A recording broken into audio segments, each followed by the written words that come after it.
Раз, два, три, 4, 5, 6. Нормально идет? Ну да.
Что вы видите, слышите? Я слышу, что слышу, да? По телефону. А давайте я сейчас через этот... Я включил микрофон и... Нам нужно обновить Zoom, тот, который скинула Уварова. Ну, иначе перевода нет. Ну как это? Мы же по их ссылке. Мы по их ссылке вошли. Хорошо. Надо еще Так что выйти.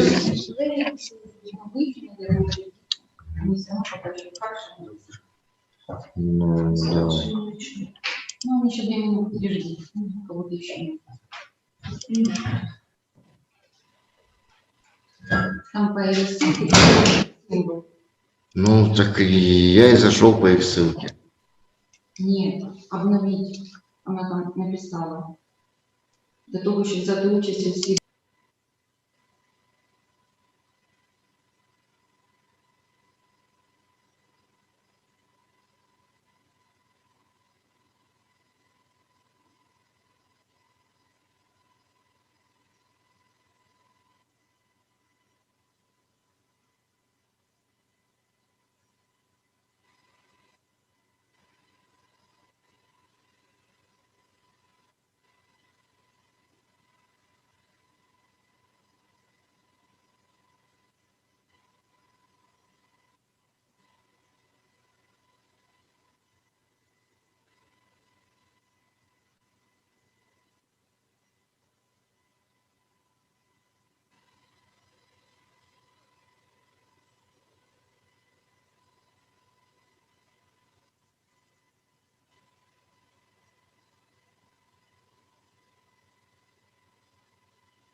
Учасники, ми раді сьогодні вітати всіх на другому дні роботи Харківського міжнародного юридичного форуму. І ми другий день працюємо за тематикою бізнесу і прав людини у Східній і Центральній Європі. Сьогоднішній день – це повністю день панельної дискусії. Ми будемо мати представників і представниць 11 країн регіонів. Це незалежні експерти і експертки, які дадуть нам інформацію про те, як відбувається імплементація керівних принципів ООН з бізнесу і прав людини в їх країнах. Потім ми будемо мати окрему сесію щодо ролі міжнародних і регіональних організацій і ініціатив щодо просування бізнесу і прав людини, відповідальної поведінки бізнесу в сфері прав людини. І окрема сесія буде присвячена, власне, тим крокам, які вчиняють держави, уряди країн регіону для імплементації керівних принципів ООН з бізнесу і прав людини. Ми надзвичайно раді, що цього року ми працюємо разом з робочою групою ООН з бізнесу і прав людини. Ми будемо мати сьогодні виступ голови робочої групи Аніти Рамасастрі. Модерувати першу сесію буде членкиня робочої групи ООН з бізнесу і прав людини. Ми надзвичайно раді тому і надзвичайно вдячні підтримці координатора проєктів OSCE в Україні. Без цієї підтримки ми не змогли б зібратися, влаштувати цей захід. І це дійсно в усіх планах дуже важлива підтримка, у тому числі і в емоційному. І ми дуже раді вітати сьогодні в Харкові тих, хто, власне, займається в Україні цією тематикою. Це і Марина Купчук, яка представляє Національний контактний пункт в Україні. Це і Ольга Бойко, яка представляє Європейську бізнес-асоціацію. Дякуємо, що навіть в ці нелегкі часи ви доєдналися до нас. І, звичайно, ми вітаємо всіх учасників, які доєдналися до нас онлайн. Це представники і представниці різних країн, тому комусь ми кажемо добрий ранок, комусь добрий день, комусь добрий вечір, а хтось буде працювати вночі заради сьогоднішньої зустрічі. І, власне, регламент нашої роботи. У нас буде час для дискусій, для постановки питань. Ті учасники, учасниці, які з нами онлайн, ви можете підіймати руку, ми будемо вас бачити, можемо надати вам слово, або ви можете писати питання у відповідний чат, який позначений як питання та відповіді, і ми будемо їх озвучувати. І також я хочу наголосити, що якщо ви не чуєте раптом перекладу, будь ласка, в чаті є інформація, як дуже швидко за 1-2 хвилини вирішити цю проблему. Вам просто треба оновити Zoom, і ви будете чути переклад. Власне, щодо організаційної частини ми завершили, і я надзвичайно рада, це велика честь для нас сьогодні приймати в стінах університету посла і, власне, координатора проєктів OSCE в Україні Генріка Вілденсена. І, будь ласка, вам слово, пане посол. Thank you very much. Very glad to be here. I'm very glad to welcome you all, ladies and gentlemen, to today's panel discussion on business and human rights in the framework of the 4th Kharkiv International Legal Forum. I would like to thank our partners, the experts and colleagues from the Yaroslav Mudry National Law University for launching the forum panel 3 years ago and for the opportunity to conduct this event together this year, even in very difficult and unusual times. Being the largest regional security organization in the world, the OSCE has been promoting human rights principles since its very foundation, taking these principles as one of our main pillars of security. The OSCE synchronizes its strategic documents with the Sustainable Development Goals. Business plays a crucial role in achieving the 2030 Sustainable Development Goals, and to ensure sustainable development, business must encompass human rights in its operations. The UN Guiding Principles on Business and Human Rights state that business responsibility to respect human rights is not limited to its own operations, but extends to human rights impacts connected to products and services. The continuously evolving situation with COVID-19 has created new dilemmas for businesses on how to handle human rights. The pandemic is challenging the ability of businesses to keep people safe while they continue working. The lockdowns across the world have restricted, for example, freedom of movement, which also has affected how businesses operate. This creates a new context for businesses. Understanding this context is critical for determining which human rights may be infringed upon and therefore require more attention. Promoting human rights-based approaches cannot be overestimated currently, as human rights concepts and principles turn into effective policies and processes for prevention and effective action.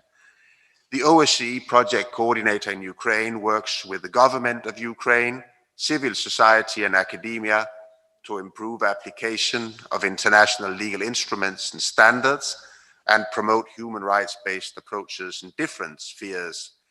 Recognizing the fundamental role of legal professionals in safeguarding human rights, we support development of sustainable human rights education for legal professionals with institutionalized courses and professional retraining programs. We are happy to support the Yaroslav Mudry National Law University in development of the university course on business and human rights. I believe that such a course would equip future legal professionals with up-to-date knowledge and ethical awareness that would help to promote and safeguard human rights. Further, I hope that today's panel discussion will allow you to seek solutions on the challenges such as business and human rights in times of pandemic, business and gender equality, to review the agenda on this topic for the nearest decade and discuss other important aspects of this topic. I wish you good and productive discussions. I wish you a good day. Thank you for your attention. Дякую. Дуже дякуємо, пане посол, і, власне, за дуже важливі такі акценти, які на сьогодні додають актуальності нашої зустрічі. І я надзвичайно рада передати слово пані Людмилі Денісовій, яка є уповноваженим Верховної Ради України з прав людини. Я хочу відзначити надзвичайно важливу роль уповноваженого Верховної Ради з прав людини у просуванні тематики бізнесу і прав людини. Секретаріат уповноваженого вже 3 роки доєднується до роботи Харківського міжнародного юридичного форуму саме у напрямку бізнесу і прав людини. Ми разом підготували вже декілька публікацій з цього приводу. Секретаріат представляв позицію України на щорічному форумі ООН з бізнесу і прав людини. Ми дуже раді вітати вас. Будь ласка, пані Людмило, вам слово. Дякую дуже за таке представлення. Всім доброго дня. І дійсно, ми завжди приймали участь і були б з вами зараз поряд, якщо б це не ця ковід. Мене чути? Чути мене? Привіт. Чути. Чути, дякую, все. А то я хвилююся, думаю, що щось може не відбулося у нас. Безумовно, цей захід вже є традицією серед всіх майже представників, як громадськості, як міжнародних правозахисних організацій, в тому числі це традиція і для Офісу уповноваженого, саме для уповноваженого. Можна, щоб мені поставили? І в тому числі, безумовно, взаємодія в рамках форуму нагадує нам, що забезпечення прав людини має бути основною ідеєю на шляху до розбудови кращого суспільства. Права людини є не абстракція якась, це життя людей і це їхня гідність. На тлі всесвітньої пандемії, викликаної коронавірусною хворобою, поряд з негативними наслідками у вигляді кризи системи охорони здоров'я та спаду економіки в багатьох країнах, перед нами постали виклики, які пов'язані з кризою прав людини, які загрожують сталому розвитку усього людства. Проблеми, що раніше нагромадили, стали очевидними під час пандемії. Зокрема, це стосується права на доступ до якісної медичної допомоги, додержання трудових прав, безпеки праці, права на соціальний захист, поширення нерівності, дискримінації, екологічних прав, які потребують невідкладного вирішення тут і зараз. В іншому разі вони становитимуть значну загрозу забезпеченню прав людини в майбутньому. COVID-19 висвітлив багато проблем, однак вказав на те, що підприємства, які імплементували політику належної обачності у свою економічну діяльність, були більш придатними та гнучкими до таких викликів.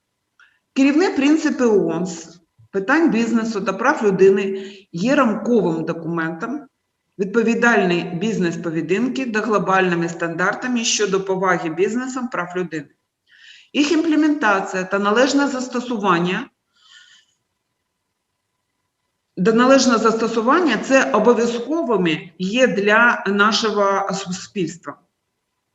Мною, як уповноваженим Верховної Ради України з прав людини, взято на себе консолідуючу роль в імплементованому процесі Україною керівних принципів ООН з питань бізнесу та прав людини. Стимулювання цього процесу було одним з стратегічних напрямок моєї діяльності в 2019 році та відображено в стратегічних напрямах діяльності в 2020 році.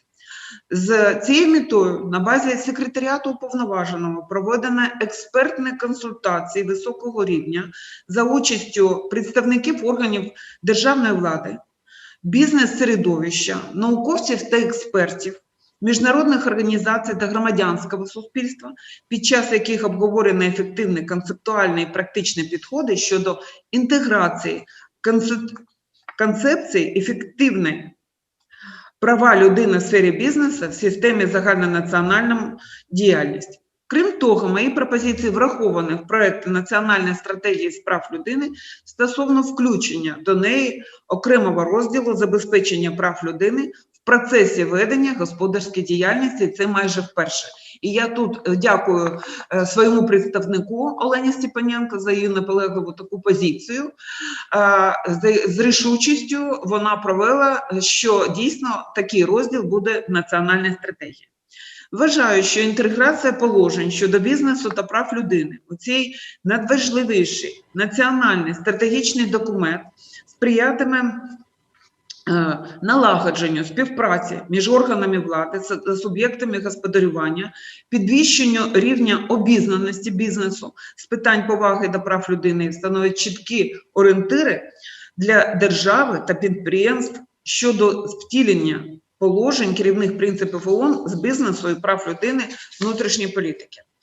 Секретаріат уповноваженого активно співпрацює з Данським інститутом з прав людини, з Міжнародною лабораторією з бізнесу та прав людини Національного юридичного університету імені Ярослава Мудрого у проведенні дослідження «Бізнес і права людини у часи COVID-19» з метою виявлення ризиків можливого негативного впливу підприємницьких структур на права людини в умовах пандемії та пошуку рекомендацій щодо запобігання такій небезпеці. Результати дослідження будуть представлені в рамках цієї панельної дискусії.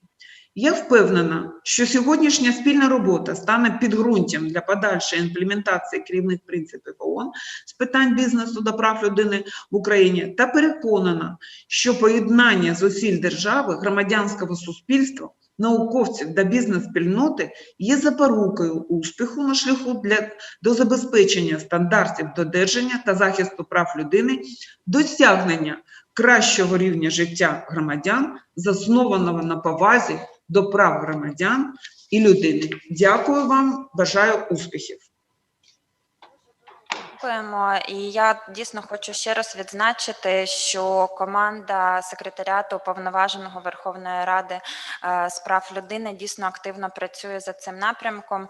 І сьогодні ми також будемо мати ще презентацію дослідження щодо бізнесу і прав людини в часи COVID-19 від секретаріату Уповноваженого з прав людини. Надзвичайно актуальна тематика, і ми дуже вдячні, що пані Олена Степаненко, яка представляє секретаріат уповноваженого і яка є представницею уповноваженого з соціально-економічних і гуманітарних питань, сьогодні представить це дослідження, і ми зможемо попередньо ознайомитися з тими ризиками, які існують для бізнесу і прав людини в часи COVID-19. І є в Україні ще один дуже потужний гравець, який відіграє дуже важливу роль у просуванні тематики бізнесу і прав людини в реалізації стандартів, закладених в керівних принципах ООН з бізнесу і прав людини. Це та інституція, без якої, напевно, не з'явився новий розділ з бізнесу і прав людини у проєкті нової редакції Національної стратегії прав людини, точніше, він би точно там не з'явився без зусиль команди Міністерства юстиції України. І тому сьогодні надзвичайно приємно, що пані Валерія Коломієць, яка є заступницею міністра юстиції України, змогла доєднатися до нас. Пані Валерія, користуючись нагодою, щиро дякую вашій команді за таку активну роботу і запрошую вас до слова. Дуже дякую. Маю надію, що мене добре чути, в разі чого ви напишете. Так само хочу подякувати команді Міністерства юстиції, яка займається тематикою прав людини вже насправді досить довго. І незважаючи на будь-які перепони, проблеми і дуже великий обсяг роботи, неймовірно велику кількість стейкхолдерів, якісно робить результат. В першу чергу дякую за запрошення і можливість привітати учасників сьогоднішнього заходу.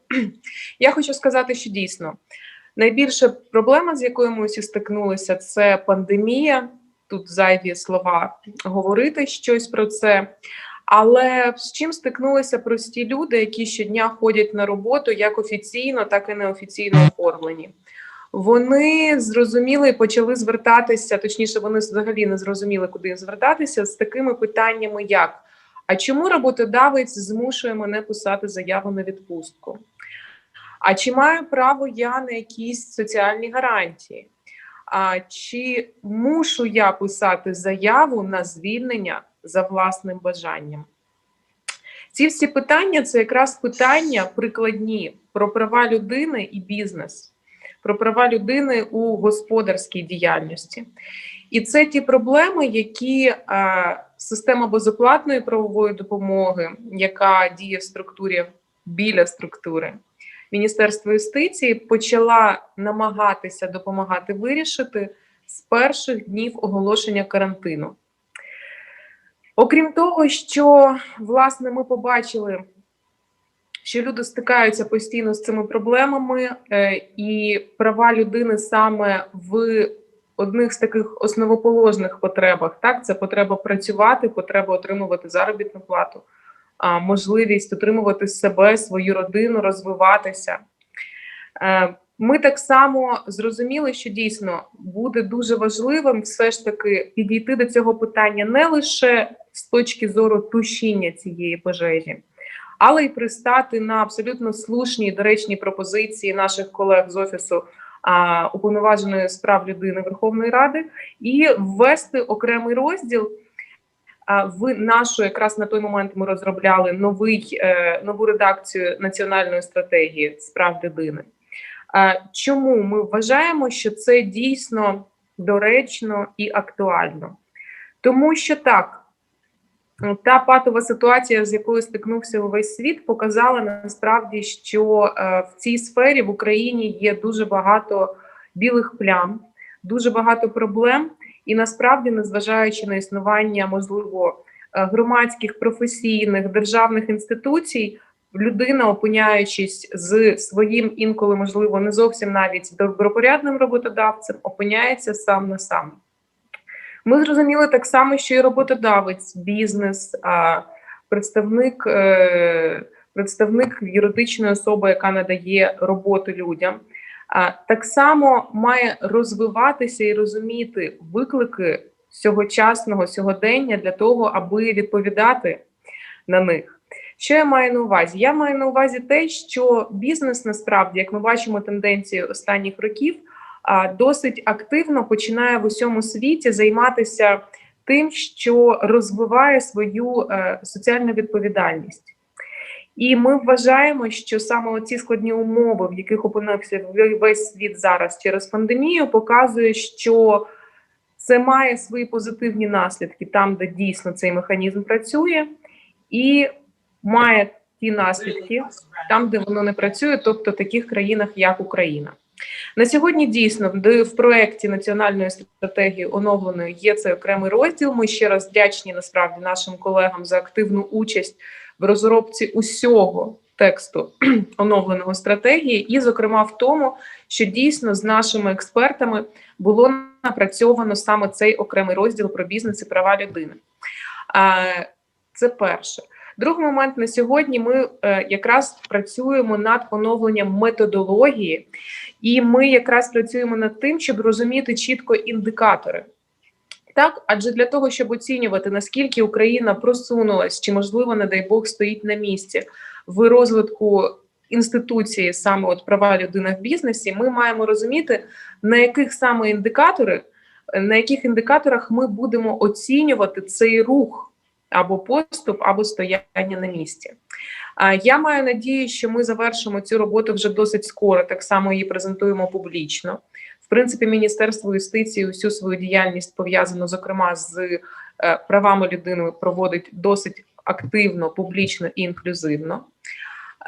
І другий момент – це те, що ми вже будемо починати розробляти сам план дій для реалізації стратегії. Тут так само я впевнена, що наші партнери, як, зокрема, з Офісу омбудсмена, з різноманітних профільних організацій, з громадських організацій, які мають специфічну зацікавленість професійну в розвитку цієї тематики, і в першу чергу сам бізнес активно долучаться саме до діяльності, пов'язаної з напрацюванням конкретного плану дій на наступні 3 роки. Чому я, зокрема, виділила бізнес? Тому що ми вважаємо, що інклюзивність процесу, той, який консолідує Міністерство юстиції щодо національної стратегії з прав людини, є надважливою.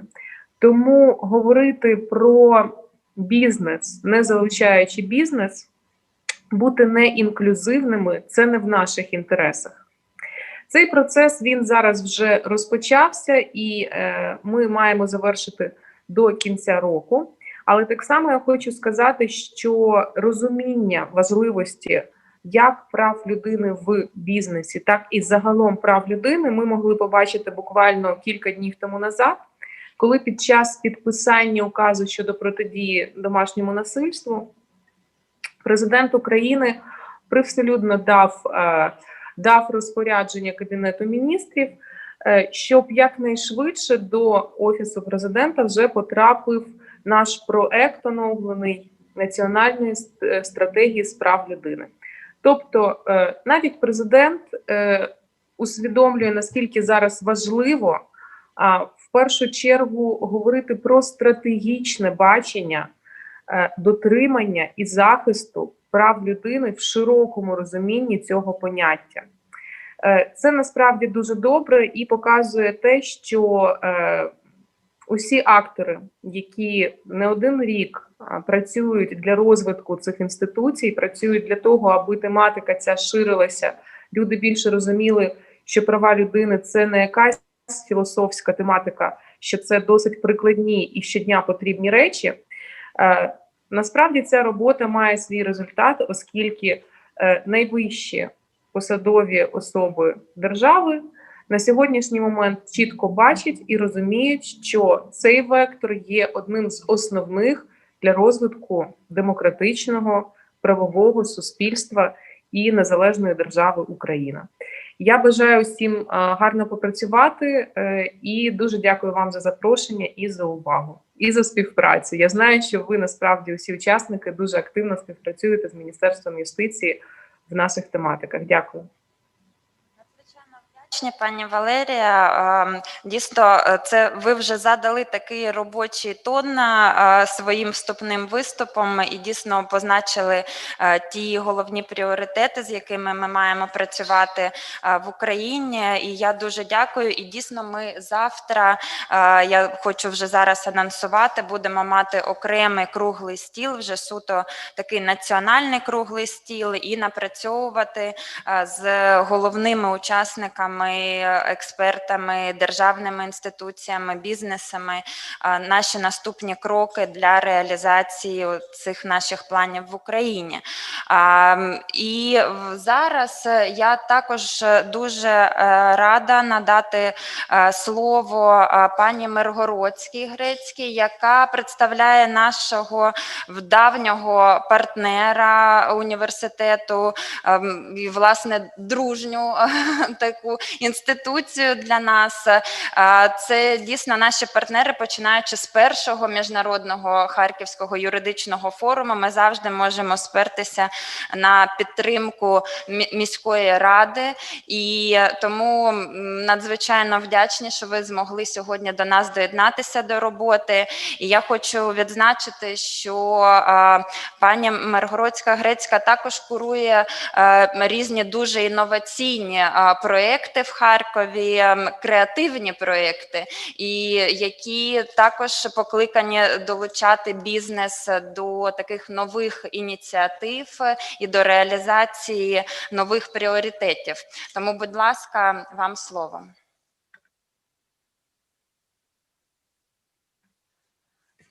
Дуже дякую. Усім доброго дня. Я рада вас привітати від Харківської міської ради, від Харківського міського голови Геннадія Кернеса та від нашого департаменту та нашого управління інноваційного розвитку та іміджевих проєктів. Я перейду на російську, гаразд. Что мы можем рассказать о наших практиках, которые сейчас существуют в развитии направлений, связанных в том числе с бизнесом и с поддержкой предпринимательства? Ну, помимо того, что делаем мы, есть исконно существующие департаменты. Это департамент предпринимательства и рынка, который возглавляет Виктория Владимировна Китай-Городская, и у них есть обширнейшие программы, которые поддерживают предпринимателей на разных стадиях возникновения и работы. И у них есть сайты, можно ознакомиться с их планомерной и достаточно долгой деятельностью, уже которая проводится много лет. Также в нашем городе существует новация, которая была запроваджена Министерством цифровой трансформации. Это Бізнес. Мы вчера имели честь познакомиться с новым руководителем Анастасией. И у них также есть очень много программ поддержки предпринимателей, как платных, так и бесплатных. И они достаточно серьезно развивают это направление уже в Харьковском регионе. Что касается нашей непосредственной деятельности, ну, наверное, я начну все-таки с нашего такого... Даже не знаю, что у нас более важное, что более любимое у нас, собственно говоря, в этом году произошло, несмотря на сложные условия, у нас произошел расцвет многих направлений. И одно из направлений, наверное, все-таки начну с муниципального стартап-центра, потому что это структура, это коммунальная, мы сделали форму коммунального учреждения при нашем управлении, муниципальный стартап-центр. Так вот, это образование, это структура, это учреждение, оно на сегодняшний день является пока что единственным и первым, естественно, и единственным в Украине, поскольку есть, вы слышали и знаете, стартап-центры различного рода при вузах, есть частные попытки заниматься этим направлением, но чтобы это был муниципальный стартап-центр, это только вот сейчас, в этом году возникло. Чем занимаются стартап-центры? Ну, во-первых, у них уже тоже есть сайт «Стартап Харьков», и можно ознакомиться с их программой и деятельностью. На сегодняшний день они взяли достаточно амбициозные решения, идеи у них возникли, и они их сейчас очень успешно реализовывают. И вся их работа будет представлена 9-10 октября на ярмарке стартапов непосредственно на стартап-центре. Как это связано с предпринимательством? Ну, скажем так, стартап – это еще не бизнес. Но это уже предпринимательство, потому что я в свое время была преподавателем экономической теории в Каразино, и могу вам сказать, что мое лично сугубое мнение было тогда, что предпринимательство – это особый уникальный дар, талант, который или в человеке есть, или его нет. А с возрастом, с общением с разными людьми я немного видоизменила свои взгляды, поэтому я считаю, что нужно попробовать дать, почувствовать, обучить, дать какие-то основы, замотивировать, и, возможно, этот талант проснется почти в каждом. Ну, по крайней мере, человеку всегда нужно дать возможность выбора и возможность самореализации. Поэтому, что касается программ поддержки предпринимательства, стартап-центр взял на себя такую функцию быть инкубатором. Но мы называем его больше преакселератором. Сейчас объясню, в чем разница. Инкубация – это когда в основном все силы менторов, коучей и людей, которые присутствуют в процессе, направлены на обучение, на, так сказать, формирование основ, взглядов и тех необходимых скиллов, которые потребуются стартаперу для того, чтобы свой продукт представить и в дальнейшем, конечно же, продать. Мы называемся преакселератором. Почему? Потому что акселерация – это уже когда достойные, стоящие проекты, неважно, это IT или продуктовые проекты, или же это, может быть, технологические проекты, когда они уже были отобраны, когда у них уже появились первые настоящие инвестиции, мы пока говорим не о…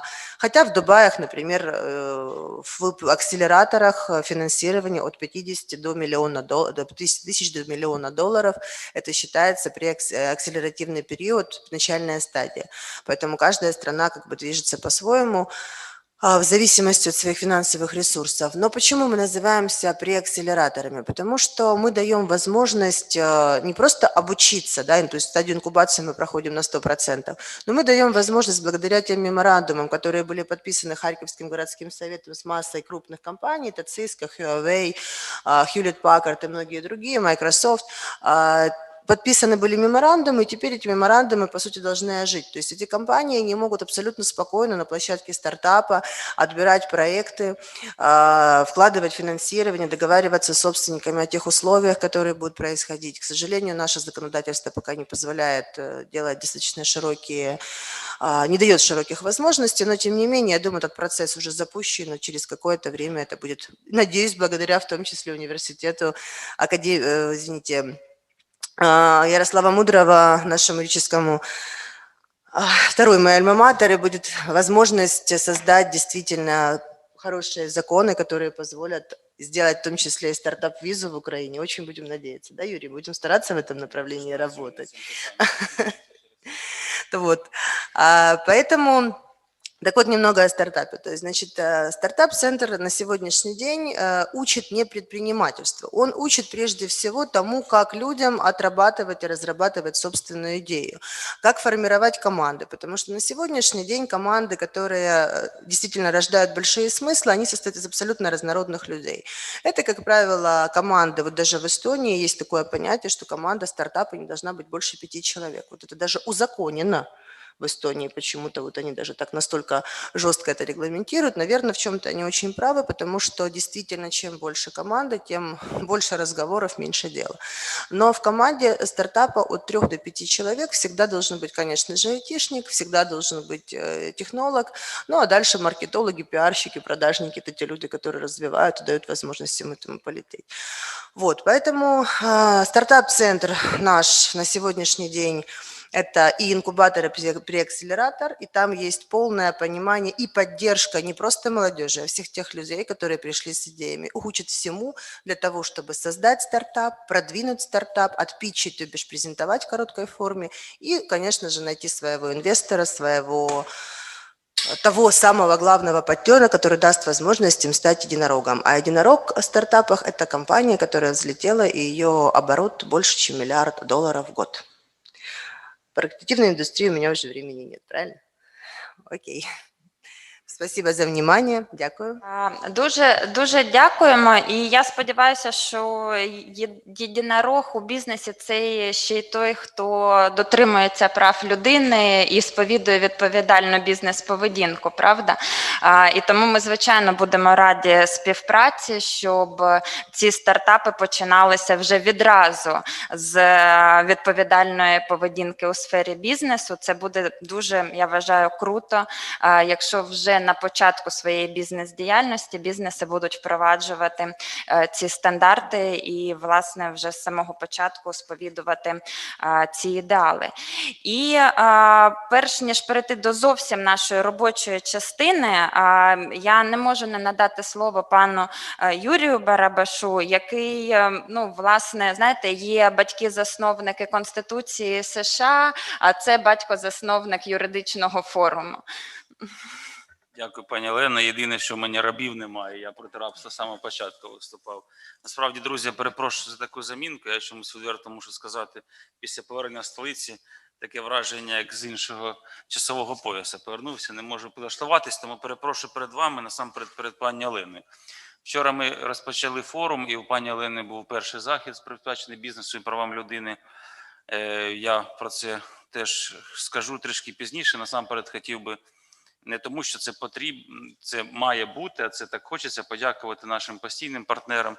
Це і Харківській міській раді, управління іміджевих проєктів, і Харківському міському голові. Бажаємо насамперед йому одужання і повернення в рідне місто, координатору проєктів OSCE за підтримку. І там ще мені пані Олена мала дати перелік спонсорів, але вона там скаже додатково, да, тому що тут і Польський інститут прав людини, і уповноважений з прав людини, багато наших інших друзів. А те, що стосується безпосередньо тематики, я від імені ректорату хотів би подякувати пані Олені та її команді, оскільки та справа, яку вона, а я дуже швидко говорю, да? Повільніше на те. Та справа, яку вона розпочала 5 років тому, і дійсно це був такий пілотний проєкт, бо новітня тематика, яку не всі завжди сприймали, і вже зараз сприймають, вона стала не просто трендом, а вона стала таким одним з ключових напрямків наукових досліджень і реалізації проєктів в сфері освіти. Її лабораторія, міжнародна лабораторія бізнесу і прав людини, стала вже повноправним партнером і є одним із таких найбільш потужних центрів наукової думки всередині нашого університету. Що стосується самої проблематики бізнесу і прав людини, то, звичайно, мені, як вихованцю вже такої пострадянської правничої школи, легше сприймаються зобов'язання держави перед людиною. І от на останньому засіданні Конституційного суду, на якому я брав участь, я відчув, що таке сприйняття є і у молодого покоління народних депутатів. Вони розуміють саме такий характер взаємовідносин. І, до речі, я не знаю, чи було це предметом вашої дискусії, взагалі не сприймають чи не бачать горизонтальний ефект Конституції. Тобто вертикальний – це все класно, потрібно розібратись, який обсяг зобов'язань є у держави, щоб, не дай Бог, не переплатити людині, бо потім вже не повернеш ці гроші у вигляді пенсії, субсидій і так далі. От. І цікавий був дискурс, певним чином він не вбивається в сьогоднішню тематику, звичайно. Це питання того, чи є різниця між достатнім життєвим рівнем і гідними умовами життя. От. Я для себе з дивом дізнався, що наші парламентарі задумуються над тим, що чи не забагато держава платить, оскільки кошти коштами, але ж і дороги вам будуємо, і пандуси створюємо, і дитячі кімнати. От, чи не зажрались ви остаточно вже в таких сучасних умовах, що потрібно відійти від сухого концепту «достатній життєвий рівень», який, згідно загальної декларації прав людини статті 48, гарантує достатній одяг, житло і харчування, перейти на концепцію «гідні умови життя». А тут діяти набагато легше. Тому що якщо, наприклад, тобі сьогодні зарплату заморозили, тебе виводять управління соцзахисту і кажуть: дивись, а дорогу ж ми тобі на Київ зробили. От, тобто ти можеш тепер спокійно дійти і там бастувати. Раніше це було достатньо складно. Інтерсіті ми тобі запустили і так далі. Тобто такий цікавий підхід, я ніколи над цим не задумався, вони навіть перечитали в 10-й раз Конституцію і знайшли в преамбулі словосполучення, що Верховна Рада, дбаючи про гідні умови життя, прийняла цю Конституцію. Але я повернусь до попередньої тези. Я, коли періодично беру участь і у засіданнях Конституційного суду, і співпрацюю безпосередньо як голова науково-консультативної ради, я жодного разу не бачив таку постановку питання. Тобто, чи є така відповідальність саме бізнесу перед людиною в багатьох моментах пов'язаних з її повсякденним життям. Тобто навіть тоді, коли людина зазнала певних негараздів, коли трапився там страховий чи не страховий випадок, все одно і бізнес, і, до речі, що погана сама людина, говорить про те, що а де ж держава? Де держава, давайте мені сюди державу і так далі, і так далі. Тому для мене, як для представника конституційного права, звичайно, було б дуже цікаво почути думку фахівців, бо я себе таким не вважаю, якраз з точки зору того, наскільки зобов'язання, які аналізуються в концепті бізнесу та права людини, наскільки вони випливають саме з приписів Конституції і можуть бути захищені з використанням норм основоположного закону, не ґрунтуючи вже безпосередньо на галузевих актах. Тому, завершуючи свою промову, я ще раз маю перепросити за те, що втрутився так пізно в початок цієї дискусії в силу певних суб'єктивних обставин. Подякувати нашим друзям і партнерам за постійну підтримку і увагу до цього заходу і загалом до форуму, бо без вас цього б не відбулося. І сказати слово вдячності від імені ректорату пані Олені, тому що вона робить класну справу, робить її якісно, створила вже команду друзів, однодумців і рухається напрямок вперед. А всім нам бажаю плідної дискусії і просування того, що ми вже почали 5 років тому, перетворення нашого майданчику на Східноєвропейський форум бізнесу і прав людини, не просто науковий захід, а вже такого урядового практичного характеру. Дякую, пані Олено. Дякую дуже за такі слова. Це майже як премія миру, премія ООН миру, це завжди авансом. Тому будемо намагатися виправдати. Дивіться, ви ж нікого не бомбите, правильно? Тобто ви мирно все робите. Дякую дуже. І я рада передати модерування і, власне, почати першу сесію. Це бізнес і права людини у Центральній Східній Європі, основні тренди. Упродовж цієї сесії ми почуємо незалежних експертів з різних країн регіону, і модерувати цю сесію буде пані Елжбієта Карська, яка є членкинею робочої групи ООН з бізнесу і прав людини, яка має дуже потужний досвід роботи в міжнародних організаціях, яка є науковицею, займається правами людини, гуманітарним правом, європейським правом, очолює відповідну кафедру. Пані Елжбієта, дуже дякуємо, що ви доєдналися до нас. Будь ласка, вам слово. Good morning, everybody. Thank you very much, Olena. Once again, thank you for organizing this conference. It is a pleasure to be even only virtually in Kharkiv. Ladies and gentlemen, I don't want to exceed our time because we are in delay, and I have information that some of us have to leave. So I will briefly make introduction and then we will start the discussion. The panel discussion is inspired by intense communications and actions taken by very different actors all over the region, academia, state bodies, civil society organizations, businesses, international and regional organizations from Ukraine, Poland, Slovenia, Lithuania, Belarus, Georgia, Armenia, Slovak Republic, and Kazakhstan.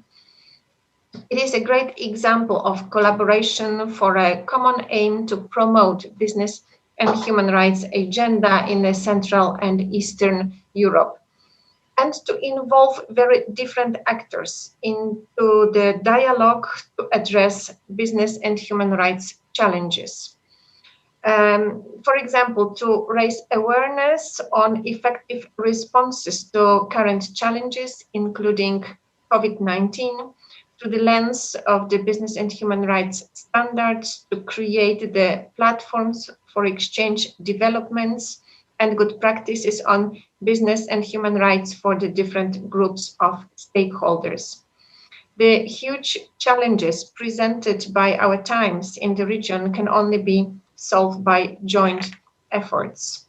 We expect that in the result of the panel discussion, concrete recommendations for the region will be developed with special attention to the specific challenges for individuals, groups, and communities at heightened risks of abuse and harms caused by irresponsible business, and that the implementation of the United Nations guiding principles in the region will be promoted by placing businesses and human rights high in the agenda of businesses, civil society, and government. Scientific and researchers, business are important actors in society with a significant impact on people's rights and the environment. All businesses have an independent responsibility to respect human rights. Human rights due diligence is the most practical means for businesses to discharge of its responsibility. The Business and Human Rights Framework was endorsed in 2011 by UN Guiding Principles on Business and Human Rights, becoming a reference point for investors, business in all sectors and of all sizes, state actors, including export credit agencies and civil society organizations. Yet the level of understanding of business and human rights standards is low in the region. Based on the UN Guiding Principles on Business and Human Rights, a number of guidelines, tools, and initiatives for effective prevention and remediation of human rights abuses were developed. But in the region, the level of implementation of UN GPs and these practical tools remain low. Respecting human rights by business is not only a responsibility to do, but also the smart thing to do, not least given the many companies in the region are part of the global supply chains, and irresponsible business might lead to loss of business partners or crediting opportunities. UNGP's implementation in non-EU countries of the region is an important element of their legal system as they endeavor to harmonize with the EU legal system. It is also critical to creating favorable conditions for national companies operating in the EU markets and equally for European companies operating in non-EU countries. Ladies and gentlemen, since our session is divided into two parts, and the first part includes participants from EU countries and the second from non-EU countries, I wanted to make some questions based on that division. So for the first panel, I would like to address three points for this discussion. What do you think is the most important challenge in adopting and harmonized approach to mandatory human rights due diligence in EU countries? The regime of human rights due diligence have a potentially vital role to play as part of a smart mix of measures to effectively foster business respect for human rights as called for the UNGPs. So what do you think that is, what is the type of legal initiatives, what it will increase, if it can increase the level of implementation in the future? What is the right way forward? What do you expect from the next 10 years in relation to advancing business and human rights agenda in your country and in the whole EU?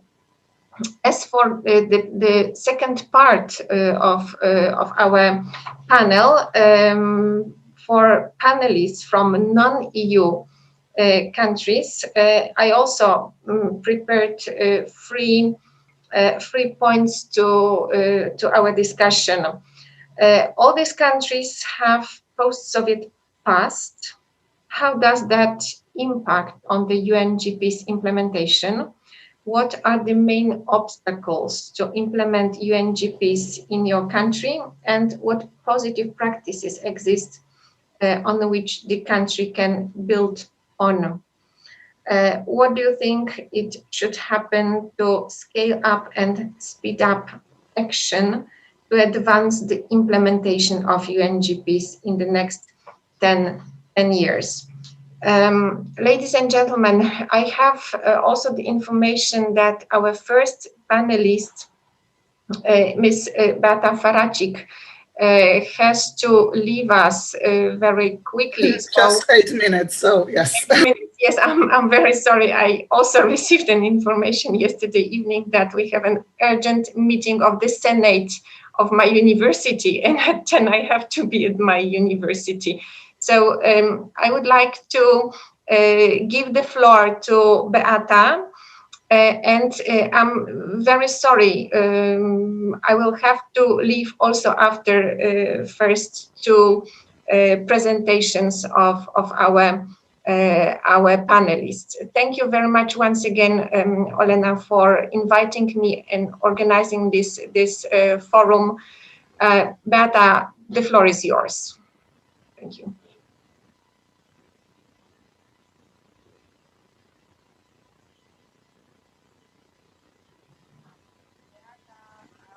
Mute your microphone. Sorry. Well, you haven't missed much. I was just starting to thank the organizers for convening this very important forum once again. And I really do hope that it will become a kind of a stable kind of star on the firmament of the events in Central and Eastern Europe, because it really starts to build the group and the circle of experts around it. And I hope that it will kind of help us really to move forward with the business and human rights agenda in Central and Eastern Europe. Well, what I wanted to start, obviously, was to apologize for the noise from the outside of the window. But what I wanted to start, obviously, is perhaps referring to the questions that were posed by Professor Karska. So what is the main challenge to the mandatory human rights due diligence in our countries? And I think that apart from obviously the fear of business, how they will tackle it, and the fears that it will affect their business in an adverse way in terms of the financial income, I think the major problems that we have in Poland is that basically it's totally not on the agenda of the Polish government, and that while we have seen developments, we've heard about the developments in the Ukraine, I cannot unfortunately say that we've seen such developments in Poland over the past year. So the situation which we've discussed in Geneva last November really didn't move forward much. We are almost at the end of the implementation of the first national action plan, and we haven't really seen almost anything being achieved. So there is no definition of forced labor, no improvement on this side introduced into the Polish criminal code. Немає покращення щодо запровадження у польському кримінальному кодексі. Я себе просто and well, we are really thankful that this legislation is being developed at the EU level, because we'll have to, as a country, implement it.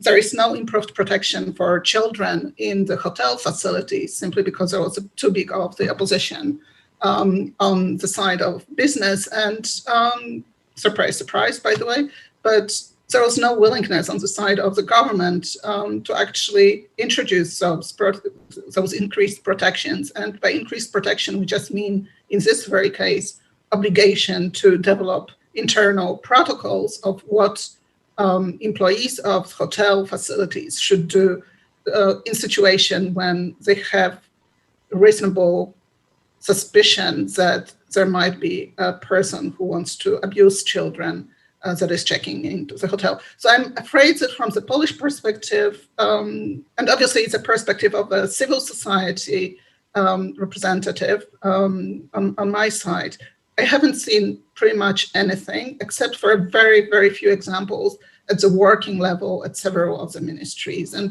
But obviously, when you're at the working level at the ministry, you can't, I mean, you are not taking the decisions that will change the strategic approach to the problems that we are facing. So I would say one of the major challenges in Poland is basically the lack of interest and willingness of the public administration and particularly government to actually address those issues. And obviously, COVID has forced us to kind of reconsider how Polish labor market is organized, because it kind of removed all the veil from all the problems that we've been pointing to for years now, be it on the side of the environment, which is conducive to forced labor, to the gray market. It disclosed the number of people that are really not having sufficient social protection. The number of people who are employed in Poland on civil law contracts is extremely high compared to other countries. And whenever we are doing monitoring in one of the factories, and we kind of come up with information that, well, over 50% of the factory workforce is employed on civil law contracts instead of employment contracts. Like our partners from Western Europe just cannot believe it. I mean, how is it possible? I mean, those people are working in the factory. It's not some sort of just due diligence-based work. So yes, so after this very dim start, so basically almost no improvement in terms of like situation changing after the National Action Plan was adopted, and well, big question mark as to what we will find in the second National Action Plan, if there will be a National Action Plan, the second one. Well, just a bit of light on what works, and I'm really grateful to some of the previous speakers who kind of pointed to the importance of involving business and actually all stakeholders into discussions, because what worked in our case was the working group on workers that is kind of part of the working group on CSR and Sustainable Development Committee, which is an auxiliary body of the Minister for Funds and Regional Policy. So obviously it's not the most important ministry, but still that was one of the very few that actually wanted to do something, and hence they continued with the with this committee on CSR and sustainable development. And there are several groups, and unfortunately I don't have time now to kind of go through each of them, but all of the groups actually did very good work providing guidance to different sectors. What the groups that I'm coordinating on focused on was developing, kind of trying to address the issue of forced labor, which is so neglected by the kind of mainstream administration. It should be the task of the Ministry of Justice, which is doing absolutely nothing on it. And so we had the definition of the forced labor developed and consulted with all possible partners and actors in Poland, including prosecutors, border guards, civil society, migrants, and so on, and actually also victims and judges and civil society, like really everybody. It lasted a year. We've developed a definition. It was submitted last year to the Ministry of Justice for consideration to start legislative works. It was just basically dismissed, kind of put onto the shelf. Well, we'll be trying to kind of raise it up again, because we do think it's a good definition, but it definitely needs a bit more of the engagement from the government. What we are working on now are the recommendations for legislative changes. because while working on the definition of forced labor and working on the guidebook for business, which I will show you in a second, we actually came across a number of issues in the Polish legislation which are obstructive to improving the situation when it comes to prevention of forced labor. And those issues range from like even the lack of one place on the government website where you could find all the information about the minimum wage and how to actually, what gross income and net income means. And it seems very basic, but for a number of people, particularly when they come to Poland and are not familiar with the Polish tax system, this is a very big problem, and they really don't know what actually they should be getting in terms of money for their work. So like we've got issues like that. We've got the issue of regulation of the outsourcing and really a number of other issues that need to be addressed, some more kind of legislative, like the regulation of outsourcing practices, but also very practical, like developing an algorithm for the labor inspectors to go and verify whether there is a risk or there is no risk of forced labor in the business companies that they are checking. And I've mentioned the guidebook. Let me just say that business, both representatives of business associations and individual business companies are involved in all this work, just as are civil society members, administration, and so on. And obviously those discussions are difficult, but they are moving us forward. They help us to build trust and understand each other's arguments. And I think in the society as polarized as Poland at the moment, it's incredibly important to create at least those islands of trust that can help us to change that situation. And I've mentioned the guidebook because I think it's really important. And you can see kind of here, that's kind of the front page. It will be kind of more colorful, but you'll also see the number of people who are involved in development of this toolkit, which took over 2 years. Well, not over, it's just 2 years right now. And it will be released in about 2 weeks' time. And what is important, that it's not just a toolkit that tells you that, well, it's important to prevent forced labor. It actually takes companies from step one through all the stages of their relationship and through the whole process. So we've got very practical tools, starting from obviously explaining what forced labor is, what are the indicators, but also showing like in the tool 2, what is that the company should develop policy. And we've provided actually like model policies that companies can take and work on, or just implement as it is. But we encourage developing it on their own, just using it as a background. We've got we've got kind of the list which help you to assess the initial risk of engaging with specific agencies. And we've got those different control lists, number 4, that basically tell you what to ask, like a temporary work agency or a subcontractor or temporary work agency which employs migrants. So you just basically have those ready checklists that you can go through when trying to source additional workers through some subcontractors. Then we go to the next stage. So we know that we want to sort, that we want to employ, that we need this extra workforce, and we are into developing contract with the agency. And here we provided ready clauses that companies can introduce into their contracts, which basically gives them the right, well, first of all, they impose obligation on their subcontractors or agencies to respect human rights and prevent forced labor, but they also provide possibility for the company to actually conduct an audit and check and verify whether the company, whether their subcontractor is complying with this requirement or not. Then, obviously, the best tool always is to empower people. So we've provided also 2 ready leaflets that can be just printed out. Companies can just add their contact details, but they've got ready leaflets that they can print out and distribute to their workers to make them aware what forced labor is and what they should be concerned about and where they should notify the situation where they are actually abused in some way. Then we've got the next stage, which is verify. So here we've got this level, okay, we are already in this relationship. We've got people working for us. They've been informed about the forced labor. So now what next? So after some months, companies are suggested to actually conduct a survey among the workers. And again, they are provided with a ready surveys that they can distribute. And all those tools, by the way, will be available also in the editable form, so in Word and Excel, so not only as a printed publication to make it just more available. So we've got both the survey, but we've got also information about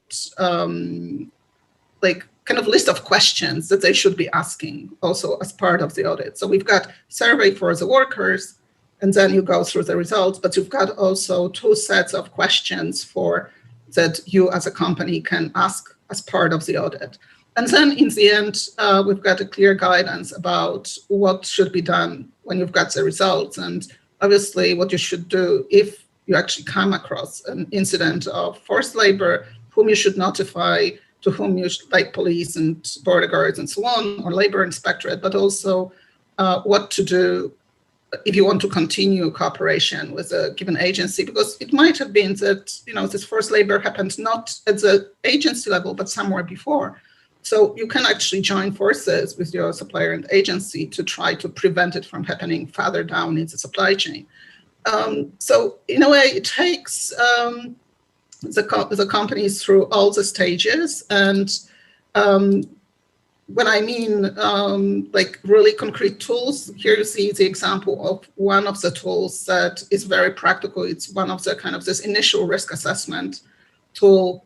And you've got questions and points, and you basically have also suggestion of how you can prove that something is right or not. So it's really meant to be very practical. And I think that kind of given our context in our countries was not, well, let's say where different stakeholders kind of are pushed to rely more on themselves.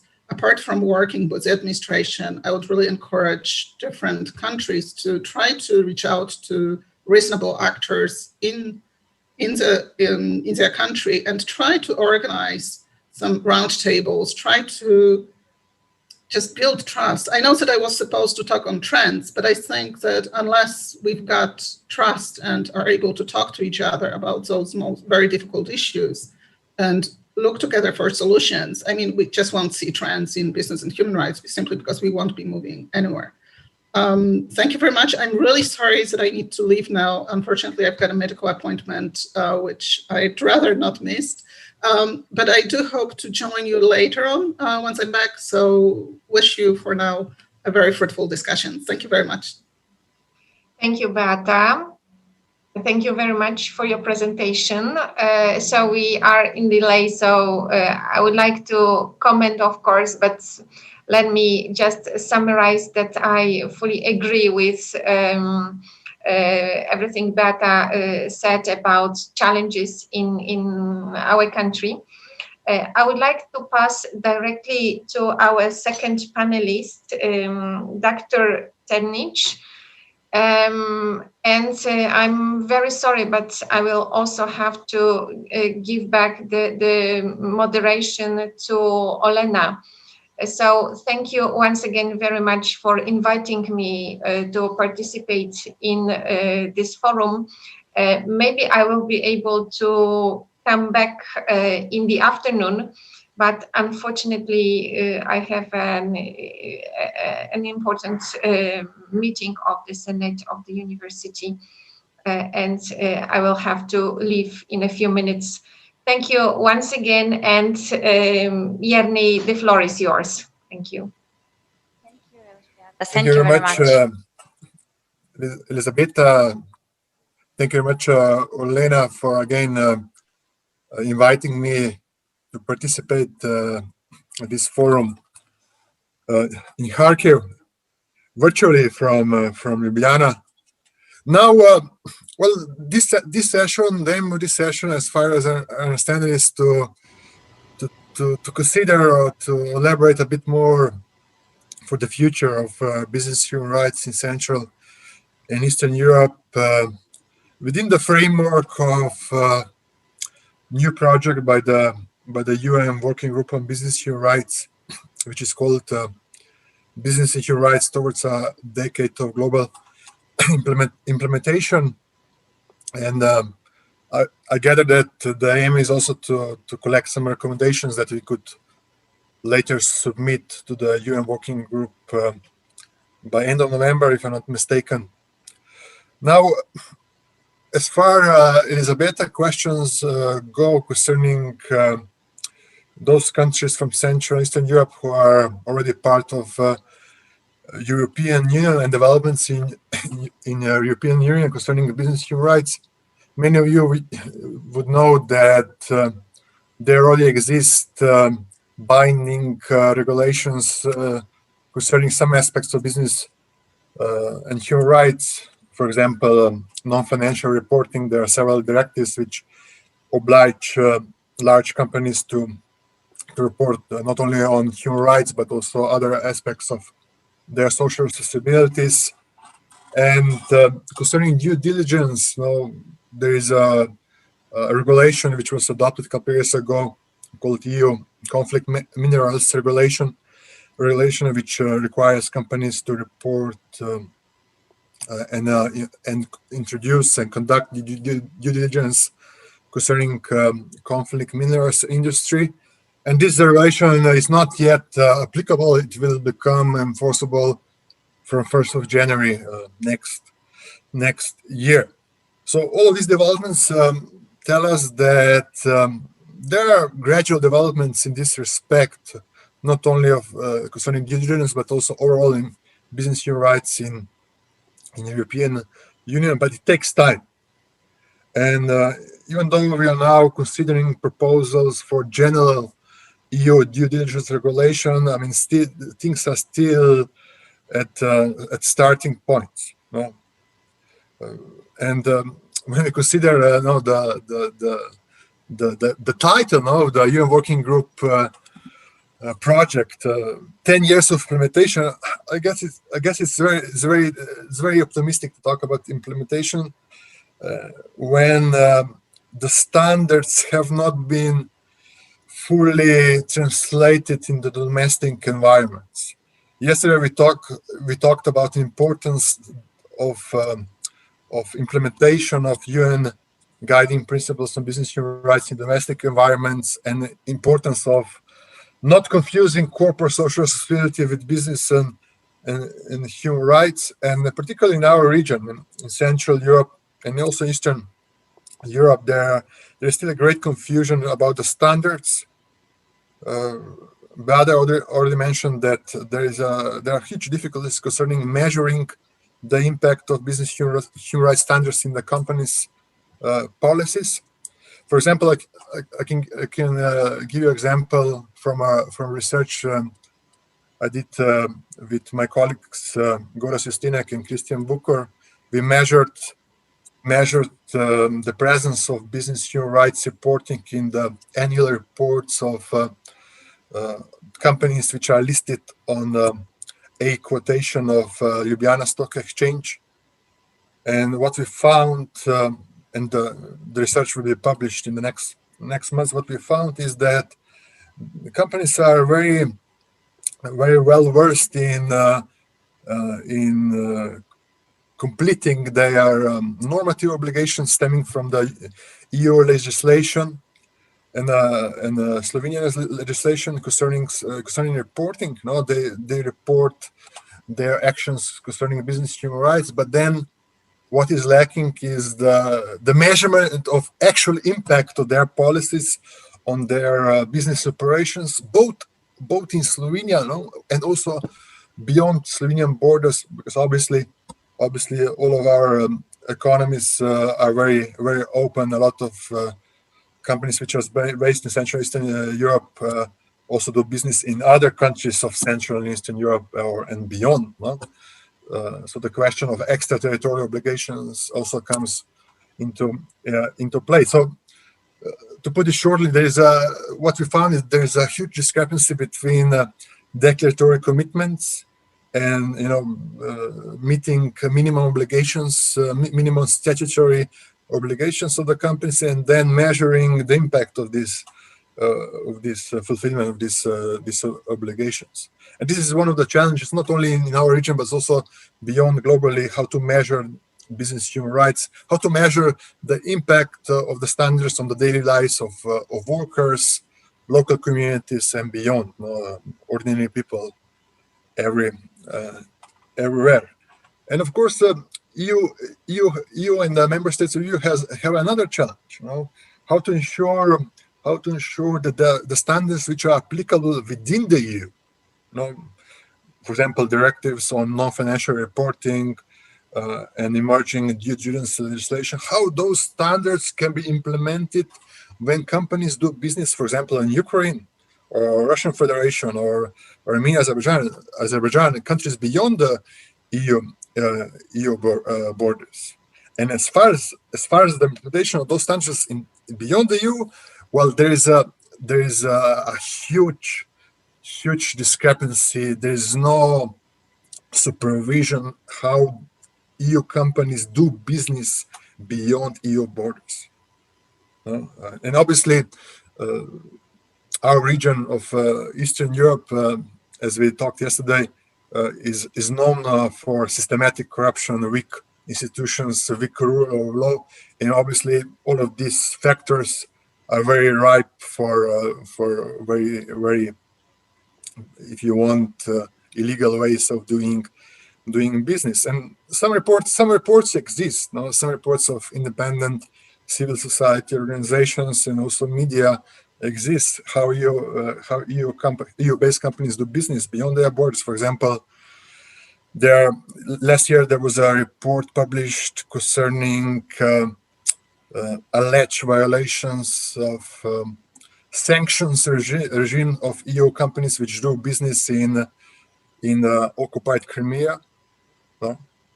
Of course, there were no sanctions imposed on those companies, but there are several companies which, despite sanctions regime, do business in Crimea. Of course, then the question arises: what is the role for the EU and EU institutions? Do they have the role to supervise the companies when they do business abroad? But let me focus now on the objectives for the next 10 years, in order to perhaps later, Olena, we could formulate some recommendations that could be submitted to the UN working group. And I will concentrate here on 3 recommendations. And I'm coming here from experience of Slovenia, and also taking part in the working group of the Ministry of Foreign Affairs of Slovenia concerning the implementation of the Slovenian National Action Plan.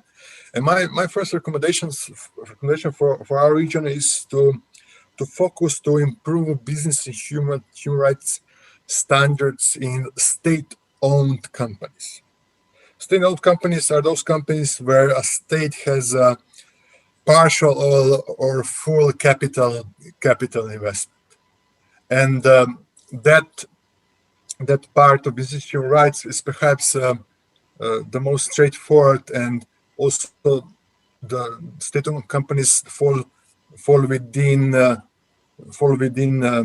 state obligation to protect human rights. So state has obligation to ensure that companies where it has capital investment comply with human rights and business and human rights standard. And states have to develop supervisory mechanisms which would be efficient and diligent in supervising those companies, either nationally but also extraterritorially. Then, secondly, my second recommendation for improvement of business human rights performance of our region is to work on improvements of access to justice in a case of cases alleged corporate-related human rights abuses. countries should put more emphasis in improving independence and fairness judiciary, but also companies could follow examples of some of globally most advanced companies which have developed internal complaints mechanisms where rights holders can resort to. Definitely, access to justice is very much connected with the general rule of law situation, and of course, access to justice will not be improved if the rule of law situation in the region will not improve. So the countries should put more emphasis on that, and also foreign aid coming from EU, World Bank, or international financial other financial institutions should condition foreign aid on the improvement of rule of law and access to justice in those cases. And thirdly, is to introduce very strict, diligent supervision of global supply chains of EU companies which do business in Central and Eastern Europe. Companies which do business in Central Eastern Europe have to ensure that they comply not only with the standards of the host countries where they do business, but also national standards, particularly concerning anti-corruption, integrity, human rights protection, environment, and other social considerations. And EU should put more emphasis concerning that. It's not acceptable anymore that European institutions stay by side when, for example, EU companies do business in Belarus with the Belarus government and their allegations of some violations. There should be a strict regime and strict standards for EU companies, both from Central and Eastern Europe, but also other parts of EU when they do business in other regions of Eastern Europe. So those are my three recommendations, and I'll stop here because the time is running out, and I'll pass the floor to Elisabetta or to Olena. Thank you very much. Very much for extremely interesting presentation, extremely interesting recommendations. And actually, I have one question to you, Yerney. Sure. What do you think? We have very different level of rule of law in our region, and Slovenia actually has a much more higher place, for example, in the report of World Justice Project 2020 and so on. What do you think? Is it a good idea to combine, to bring together all these countries of our region for one discussion and actually for one perspective related to UN guiding principles? Maybe we should have other criteria to combine countries and to discuss these perspectives. Yeah, definitely, Olena. This is it's a great recommendation and proposal. Perhaps the best would be to do it both on civil society, academic level, but also on governmental level. And Slovenia and other Central and Eastern European countries, which are EU member states, they could take a leading role here in trying to spread those standards in Ukraine and other countries which are not part of the EU. So it's a great proposal, and I'm sure we can organize it perhaps in the next year. Very much, and I would like to give the floor to Anna Shvachka, who represents Slovak Republic and actually Ukraine as well, and who is our great friend for a long time, and we had a lot of joint initiatives, and I'm happy to see Anna today. Microphone, Anna. Yes. Can you hear me now? Yes, everything is okay. Thank you. Great. Okay. So first of all, let me express that I'm very happy to be around you, and I'm very glad to participate in your forum. Honestly, I was preparing my speech on Ukrainian, but I would like to ask what is the most convenient language for you now, if I will use, I can speak Ukrainian or... We have interpretation, so it's absolutely okay if you will speak Ukrainian. Great. Дякую дуже, Олено. І вітаю Харків. Справді дуже за вами скучаємо, і для нас дуже важливо завжди повертатись навіть віртуально і дистанційно в стіни своєї рідної альма-матері, академії, де ми навчались і набирали найбільших досвідів і знань, які зараз намагаємось застосовуватись найкраще. Отже, я б хотіла проілюструвати дуже цікавий доклад пані Біати стосовно того, стосовно саме трудової міграції і тих питань захисту прав людини, які пов'язані саме з трудовими мігрантами. Напевно, всі країни Центральної і Східної Європи відкрили дискус про міграцію, зокрема трудову міграцію від 2015 року. Він включав в собі не лише питання саме трудових мігрантів, а взагалі питання до того, як наскільки суспільство готове сприймати мігрантів як рівних супіз і як повноправну свою складову. Ми говоримо про загальносвітову міграційну кризу з 2015 року. І Україна, і питання міграції з України в Словаччині, воно стає дуже гостро на фоні цієї кризи. Цікавим є факт, що навіть зараз, після введення карантинних обмежень і певних економічних обмежень, які кожна країна зазнає внаслідок пандемії, ми можемо визнати, що Словаччина поки що, принаймні, не сильно збільшила рівень безробітних. Офіційна статистика говорить нам про те, що лише на 2% в порівнянні з докарантинними показниками зростає кількість безробітних. Оскільки Словаччина останнім часом дуже активно розвивала свій виробничий бізнес, дуже великі корпорації, світові, європейські, мають виробництво саме на території Словаччини. Бізнес-асоціація Словаччини провела цікаве опитання серед крупних роботодавців і опитала їх, наскільки вони відчувають нестачу робітників, нестачу робочої сили.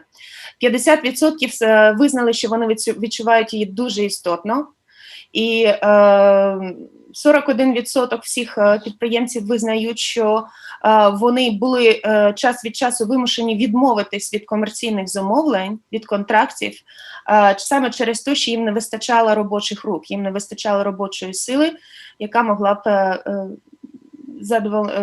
реалізувати виробництво тої чи іншої продукції, яку намагались замовити в Словаччині. Отже, потреба в робочої сили навіть під час карантину залишається дуже-дуже великою. І українці є найбільшою і найвразливішою, як на мене, категорією мігрантів, яка потрапляє під цей запит і яка зазнає дуже багато дискримінаційних і наслідків, пов'язаних з порушенням прав людини. Я просто знов-таки хочу провести дуже цікаву, як на мене, статистику. Ми відчуваємо величезну хвилю міграції з України в Словаччині. Зокрема, дивіться, в 2014 році офіційно дозволів на проживання в Словаччині українцям було видано лише трошки більше тисячі дозволів. Якщо ми говоримо про... Вибачте, що я вас перериваю, там у нас технічна проблема. А можете на своєму комп'ютері переключити переклад на український, бо наші слухачі чують одночасно і вас українською, і переклад англійською, я так розумію, з чату. А як не можу це зробити, вибачте? А от у вас має бути interpretation, і ви маєте там обрати українську. Може, в цьому проблема, але я не впевнена. Я бачу лише англійську або виключити. От зараз в мене опція виключити активно. Давайте так. Добре, якщо хочете, я можу перейти на англійську, можливо, це буде легше. Ні, все добре, все добре. Okay, just I think also could be probably easier for all of us if I will summarize what I already said in English. Generally speaking, I would like to illustrate in more practical way the thesis which we hear from Pani Beata and from other speakers here, that actually third countries migration in EU countries itself at all and in Slovakia specifically is it become one of the main agenda for discussion since 2015. Now we can say that Ukrainian migrants and Ukraine after Crimea annexation and after we start war in Donbass become one of the main country who send from where we are having migrants here. If you are talking about if you are coming back to Ukrainian statistic, I can say that in 2014, Slovakia gives a little more than 1,000 residence permit for Ukrainian citizens, and in 2020 we can see 40,000 legal residence permit statistic in Slovakian Interior Ministry statistics. So this number just for 6 years grow almost 30 times, right? And it is a 50% of all non-EU migrants in Slovakia, Ukrainians. We are leaders not only in legal migration, but in illegal migration as well, unfortunately. This year, last statistic which I can found for the first half year 2020, we have 214 official cases when Ukrainians has been deported and recognized as an illegal migrants. But I can, believe me, I can confirm that this number is much bigger, and there are not always authority able to find out and to disclose the mechanisms how Ukrainians arrive here and doing job here. That's actually what I want to talk now, because as already said before, just to repeat in English, even within COVID issues, which all of us are facing these days, and all economies, of course, are suffering because of that. In Slovakia, we still have very low level of unemployment. It grows only on 2%. And Slovak Business Association makes very interesting survey about from the biggest employees about how much they miss workers in their business. 50% of them confirm that they permanently challenging the problem to find workers in their factories.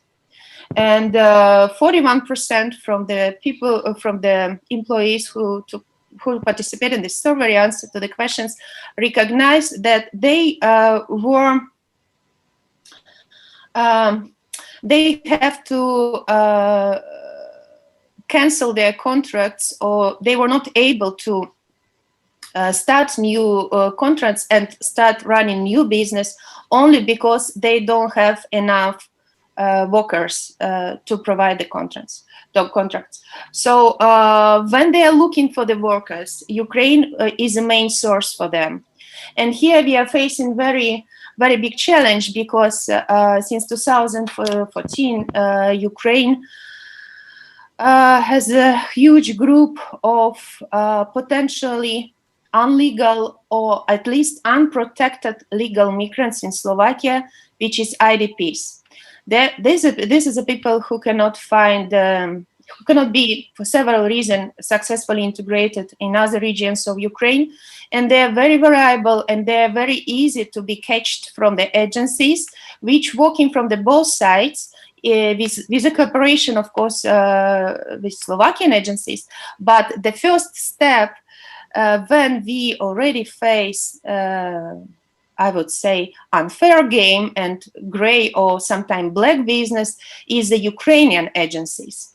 They are easily promote, I would say, unreal condition and unreal, they're making, let me use these words, big propaganda about successful immigration in Slovakia as well as in other countries, and people easily believe what they said. They are signing the contract. Sometimes it's just an empty piece of paper, white piece of paper without any written text at all. We detect that these cases, there are really a lot. And as Pani Beata said, they start working officially or half officially on the agency in Ukraine. The same time, agency in Ukraine making by several different ways let them to get in Slovakia and work there, not as regular workers under regular Ukrainian, regular labor Slovakian code, but as a people who come for exchanging experience, or as a people who would like to study and have some trainings in the factories, which at the end of result, of course, not the way how they, I'm sorry, they are not, of course, the students or somebody who come here for studying or for accepting some experience. They come here to make the most hard and the most last paid job. The minimum salary in Slovakia now is 580 euros, which is actually the most common salary which you can find since the beginning for the Ukrainians or for any other labor migrants. Serbians on the second place, which is paid here. But unfortunately, when these people arrive to Slovakia through Ukrainian agencies, Ukrainian agency are the one who receive this minimum amount of money for each workers. From this amount of money, most of time they took a really big portion for living accommodation, for providing food during the job time, for administrative service, and de facto the person which is working in Slovakia received very much less than minimum salary in Slovakia. And this is for us very practical and very big agenda which we are working for now. We can say that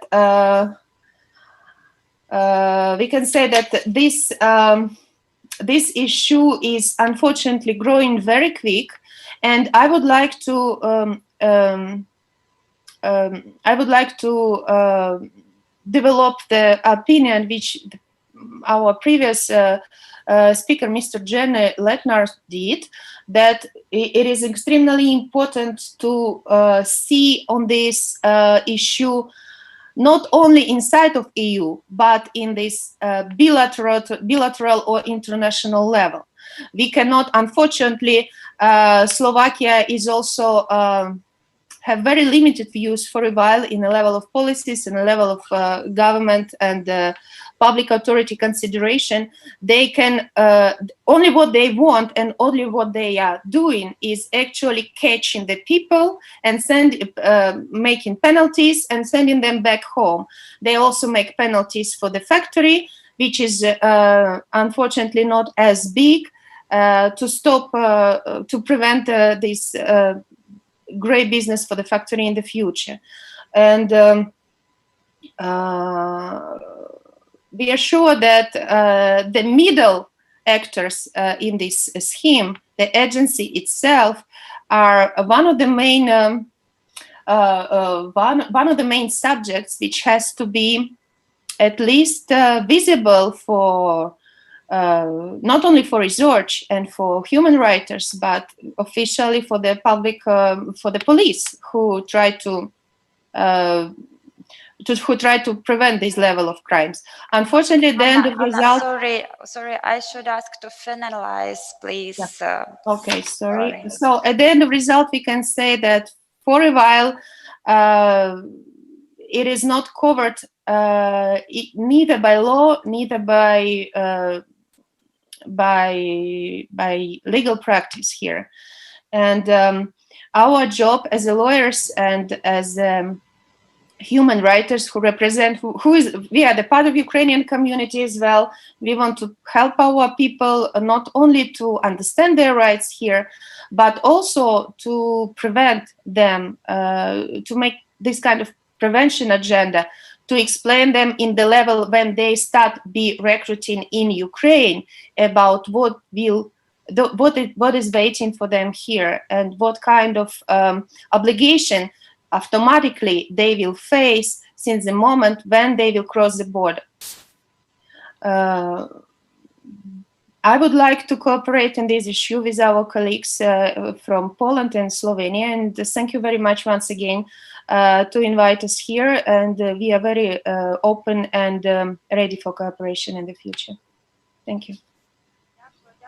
Дуже Ганно за таку цікаву, актуальну презентацію. Ну і, до речі, вона ще раз підкреслює таку особливість, в чому також різниця наш регіон в деяких країнах, тому що багато країн регіону, які вже мають національні плани дій в сфері бізнесу і прав людини, в цих регіонах на рівні урядів за ці питання відповідають Міністерства закордонних справ.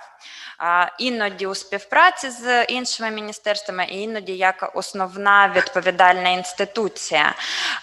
І це цікаво в тому сенсі, що виходить, що уряди розглядають питання бізнесу і прав людини для себе як великою мірою питання дотримання прав людини їх компаніями поза територією своїх кордонів. Правильно? Ну, тому що, власне, Міністерство закордонних справ якраз має займатися у тому числі інструктуванням компаній, як дотримуватися відповідних стандартів, коли вони працюють на території інших країн. І це також цікава особливість, яка відрізняє наші країни, як розставляти пріоритети своєї роботи в сфері бізнесу і прав людини, у тому числі залежно від того, яка урядова інституція, і від цього буде залежати, яка урядова інституція має бути основною відповідальною інституцією з цих питань. Дякуємо дуже. Я хочу зараз передати слово Саломе Зорабішвілі, і після цього ми зробимо перерву, але не 15 хвилин, а буквально 5 хвилин, просто трошки перезавантажитись і продовжити цю ж сесію. Пані Саломе, я, чесно кажучи, почула це ім'я ще 2 роки тому, якраз від наших спільних партнерів і друзів від Данського інституту з прав людини, які дійсно дуже цінують цю співпрацю, дуже цінують особистий внесок пані Саломи у розвиток тематики бізнесу і прав людини в Грузії. І це дійсно така знакова постать для Грузії щодо імплементації керівних принципів ООН з бізнесу і прав людини. І я дуже рада, що нам сьогодні нарешті вдалося зустрітися, нехай і віртуально поки що, але ми завжди чекаємо вас у Харкові. Сподіваюся, буде ще нагода поспілкуватися особисто. Thank you very much, Olena. Can you hear my voice? First of all, to check that everything is fine. Great. So thank you very much for the invitation. Thanks to the Danish Institute for recommending me. We have a good experience of working with them closely to promote business and human rights in Georgia. This kind of forums are very important for exchanging experience and information on the challenges that we face, because in most of the cases, the challenges and success stories are quite common in our region. So thank you for organizing this very important event. I have been listening to the speakers. I have made a lot of notes which might be useful for the Georgian context as well in the future. So as you have mentioned, I represent a non-governmental organization here in Georgia, SIDA, which hosts the Global Compact Network in Georgia. The UN Global Compact is a global UN initiative of corporate sustainability, which unites more than 10,000 companies throughout the world. And in Georgia as well, when we launched the network, our aim was to raise awareness about the corporate sustainability and business and human rights among businesses in the country. Since then, we have been very actively working with different actors to promote corporate sustainability and specifically business and human rights in the country. We have been working with the business sector, with the government agencies, and also with other institutions such as media, non-governmental organizations, academic institutions. So it has been a journey. I wanted to first start to talk about business and human rights development in the country with regard on the policy level. We started to work with the government of Georgia in early 2016. We recommended the administration of the government of Georgia, Prime Minister's office, to include business and human rights chapter in the National Human Rights Action Plan. This chapter would promote UNGPs in the country, and the government actually accepted this recommendation, and the first chapter on business and human rights was included in the National Human Rights Action Plan of 2016 and 2017. It was just the first step, and there were very few activities, and one of the main activity was to carry out a baseline assessment on business and human rights in the country.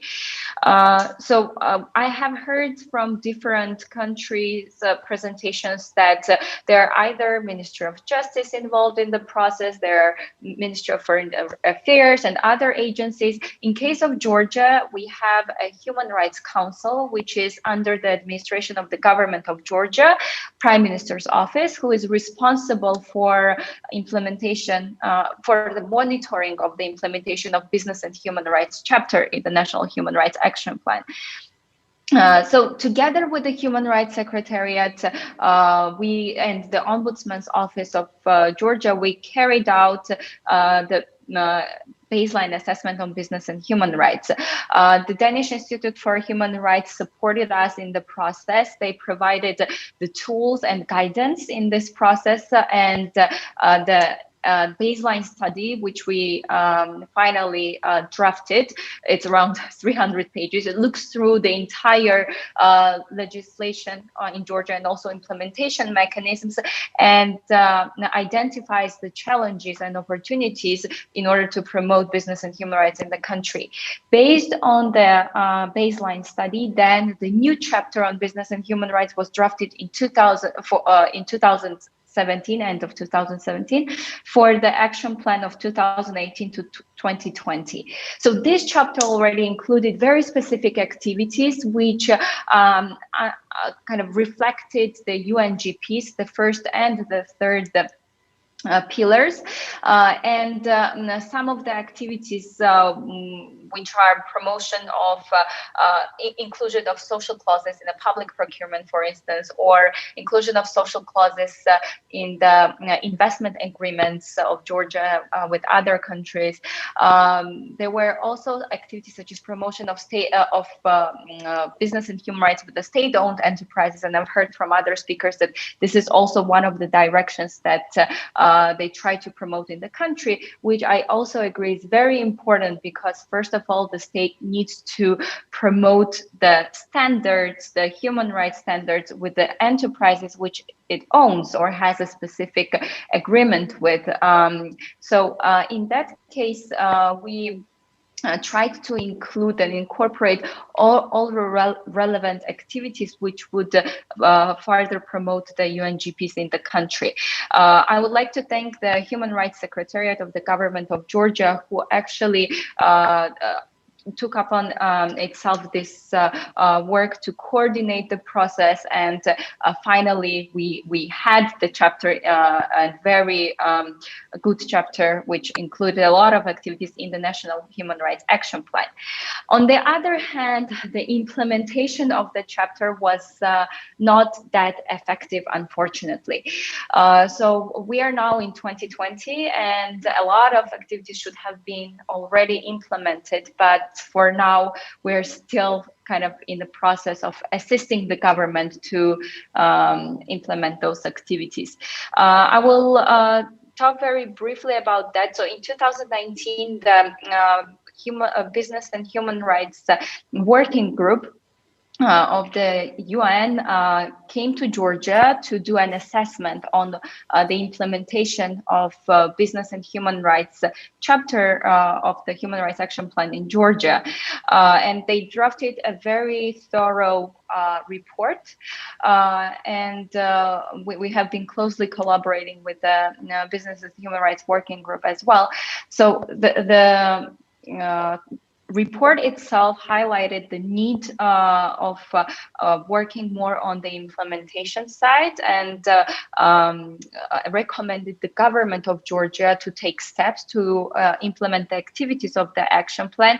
And at the same time, it recommended the government to consider business and human rights in the new strategy of human rights for the 2021 to 2030, which is being drafted right now, and in the relevant action plans in the future. So it has been a very important tool for us then to recommend and work with the government to promote inclusion of the business and human rights in the new national human rights strategy.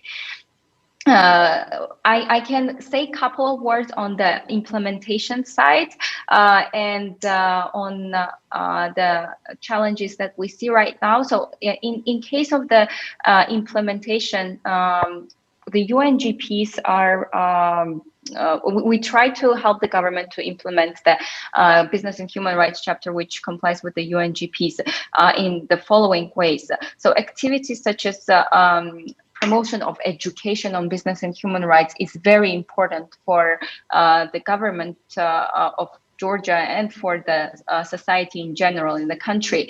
The problems of the implementation itself is due to the lack of education in the country and awareness on the business and human rights issues.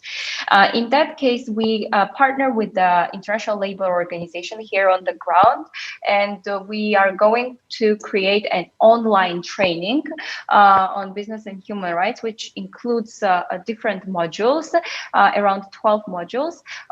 This training will be created in English language and then will be translated into Georgian. So it could be a relevant tool for other countries also in the region.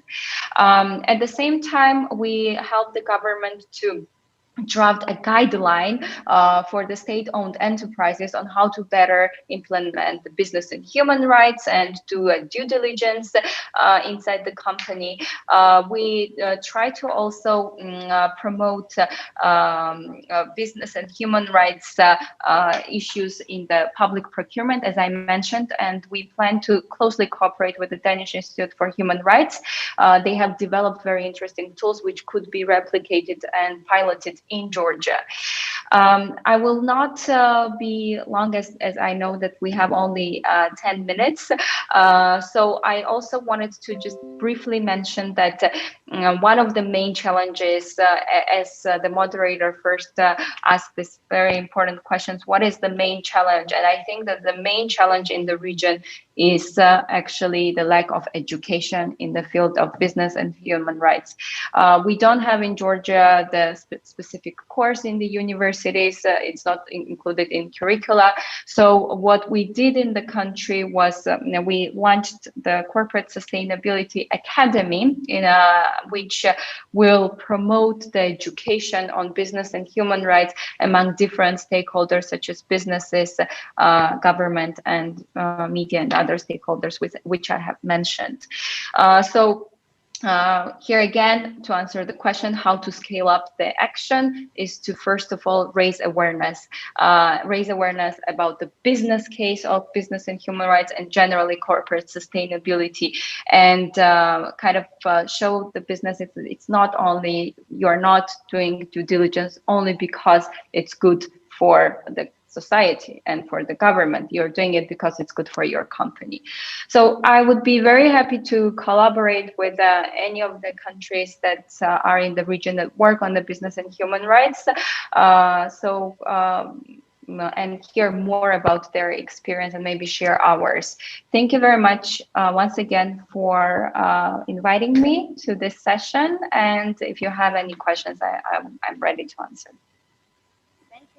Thank you very much, Salome. And actually, I have one question linked to the recommendation of Yerny Chernich. What do you think that we should start from state-owned companies? From one side, I agree with Yerny, but from other side, I am concerned that state-owned companies are the most closed companies to be changed, to change their conduct. And from our experience, from example, IT companies are much more open to implement responsible business conduct, for example.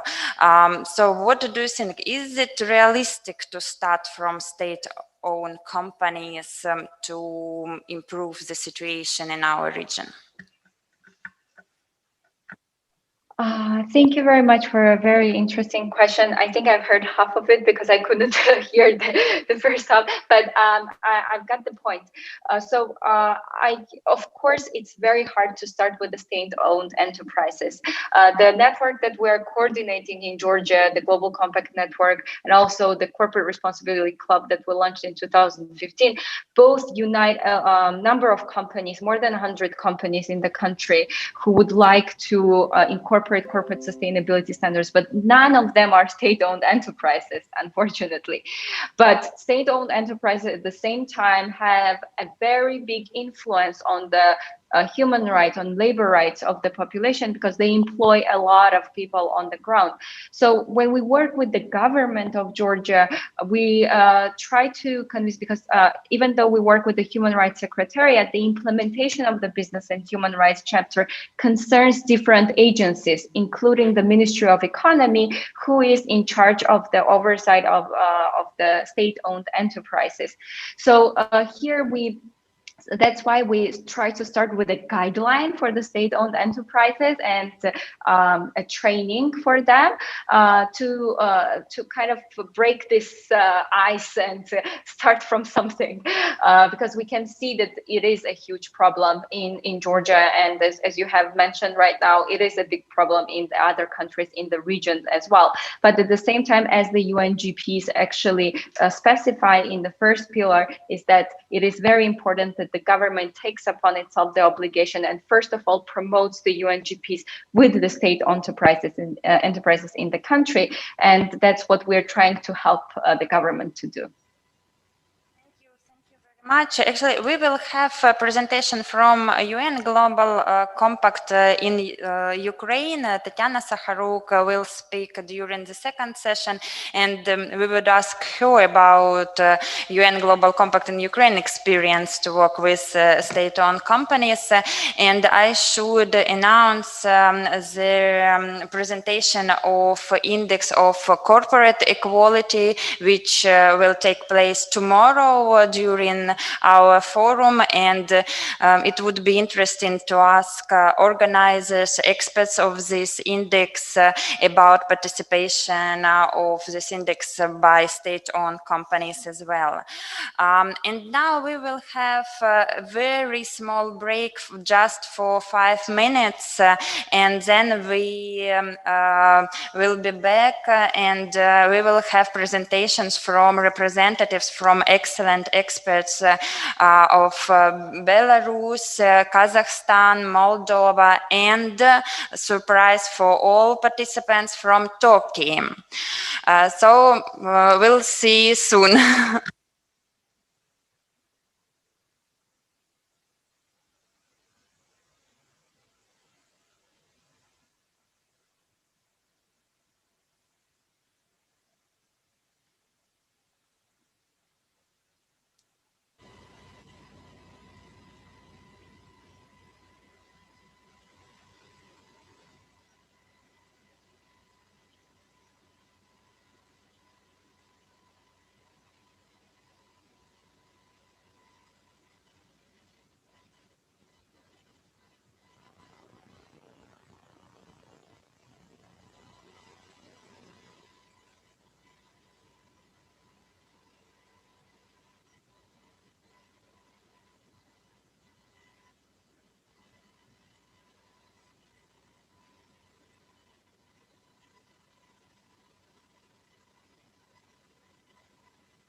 гучніше.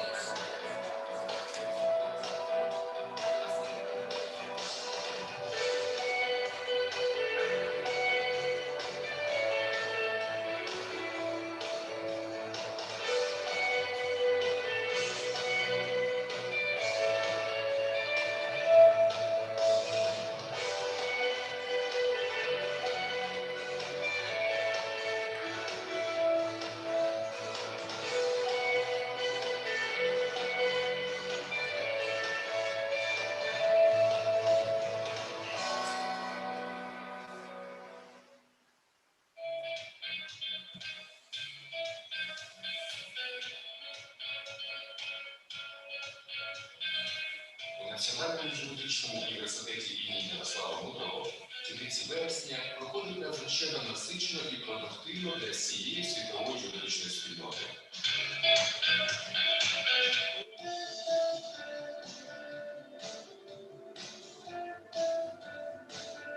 Наш виш продемонстрував прагнення не просто відповідати викликам нового часу, а випереджати їх, залучивши передовий міжнародний досвід. Ця ідея втілилася у життя проведенням першого юридичного форуму. Після його завершення стало зрозуміло, у юристів України з'явився новий майданчик для спілкування з правовою елітою світу. Форум набув загальнодержавного значення. Він остаточно закріпив за собою статус планового щорічного заходу. Це дозволило відразу готуватися до наступного, ще масштабнішого правового дійства. І ось третій міжнародний юридичний форум звершився. Він став результатом партнерської роботи університету з OSCE, фондом Конрада Аденауера, Радою Європи.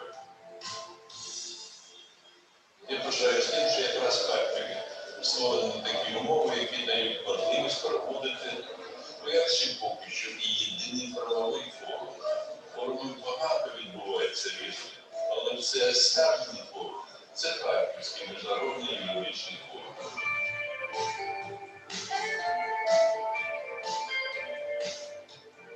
Це дуже важлива подія, яка знаменує собою черговий крок на шляху вдосконалення тієї правової системи, яка сьогодні потрібна для нашої держави.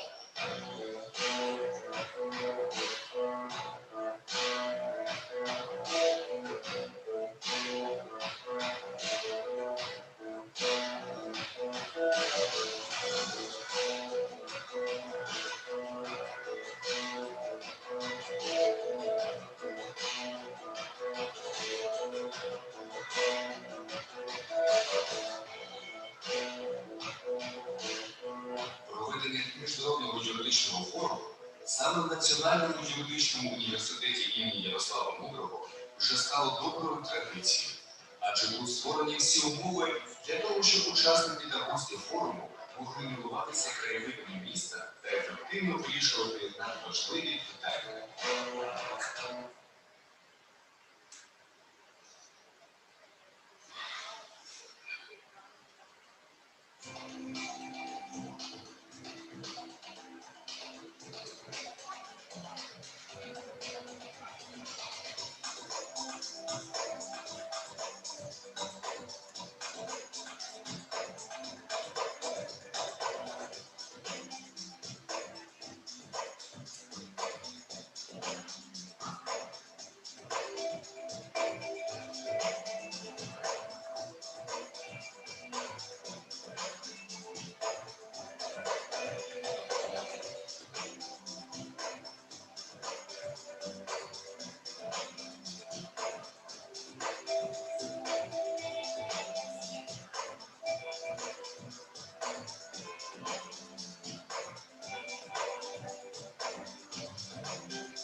Тут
вже сидять.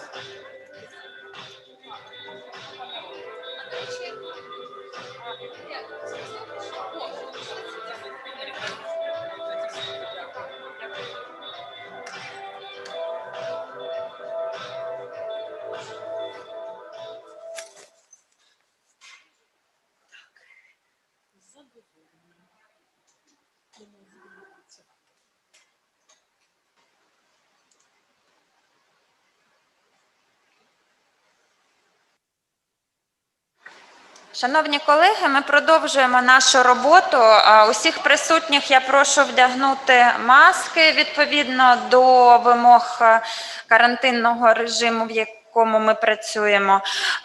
І я з великим задоволенням запрошую до слова пана Олега Гулака, який очолює Білоруський Хельсінський комітет. І ми вчора мали дуже цікаву презентацію від Єкатерини Дейкало, яка співпрацює з комітетом, яка багато робить в Білорусі для просування тематики бізнесу і прав людини. І вчора ми мали презентацію щодо ролі і викликів для бізнесу під час мирних протестів, які зараз мають місце у Білорусі.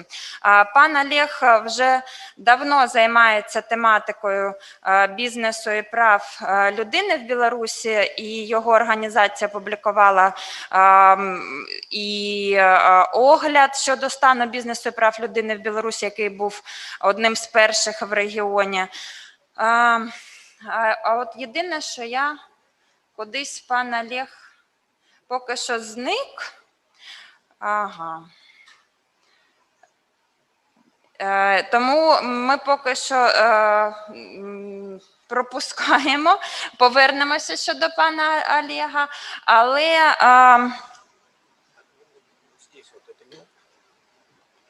я не бачу. Так, ось, да. Так, пане Олег, ви з нами?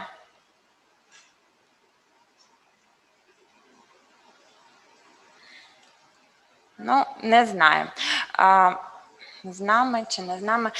Тому поки що я надаю слово Тетяні Зінович. Ми вже мали можливість вчора спілкуватися, але сьогодні предмет дискусії в нас інший, і пані Тетяна гарно знається на ситуації щодо імплементації керівних принципів ООН з бізнесу і прав людини в Казахстані. І насправді це найбільш провідна експертна організація, яка займається цими питаннями в Казахстані. І ми дуже раді, що ми маємо сьогодні таке представництво у нас на форумі. Пані Тетяна, будь ласка, вам слово. Добрый день, спасибо большое. Я очень рада присутствовать на таком замечательном форуме, который является очень актуальным в наше время, особенно в свете COVID-19, который сейчас ходит по планете. И Я бы хотела очень кратко остановиться на той ситуации, которая в Казахстане сложилась в части продвижения принципов ответственного ведения бизнеса и защиты прав человека в рамках предпринимательской деятельности. И, я, пожалуй, остановлюсь на 3 блоках о том, что делает государство, что делает сам бизнес и какие усилия предпринимает общественный сектор в Казахстане по продвижению принципов.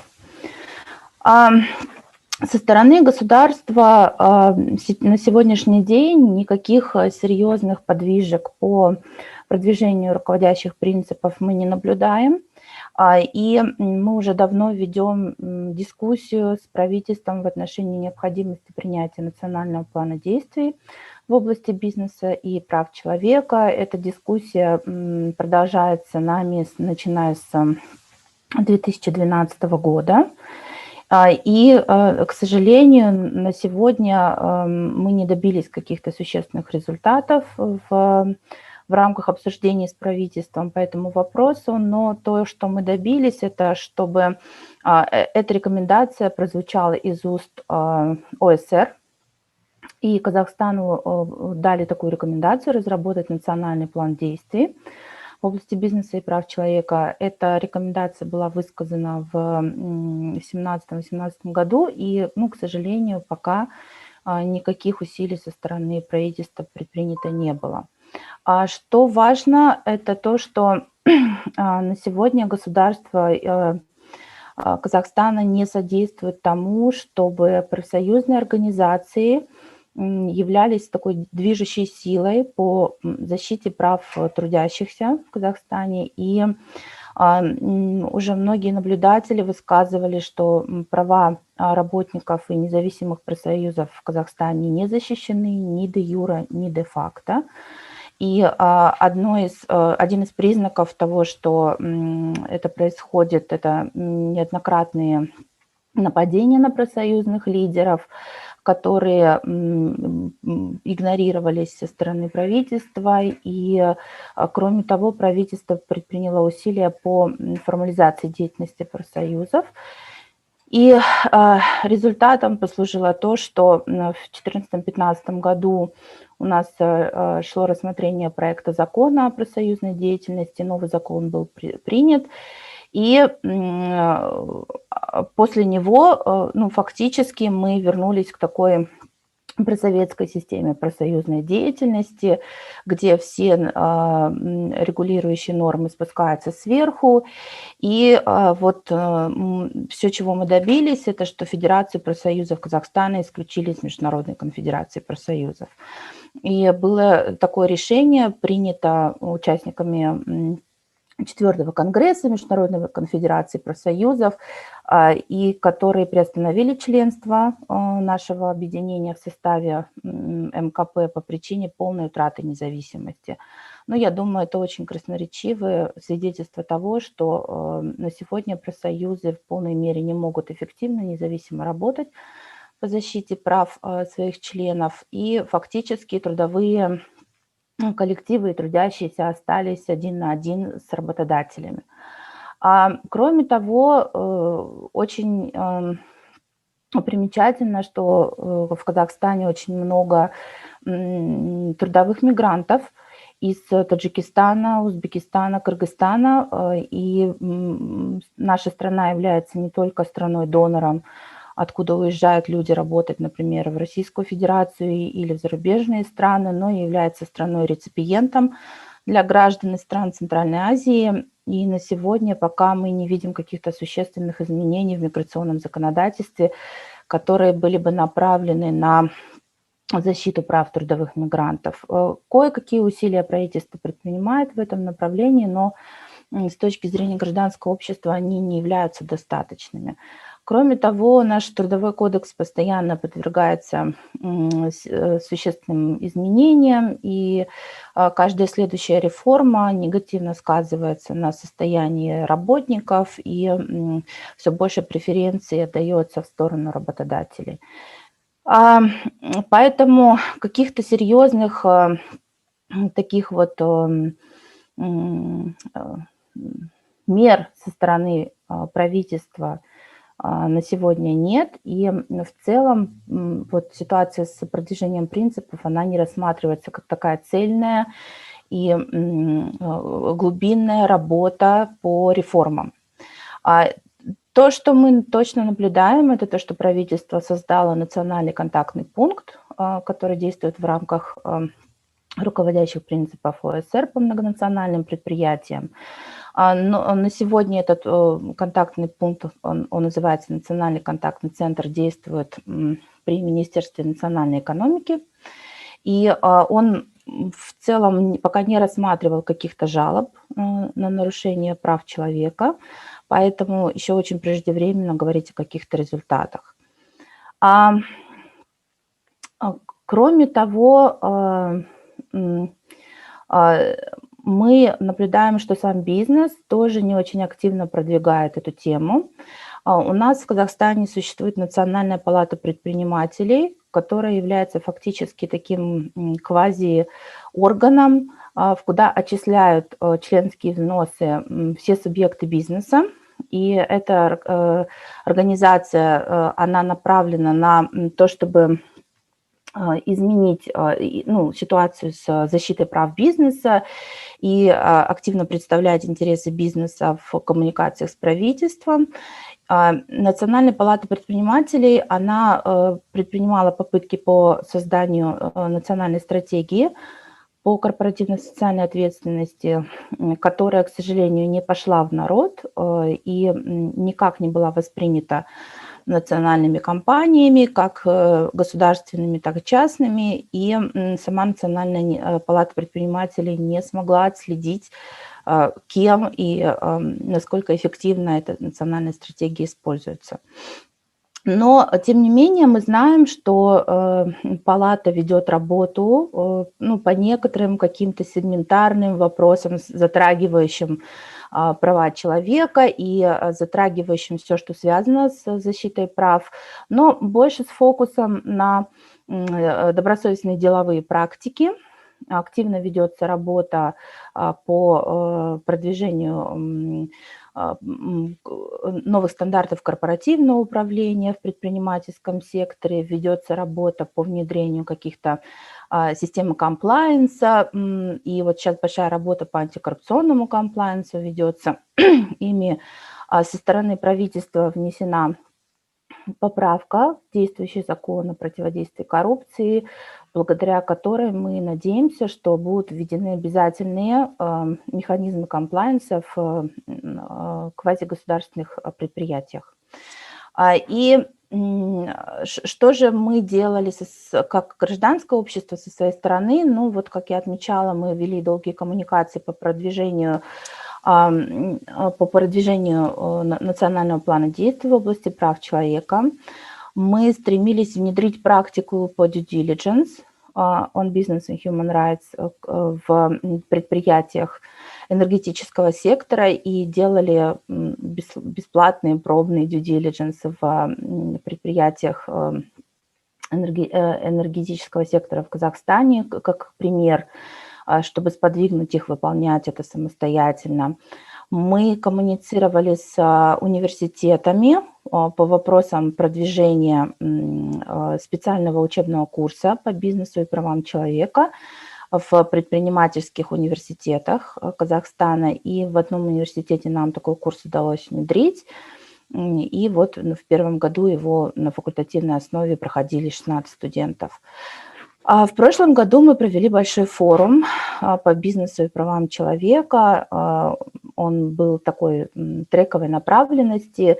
Там было несколько таргетированных групп. Форум работал для предпринимателей молодых. Форум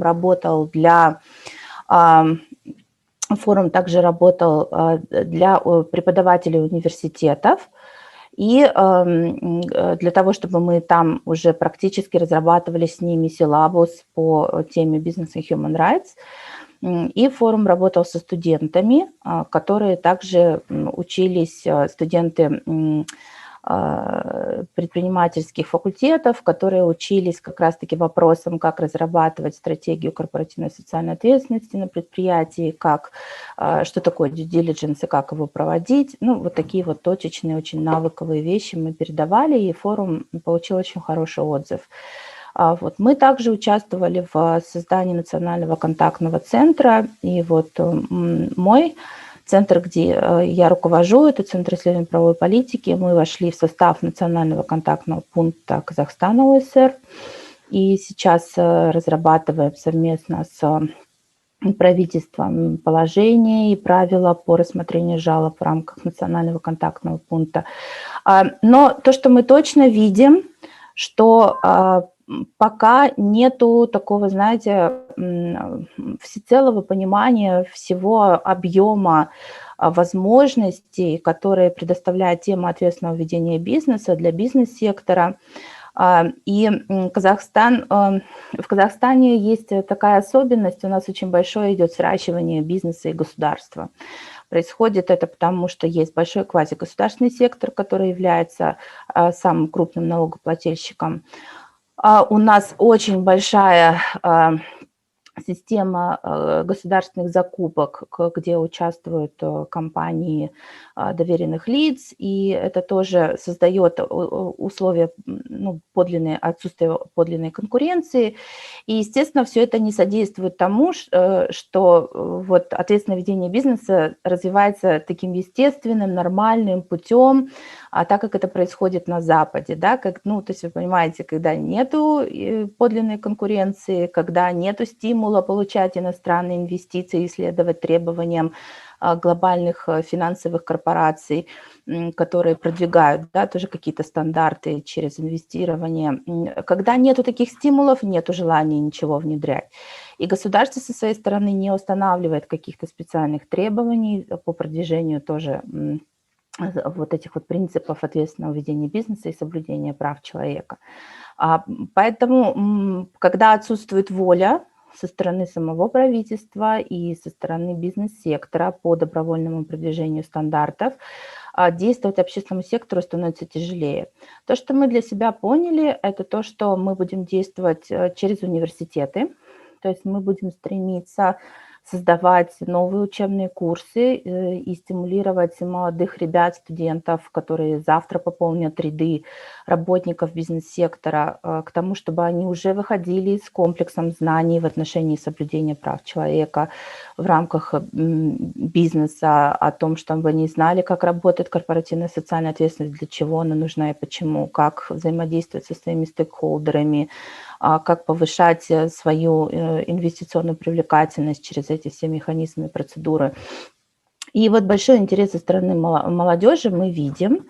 И очень большой интерес стал проявляться со стороны молодых бизнесменов, со стороны так называемых стартапов, которых сейчас в Казахстане тоже очень много. И они действительно начинают либо заниматься какими-то экологичными вопросами, либо продвигают какую-то защиту прав человека на полноценном уровне. Поэтому вот эта работа, которая сейчас нами ведется, и мы будем продолжать эту работу больше с молодежью сейчас, чтобы на протяжении каких-то 50 лет мы сформировали уже пул нового поколения сотрудников, которые будут ориентированы на соблюдение прав человека в рамках предпринимательской деятельности. Спасибо большое. Спасибо огромное, Татьяна. И действительно мы видим, что те вызовы повторяются из страны к стране. И опять же возвращаемся к тому, о чем говорил и Ерний Чернич, да, сегодня, о том, что очень сильна связь между бизнесом и государством. Мы, кстати, в Украине действительно тоже это чувствуем, и тоже это чувствуем как один из барьеров. Бизнес часто не заинтересован в том, чтобы имплементировать стандарты в сфере бизнеса и прав человека, просто потому что ему проще действовать путем влияния на государство и путем лоббирования каких-то своих интересов на государственном уровне и будучи под некой защитой часто в этом смысле. Поэтому действительно вот эта связка, которая, видимо, тянется еще для наших стран в связи с тем, что мы входили в СССР, и где вообще частного бизнеса не было, и вот эта традиция государственного ведения экономики, да, несмотря на то, что частный бизнес теперь есть, он все равно очень сильно связан с государством.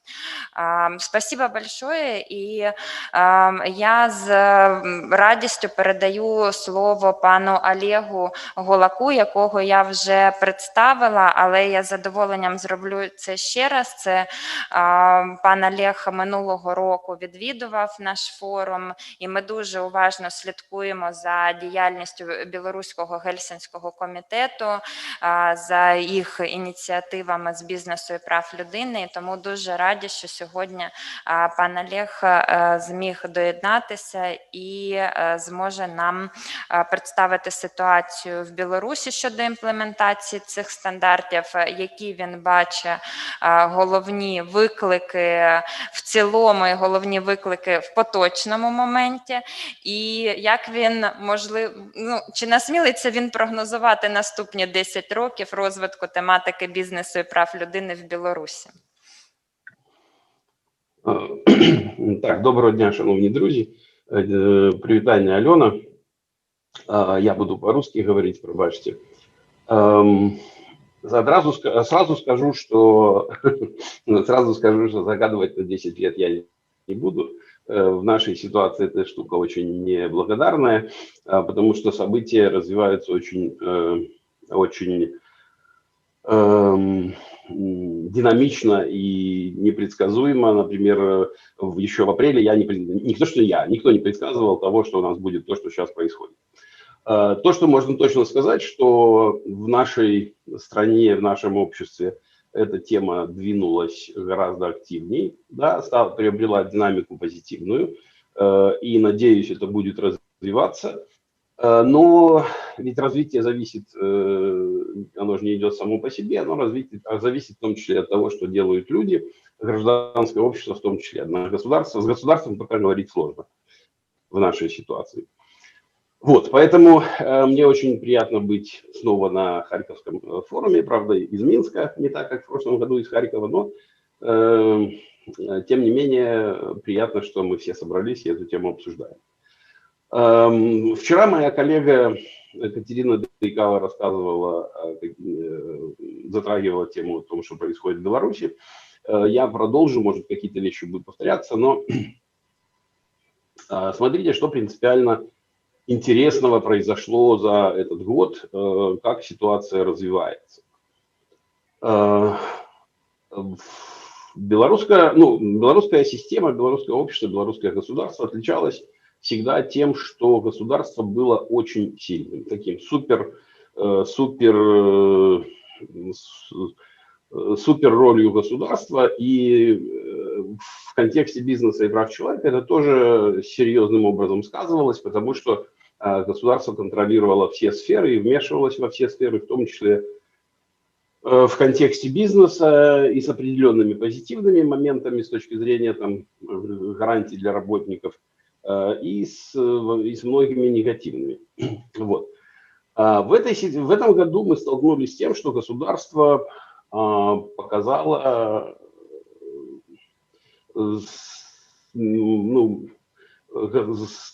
со слабостью государства, скажем так.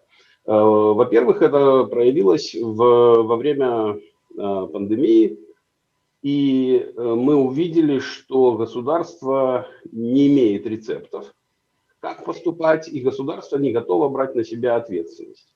Вот. И государство не вводило социальных гарантий, не вводило карантинов, которые бы оплачивались, которые бы компенсировались государством, и было достаточно как бы отдано на откуп бизнесу. И в этой ситуации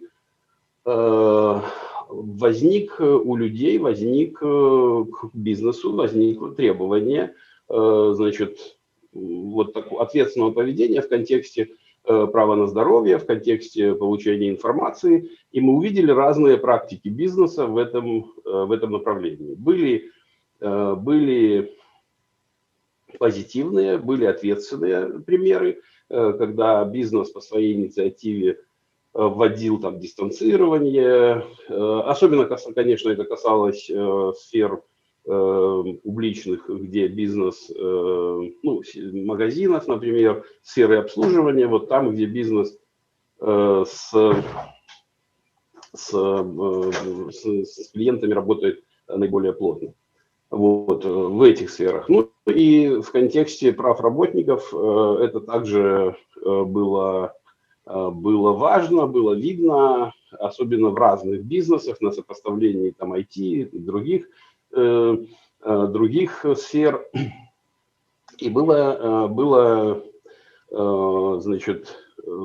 высказывания руководства, руководителей бизнесов, и государственных, и негосударственных на эту тему. И это людей, ну, привлекло внимание к роли бизнеса в том, как они живут. И мы как раз, мы начали даже, запустили исследования, начали собирать практики поведения бизнеса ответственного и негативного.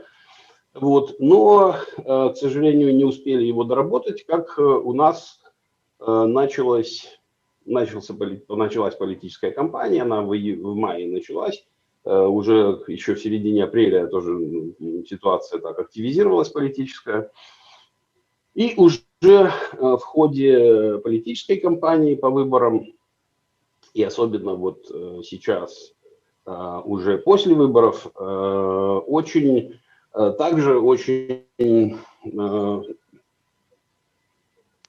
также проявилась, прошу прощения, одну минутку сейчас, да, вот заработало все. На фоне после выборов то особенно проявилась интерес людей. Прошу прощения, что-то меня тут сбивает. Проявился интерес людей к тому, как бизнес относится к их политическим убеждениям, насколько люди могут свободно выражать свое мнение, насколько люди могут иметь политические убеждения и их высказывать в контексте как раз, как бизнес к этому относится. Бизнес как работодатель, бизнес как сервис. Вот. И на этом фоне возникла интерес к сообщениям на эту тему. На этом фоне возникл интерес у пиар-сообщества, у HR-сообщества к этим вопросам. Ну и как раз очень тут интересно то, что мы к этому времени как раз подготовили пособие по бизнесу и правам человека, переиздали, сделали, значит, country guide по бизнесу и правам человека. И тоже очень интересно то, что это было не просто интерес людей, но конкретные кейсы, в которых начало звучать, что бизнес ответственен в правах человека. Во-первых, это дело американской компании, которая поставляла белорусским властям оборудование для фильтрации интернет-трафика. И вот совсем недавно, значит, были сообщения о том, что эта компания отказалась от контракта в связи с тем, что их оборудование было использовано против прав человека, именно с такими формулировками. Отказалась от контракта, это значит, что отказались обслуживать это оборудование, и когда там истекут сроки софта, может быть, еще какие-то элементы, ну, это оборудование должно перестать работать. Как бы вот логика такая. И это прозвучало для общества, для бизнеса, для государства важным, ну, как бы очень практическим примером. Это не просто где-то там далеко что-то происходит, какие-то там высокие стандарты, а вот практические действия бизнеса. Второй такой пример – это реакция норвежского покупателя белорусского калия, химической компании, корпорации Яра, которая в десятки потребителей биокалия, а биокалий – это основной экспортообразующий белорусский бизнес, ну, государственный бизнес, это собственник государства. Вот. И на биокалии, как и на других крупных предприятиях, были забастовочные процессы, создавались стачкомы, люди бросали работу с политическими требованиями, их за это преследовали и в административном порядке, и увольняли. Вот. И вот эта норвежская компания, в том числе благодаря тому, что белорусская диаспора в Норвегии пикетировала их, они выступили с заявлением, значит, что для них права человека важный элемент, и они обеспокоены этой ситуацией. И ситуация развивается, потому что проблемы продолжаются, и вплоть до того, что был, значит, визит генерального директора вместе с лидером их профсоюза. Вот. И это все в динамике сейчас мы наблюдаем. И, конечно, это тоже очень такой яркий и интересный, убедительный пример, опять же, и для общества, и для бизнеса, и для государства.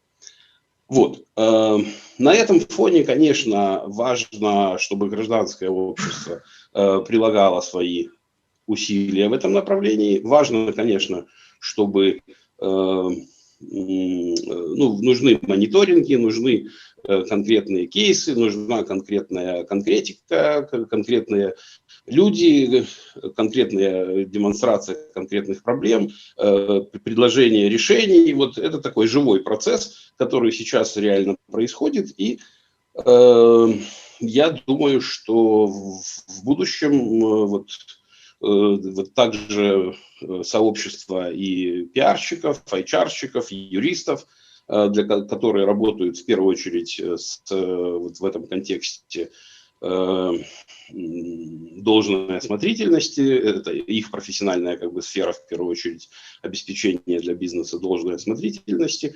Для них это практический пример, что эту тему нужно видеть, понимать и с ней работать. Вот, будем дальше работать в этом направлении. Спасибо.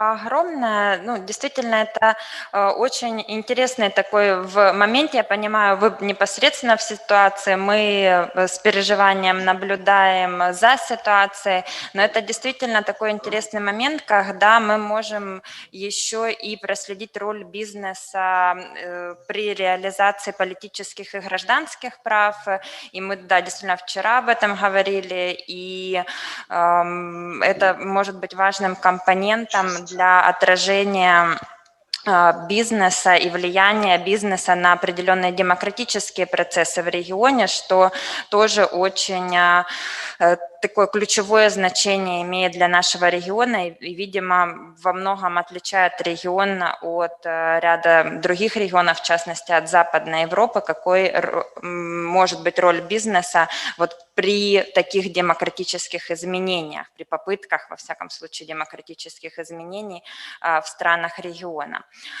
Спасибо еще раз. І я хочу передати слово пану Панчу Верланову, президенту Інституту бізнесу і прав людини Молдови. Це нова організація, яка була створена в листопаді минулого року і яка, власне, тільки починає діяльність в Молдові щодо просування тематики бізнесу і прав людини. І ми дуже раді, що пан Верланов проявив таку ініціативу і зв'язався з нами, з Беатою Фарачик, і висловив бажання співпрацювати, долучатися до цих процесів. І дійсно в Молдові на сьогодні це чи не єдина організація, яка займається даною тематикою, і тому ми дуже цінуємо, що маємо представництво пана Вілчанова сьогодні з нами.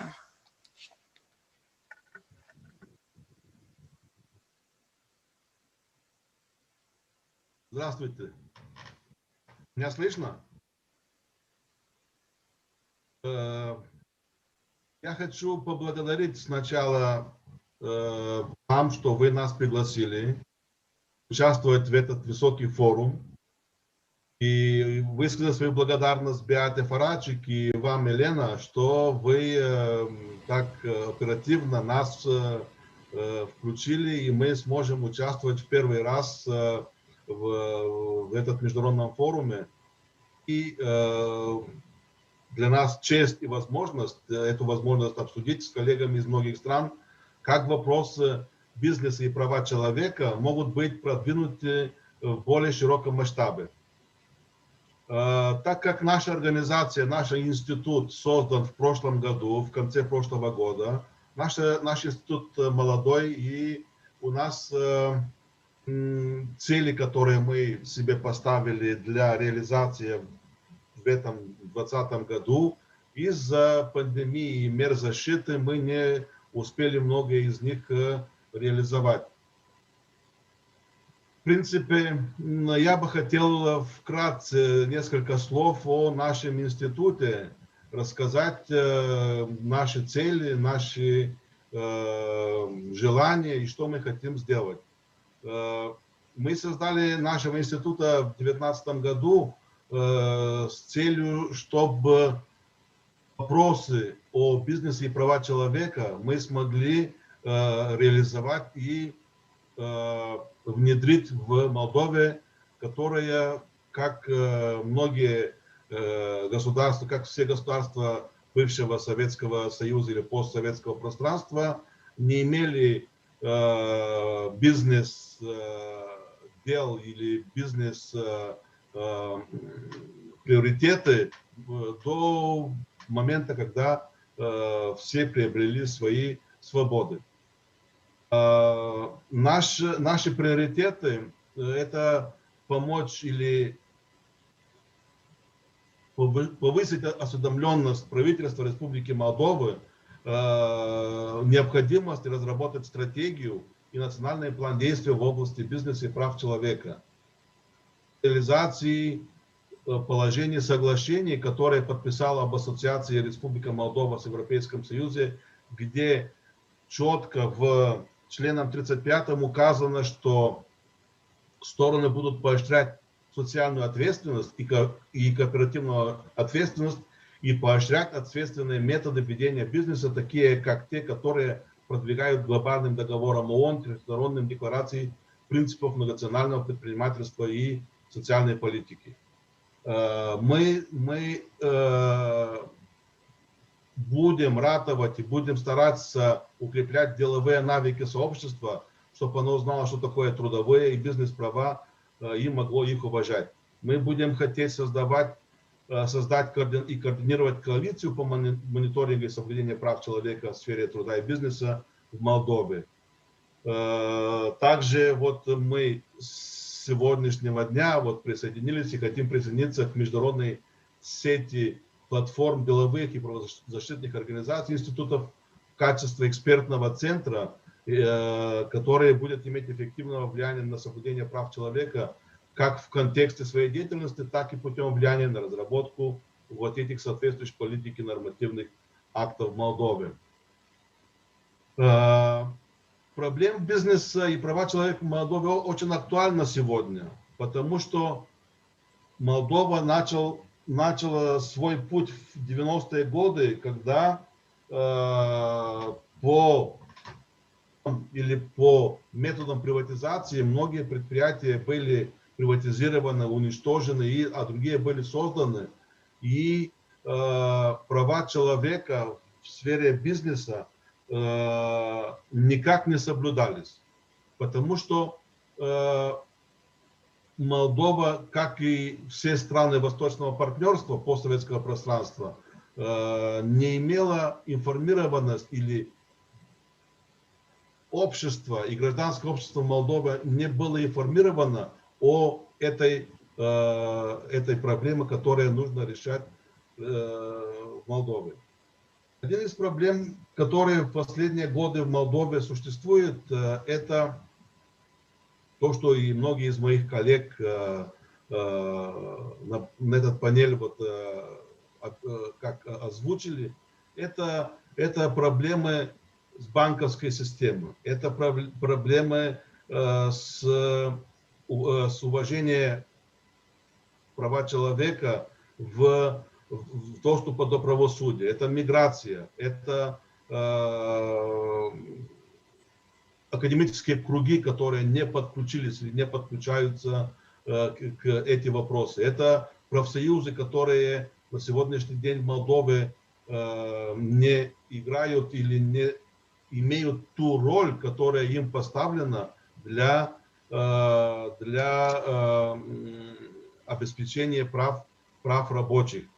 Я вам скажу, что это пенсии, которые на сегодняшний день в Молдове очень неадекватны по современным нормам и современным требованиям. Я вам скажу, что люди с ограниченными ответственностью получают пенсии в 37-80 евро, когда минимальная корзина для жизни Молдовы это около 150-160 евро.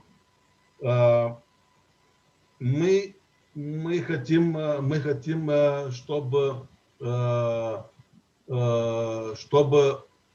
проблемы экологии была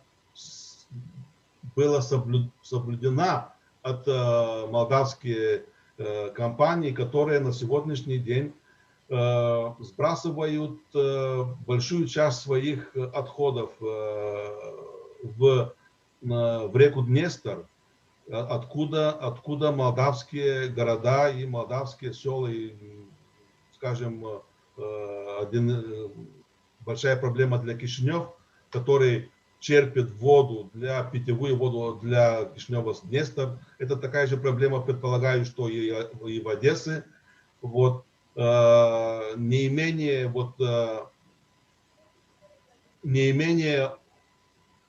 от компаний вот, и городов очистные сооружения в Молдове, только в городе в Кишиневе есть очистные сооружения, которые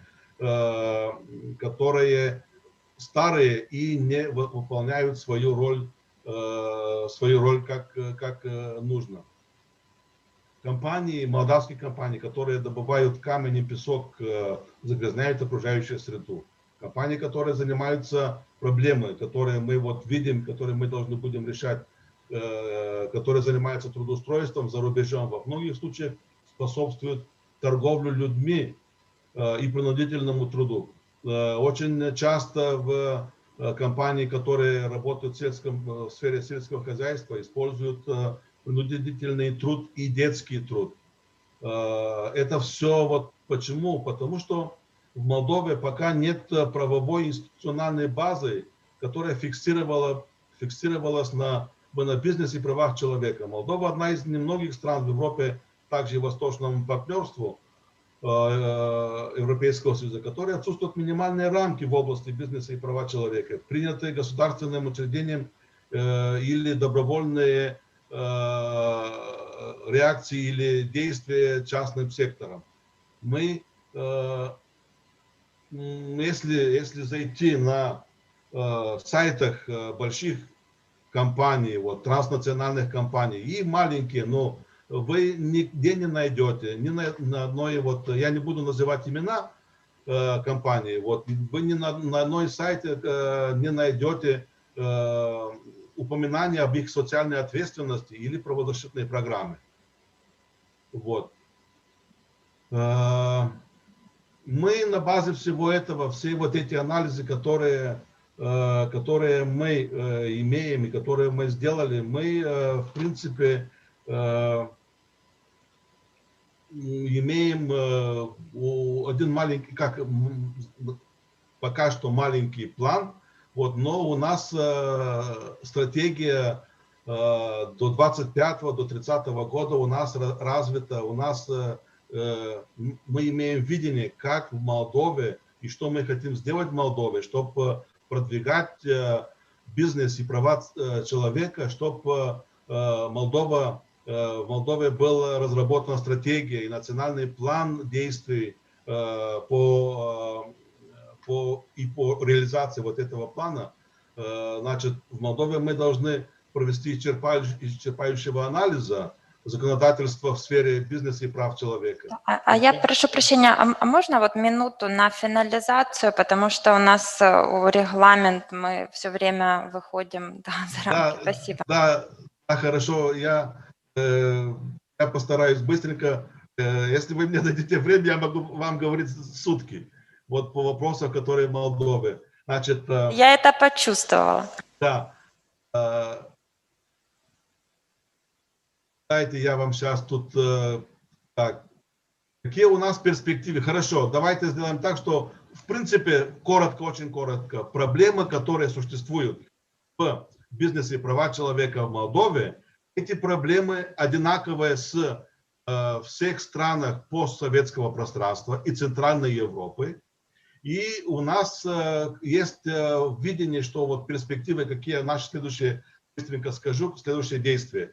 В 2021 году мы хотим организовать экспертные встречи в Молдове по разработке стратегии национального плана действия в области бизнеса и прав человека.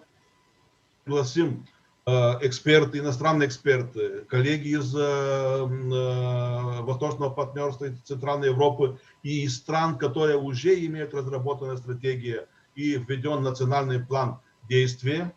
Потом нам очень хотелось, что в январе-феврале правительство, Министерство иностранных дел создало совет «Бизнес и права человека» и обсудить вопрос о возможности разработать стратегию, на которой пригласим крупные молдавские фирмы, компании, предприятия, заинтересованные министерства, департаменты, академические среды, профсоюзы, неправительственные организации.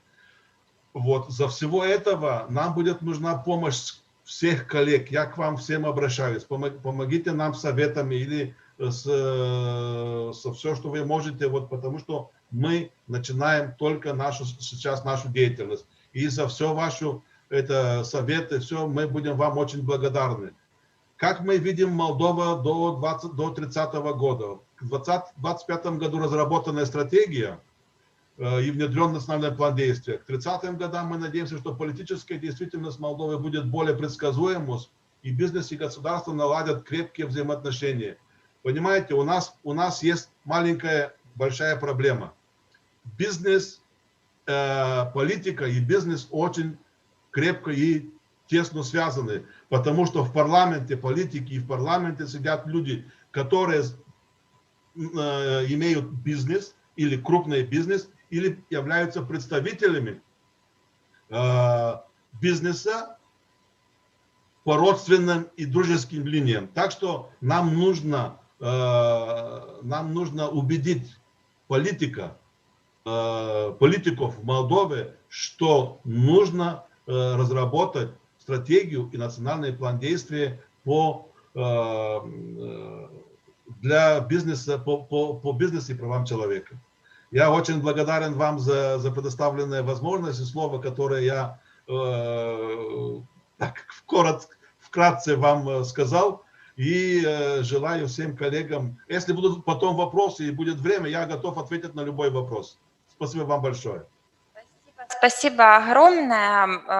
И опять же, снова мы услышали, собственно, те же вызовы. И, видимо, действительно оправдано, что мы объединили страны для обсуждения вот в этом региональном ключе, потому что очень многие вызовы повторяются из страны в страну, и независимо от того, даже что у нас очень отличается ситуация от стран региона, которые являются членами ЕС, и стран региона, которые членами ЕС не являются.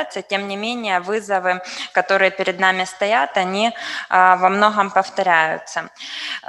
І я з радістю хочу також надати слово представникам, експертам Туреччини.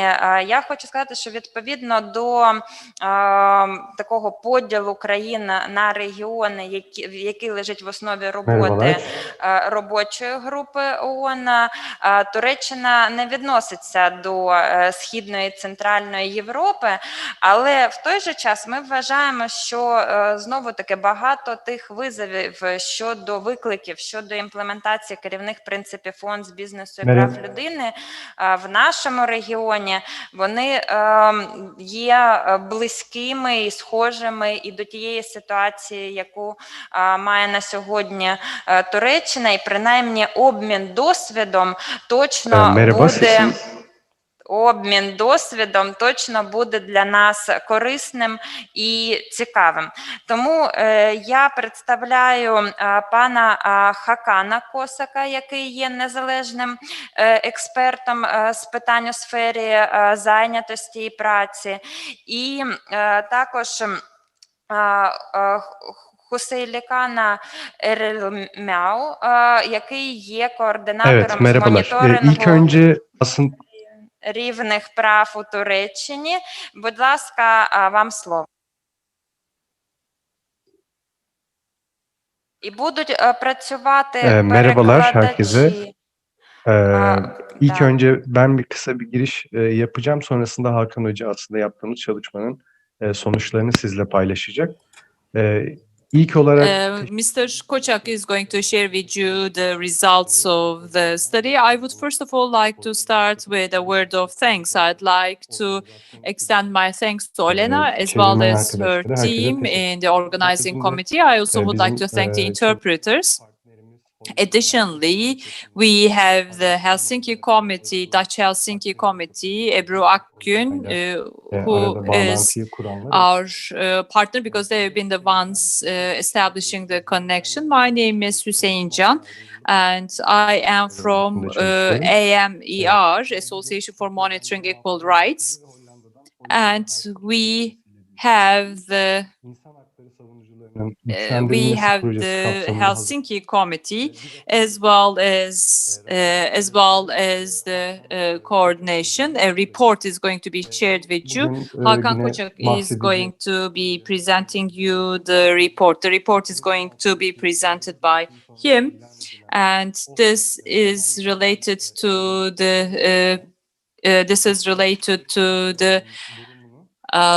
situation of the workers and also the conditions that changed as a result of the state of emergency.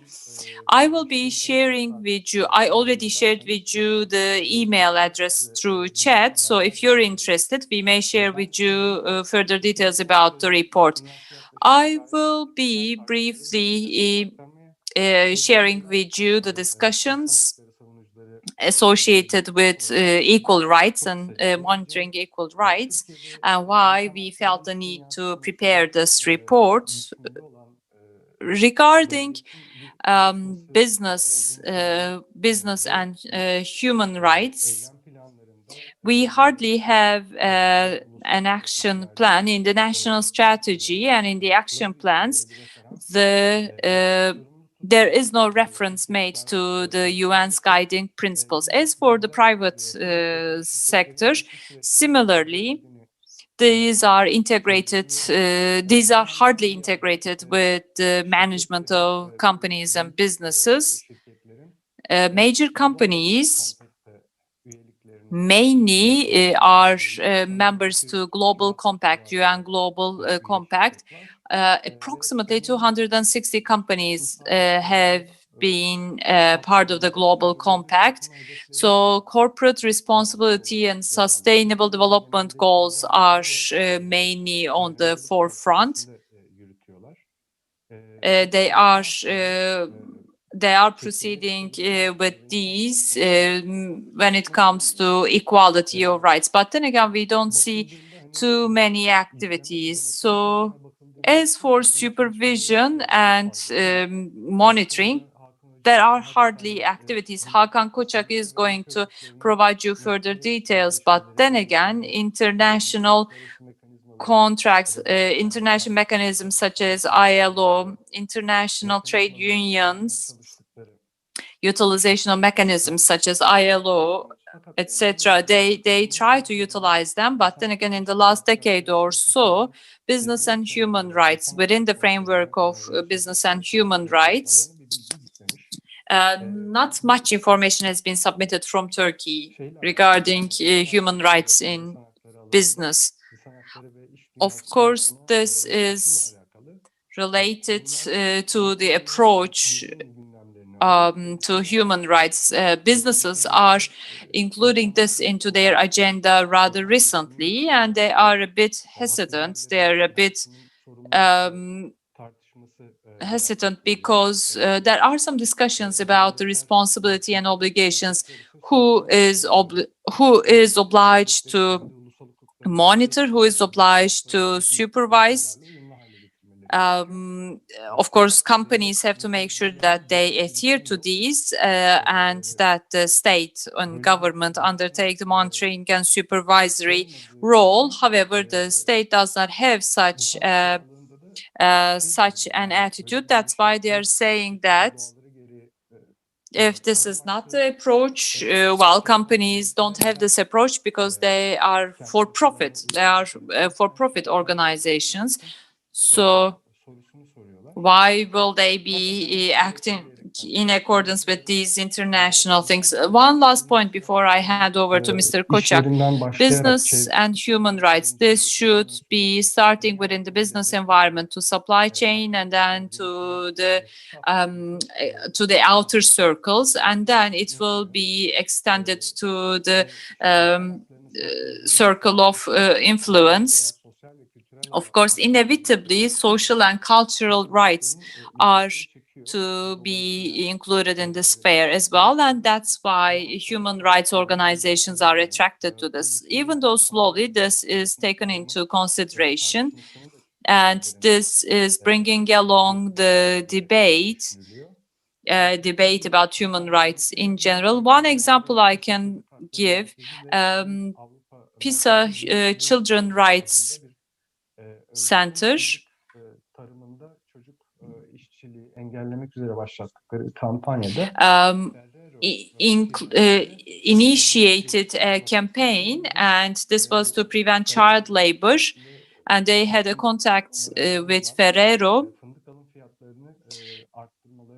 and a request was submitted to Ferrero in order to increase the unit price or the per kilo price for hazelnuts, because that also is associated with child labor. Why are we a part of that? After 2016, when state of emergency was announced, many restrictions have been brought in basic rights such as rights and freedoms for association, expression, etc. Trade unions also were a part of the parties that attempted to raise their voices, although there have been attempts to reduce their voices. EU countries, companies, human rights defenders, and other related associations and non-governmental organizations. So violations of right violations regarding organization, we wanted to report that. That's the motivation why we generated this report. Now back to Mr. Koçak. Hakan Koçak is going to present you the details of the report.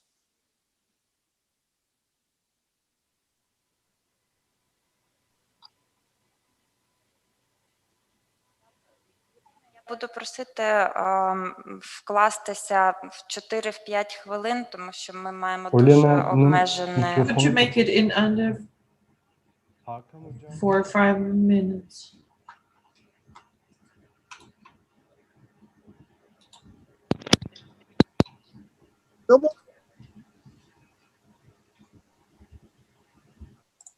Sesim geliyor mu? Can you hear me? Asks Mr. Koçak. Geliyor hocam. Merhabalar. Hello. Thank you very much, everyone. As Hüseyin also mentioned, in this process of continuous state of emergency, we generated a report about the collective perspective towards the status of the workers. I know time is limited, so I will only touch upon the headings and try to summarize it. As Hüseyin also mentioned, in recent years, after, on the 15th of July, 2016, there was a coup attempt, and then a state of emergency was announced. And the formation we had after the coup d'etat back in 1980, there was a structure about the collective working rights. So this actually deteriorated further on after 2016 when the new state of emergency was announced. A couple of points about that in order to give you an idea about the deterioration of the rights in Turkey.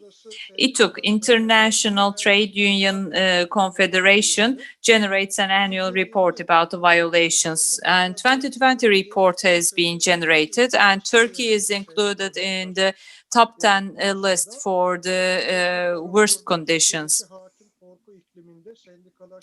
And joining in trade unions in this climate of fear was also referred to in the report. So, of course, it's not practical to touch upon all the details, but then again, in our report, we focused on European investors that invest in Turkey or European companies that have suppliers in Turkey. Those were in our scope. So when we focused on these, we saw that there have been some cases, for instance, in petrochemicals, in paper production, transportation, and metal processing. European capital investing in Turkey, companies with a European capital investing in Turkey, nearly all of them, I would say, on a couple of levels, did not, made some commitments regarding collective rights. For instance, some to mention are as follows. Within the framework of UN Global Compact, these companies had undersigned, they were signatories to the UN Global Compact, and these companies also publicly disclosed the corporate responsibility principles, and these were referencing to the general principles of ILO. So organization, right to association, etc. There were such commitments in their own principles, corporate principles. Another important dimension was related to the businesses. Some of these European businesses at the same time were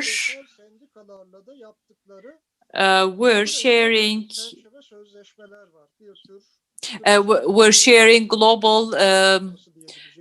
global gentlemen's agreements with some global trade unions. We can call them as gentlemen's agreements. These, within the scope of these agreements and contracts, ILO was referenced, and they had made commitment that they would act in accordance with ILO principles. Of course, I mean, there are many cases, and time would not permit us to go into the details of all. But then again, when we take a general look to the cases, the emerging attributes are as follows.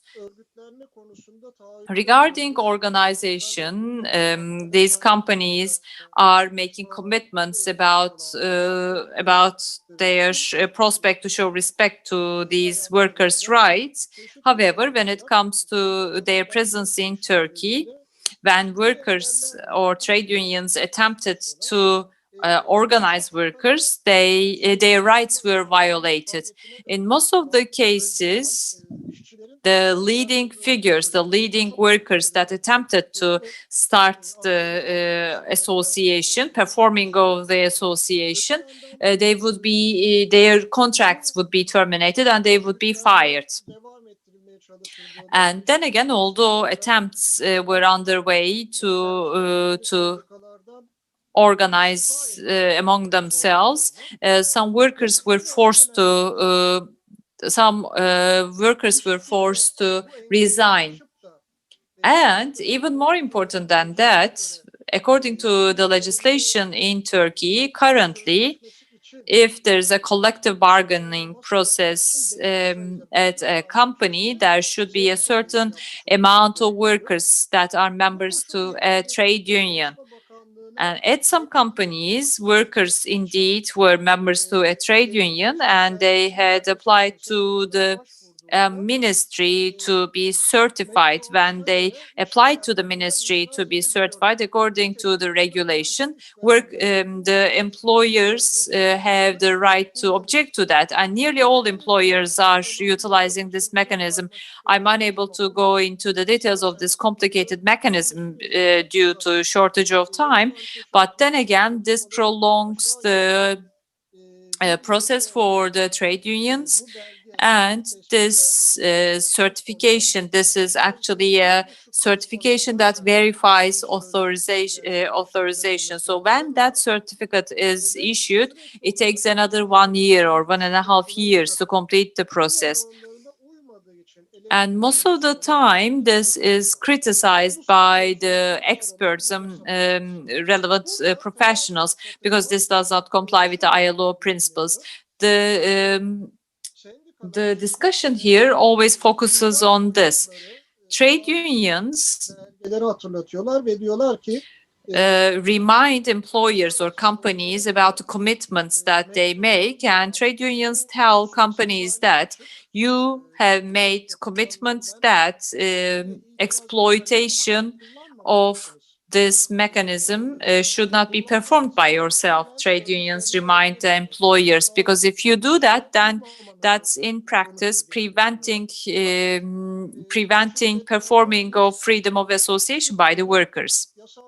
However, companies say that we are a company operating in Turkey and we have to abide by the regulations in Turkey, and we utilize this right. So what do the trade unions do in this sense as they defend their rights via the professional associations? They try to establish dialogues. They try to undertake some lobbying activities with the international headquarters. They make reminders about the undersigned ILO commitments, and they make this reminder to the public as well. They make a call for abiding these commitments, and through the confederations, ILO's annual meeting in June at the General Assembly of ILO, this is brought up to the agenda. And when we take a look at the reports generated by the relevant committee of ILO, we see that there are references made to these cases. And trade unions in Turkey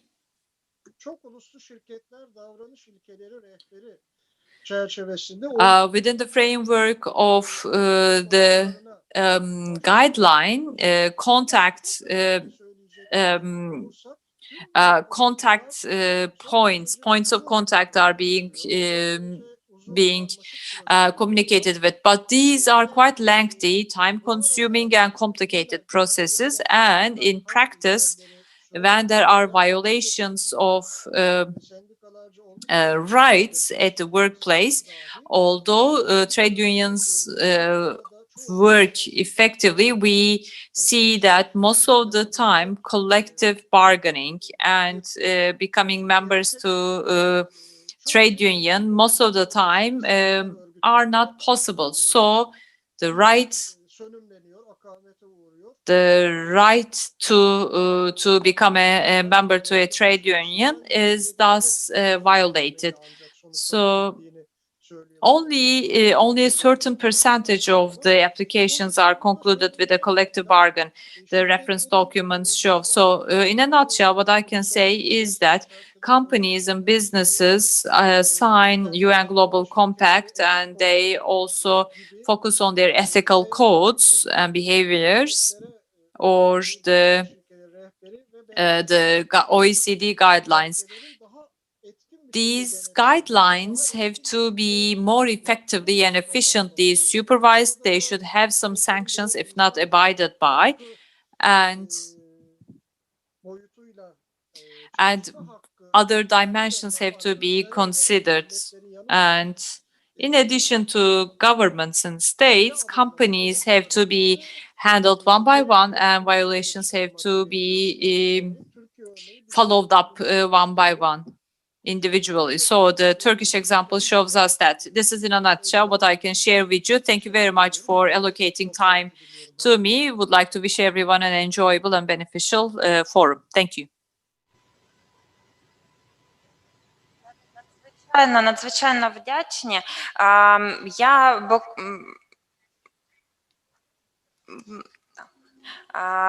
Я буквально за 2 хвилини спробую підсумувати, фіналізувати те, що ми сьогодні почули і з приводу чого ми будемо працювати надалі.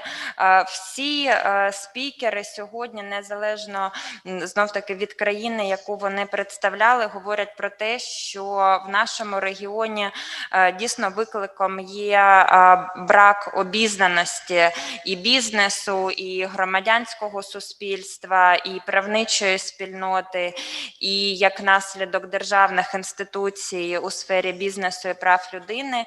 І, звичайно, якісь держави більш активно просуваються у цьому напрямку в регіоні, якісь держави, на жаль, тільки починають свою діяльність у цьому напрямку, і тому, звичайно, це має бути один з пріоритетів. Крім того, ми побачили, що всі експерти відзначають таку проблему, як дуже тісний зв'язок бізнесу і держави, і, відповідно, і тут з цього ж зв'язку випливає вплив ситуації щодо демократії в державі, і, відповідно, чим менш розвинутою є демократія в тій чи іншій державі, тим більше відчувається негативний вплив цього зв'язку, залежності певної бізнесу від держави. І тут інше, можливо, в чомусь риторичне питання постає, чи може імплементація керівних принципів ООН та інших стандартів у сфері бізнесу і прав людини сприяти певним демократичним зрушенням у державах нашого регіону, чи ми є заручниками ситуації і нам не слід очікувати якихось кардинальних позитивних змін щодо впровадження відповідальної бізнес-поведінки, допоки не буде кардинальних змін у реалізації відповідних демократичних цінностей в сфері реалізації публічної влади. І, відповідно, чи можемо ми переконати бізнес слідувати певним стандартам в ситуації, коли в нас є недостатньо високим рівень верховенства права, і, відповідно, бізнес завжди використовує такий аргумент, як те, що невиконання державою відповідних стандартів у сфері прав людини означає, що в цій ситуації не можна очікувати і від бізнесу відповідальної поведінки. І, крім того, і, звичайно, з цього знов-таки випливає і от рекомендація, яку сьогодні озвучив пан Єрний Чернич, щодо того, що в регіоні ми маємо починати з державних компаній, тому що вони мають дуже потужний вплив на економіку, і знов-таки вони під прямим контролем держави, і за наявності політичної волі держави дійсно вони можуть стати гарним прикладом впровадження позитивних змін, але ми знову стикаємося от з попереднім питанням, наскільки буде політичною воля держави впроваджувати неформально, не на папері, а реально такі зміни, допоки в самій державі існують значні проблеми з верховенством права, з прозорістю, з рівнем корупції, з реалізацією відповідних демократичних процедур і стандартів в її діяльності.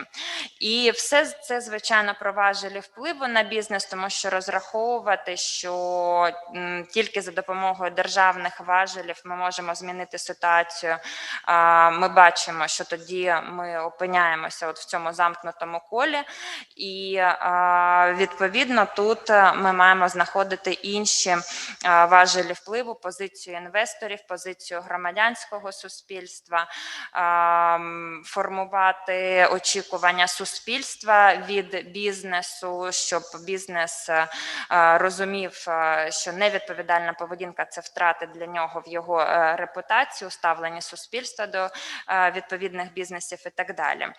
І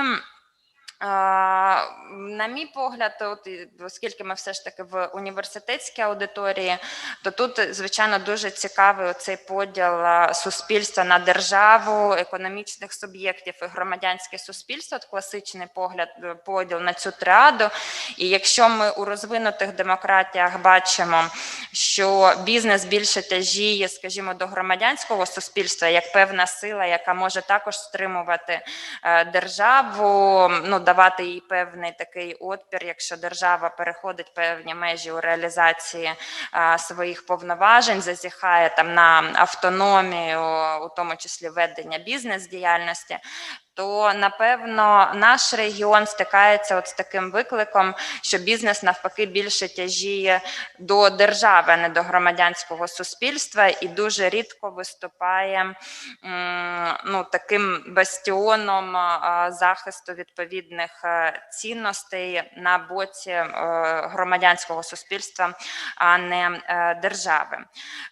Тому, власне, ці виклики, які потім проявляють себе в більш таких точечних питаннях і щодо захисту прав мігрантів, і в трудовій сфері в цілому, і в екологічній сфері, і в питаннях недискримінації, і в багато-багато інших питань, це, звичайно, виклики, які випливають з більш таких загальних положення, які є характерними для нашого регіону. І буквально остання теза, яка прозвучала, мені видається, що ще нам важливо все ж таки розмежувати зобов'язання бізнесу в сфері прав людини від наших певних таких ідеалістичних, можливо, іноді очікувань, тому що іноді ми можемо заплутати і сам бізнес, і самі заплутатися, де все ж таки межа цих зобов'язань, тому що коли звучать питання про певні стандарти соціального захисту, там ті ж самі пенсії, то, звичайно, бізнес прямого стосунку до цих питань не має. Це суто соціальна політика держави. І, на мій погляд, тут також це специфіка нашого регіону, що часто ми можемо невиправдано розширювати питання зобов'язань бізнесу у сфері прав людини. І тому в цій частині це для нас також виклик чітко позначити сферу саме от відповідальної поведінки бізнесу в сфері прав людини, про які зобов'язання ми говоримо, про який обсяг цих зобов'язань. Я щиро дякую за активну роботу упродовж цієї сесії. Ми повернемося о 13:10 і почнемо з дуже цікавої презентації дослідження з бізнесу і прав людини в часи COVID-19, яке проводить секретаріат Уповноваженого Верховної Ради України з прав людини у співпраці з Данським інститутом з прав людини. І, власне, це буде презентація про те, з якими додатковими ризиками негативного впливу бізнесу на права людини ми стикаємося в часи COVID-19, і які є позитивні приклади держав і бізнесів реагування на ці виклики. І після цього ми, власне, перейдемо до другої сесії про роль міжнародних і регіональних організацій і ініціатив у просуванні тематики бізнесу і прав людини. Ще раз дякую за роботу і, власне, скоро побачимося.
Видео я вижу есть. Так, теперь я, значит, должна на вот это вот и на вот это. Так, и...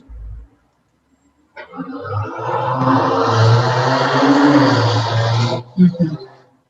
У меня получается, и ее чего-то я не вижу.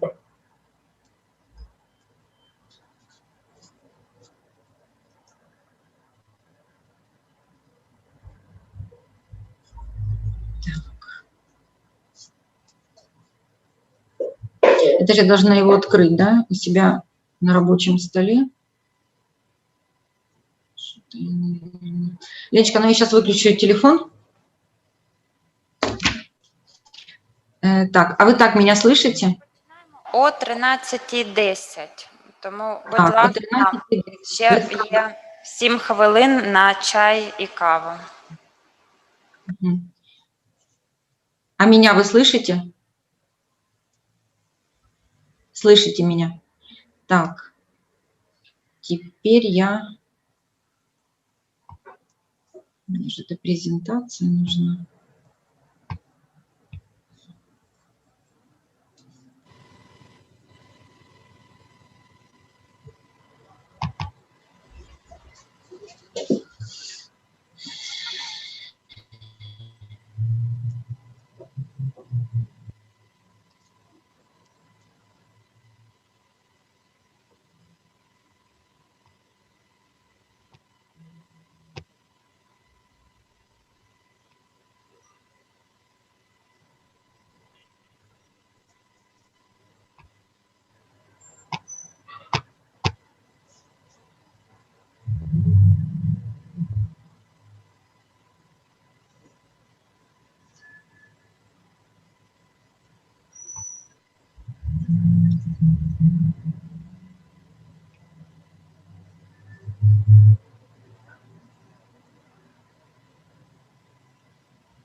Илья Матвеевич, а подскажите мне, пожалуйста, как вот это расширить слайды, которые у меня... Потому что у меня, кажется, не в 16 часов, а сейчас начинается это выступление. Ага, да, спасибо.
Алло? Да?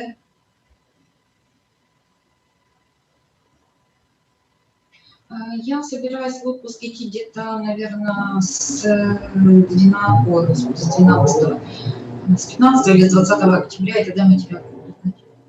Да, уже. Да, я уже просто вот хочу, да, точно уже поделиться. Да, спасибо.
Ему можно.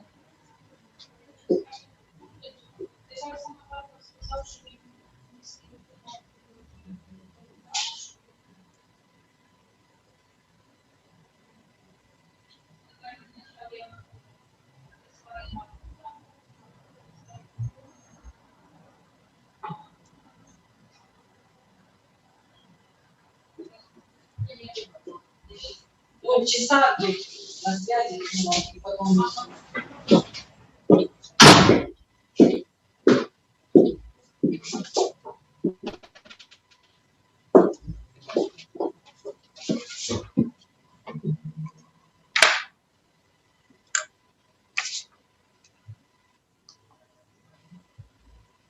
Зараз чекаємо на буквально ще 2 технічні хвилинки.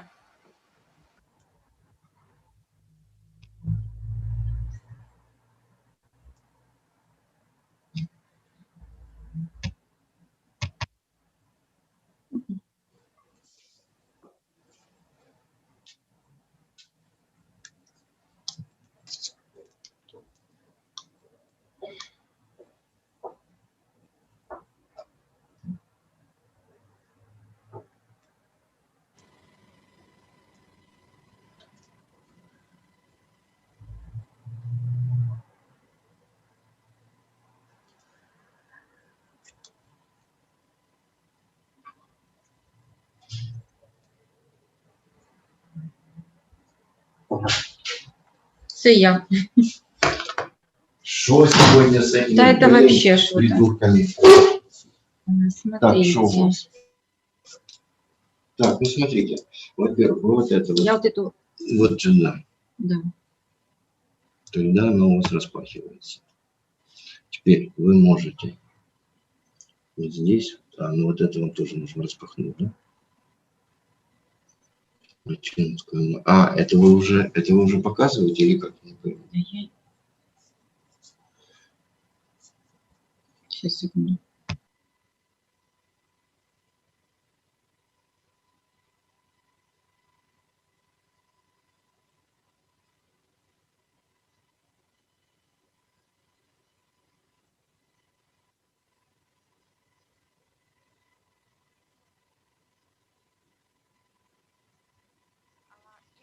Починаємо свою роботу, точніше продовжуємо свою роботу. І як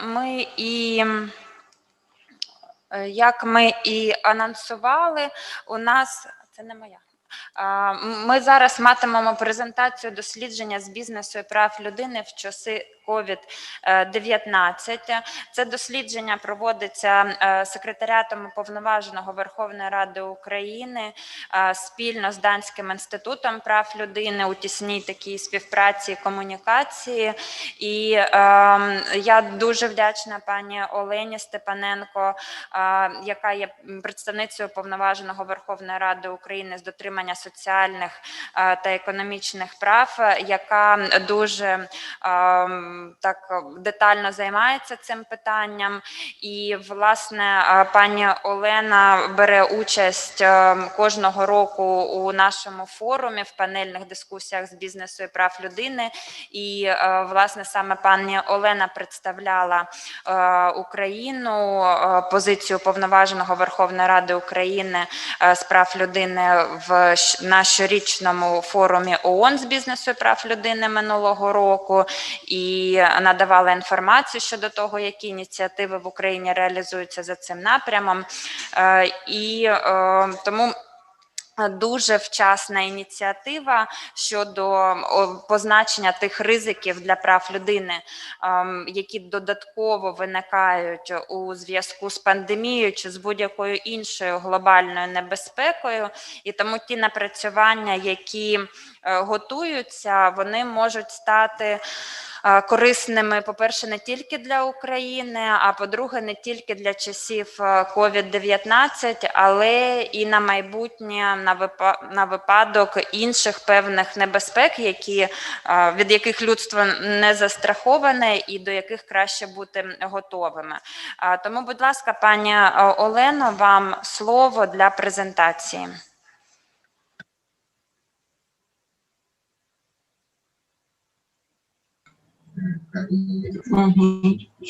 Да. Дякую, пані Олено, за надану можливість виступити. Я сподіваюся, що моя презентація доступна зараз, да, для наших учасників. Да? Тоді я розпочну з того, що я вдячна, пані Олена, ви сказали, що і наша ініціатива, але я хочу подякувати і Датському інституту з прав людини, і Дірку Гофману, який був серед тих, хто запропонував таку ініціативу, зробити таке дослідження. Дякую вам за активну таку участь в цьому розробленні і за сприяння секретаріату. І, в принципі, всім нашим працівникам, які здійснювали моніторингові візити навіть під час карантину і коли це були більш жорсткі такі умови, і зараз, коли триває вже адаптивний карантин. Я думаю, що ці виклики, які поставив перед нами, перед всіма COVID-19, він виявив і слабкі місця, і показав, де ми напрямки, куди ми можемо рухатися, де ми можемо розвиватися, і так, щоб наш світ зробити кращим, і саме, щоб права людини навіть в такі скрутні становища для держав були дотримані. Я хочу сказати, що наше дослідження передбачає декілька питань. Зокрема, ми дослідили у цьому дослідженні і ризики для працівників, і ризики для споживачів, клієнтів, їх контрагентів, ризики для громади, в якій здійснює діяльність компанії. Чим дуже, мені здається, буде цінним це дослідження, крім того, що в ньому є приклади не тільки України, але і дуже багато прикладів, які наведені як на виклики, пов'язані з COVID-19, реагували і інші країни світу. І це дуже для нас, наприклад, як для інституції з прав людини, дуже важливі приклади, тому що ми можемо, керуючись цими позитивними практиками, надавати рекомендації нашому уряду, надавати рекомендації бізнесу, надавати рекомендації нашим громадським організаціям, які безпосередньо здійснюють захист прав або споживачів, або прав пацієнтів, або прав працівників. Тому ці позитивні практики дуже важливі, я думаю, вони будуть дуже цікавими для всіх, хто небайдужий до цієї теми. Крім того, дуже корисним і дуже цікавим є і рекомендації, крім того, огляд керівництв і посібників, які розроблені міжнародними регіональними організаціями, експертними ініціативами, тому що ми знаємо, що і в Україні дуже багато організацій, які доклали багато зусиль для того, щоб розробити якісь регламенти, розробити рекомендації, як реагувати на ці виклики. Щодо ризиків для працівників, на цьому зроблено більш акцент, тому що ця категорія наших громадян і громадян всього світу була в найбільшій зоні ризику. Тому що це була і загроза зараження на ковід під час роботи, це була і загроза втрати заробітку, і ментальне здоров'я працівників, баланс, як зробити так, щоб і під час того, як працівники знаходилися на карантині, зберегти цей баланс між роботою та родиною, тому що ми знаємо, що дуже багато батьків мали залишитися з дітьми, які потребували догляду, особливо в той період, коли не працювали школи, дитячі садочки. Але в той же час вони працювали дистанційно, це було надмірне навантаження на працівників. Крім того, посилилися ризики дискримінації, насильства в родині, в тому числі, ви знаєте, наскільки був буквально спалах цього домашнього насильства, про це і Національна поліція України каже, і крім того, про це свідчать і звернення до уповноваженого з прав людини. Крім того, дуже важливе було правильно вибудувати оцю політику, коли, послаблюючи карантин, люди мали повернутися на роботу, бо під час, на жаль, карантину деякі структури підприємницькі звільнили своїх працівників, люди залишилися без роботи, і тут вже держава мала впливати на цю ситуацію. Крім того, у нашому дослідженні окрема увага привернута категоріям працівників, які були, на наш погляд, найбільш уразливими під час ковіду. Це були працівники, ви знаєте, сфери послуг, наприклад, ви знаєте, що працював транспорт, і водії, кондуктори, комунального, здійснювати свою роботу, не дивлячись на те, що вони були під загрозою захворювання на ковід. І для цього було зроблено дуже багато для того, щоб забезпечити їх засобами індивідуального захисту. Крім того, були, як наш моніторинг, наприклад, показав, ми ще будемо це відображати, але дуже були такі факти разючі, що люди, які знаходилися в місцях позбавлення волі, або люди, які знаходилися в інтернатах, і працівники цих закладів, вони не були забезпечені, на жаль, у перші часи карантину засобами індивідуального захисту, і були під загрозою не тільки підопічні цих, наприклад, там, інтернатів, психоневрологічних інтернатів, але і працівники цих закладів. Ризиками дійсно перебувають і неформальні працівники, у яких не задекларована праця. Окреме питання дійсно привернуто увагу саме працівників гіг-економіки. Ви знаєте, це працівники, які працюють, такі, фрілансери, да, контрактери, але вони працюють на такі платформах надання послуг, як Uber, Уклон, Ракета, інші, які здійснюють доставку там їжі або транспортні послуги надають. І, наприклад, в Україні була така ситуація, коли зросла попит на цих працівників і зросли на них навантаження, але як були приклади і у засобах масової інформації опубліковані, і в інтернет, на Фейсбуці, що ці працівники з подивом побачили, що їх дохід впав, тому що ці компанії зменшили тарифи. Тому дуже постало питання, що ми всі, як споживачі, користувалися послугами цих працівників, які працюють в секторі економіки, але дуже велике питання, хто ж їх забезпечує цими засобами індивідуального захисту. Крім того, ви знаєте, що дуже велике питання, особливо для України, це воно було дуже актуальне, це питання трудових мігрантів, наших моряків, які залишилися на той час, коли були введені карантинні обмеження за кордоном. У них закінчилися контракти. За офіційною статистикою, десь 160 тисяч працівників українців повернулися із-за кордону, бо втратили там роботу. Ви знаєте, що скільки зусиль і уряд, наприклад, України, і посольство України докладало для того, щоб забезпечити цих працівників транспортом, для того, щоб вони повернулися на роботу, а потім, коли в країнах, де використовується труд наших трудових мігрантів, була потреба в їх залученні, то теж через Міністерство закордонних справ, через посольство домовлялися про те, щоб ці працівники були залучені до роботи в тих странах, з якими були укладені контракти.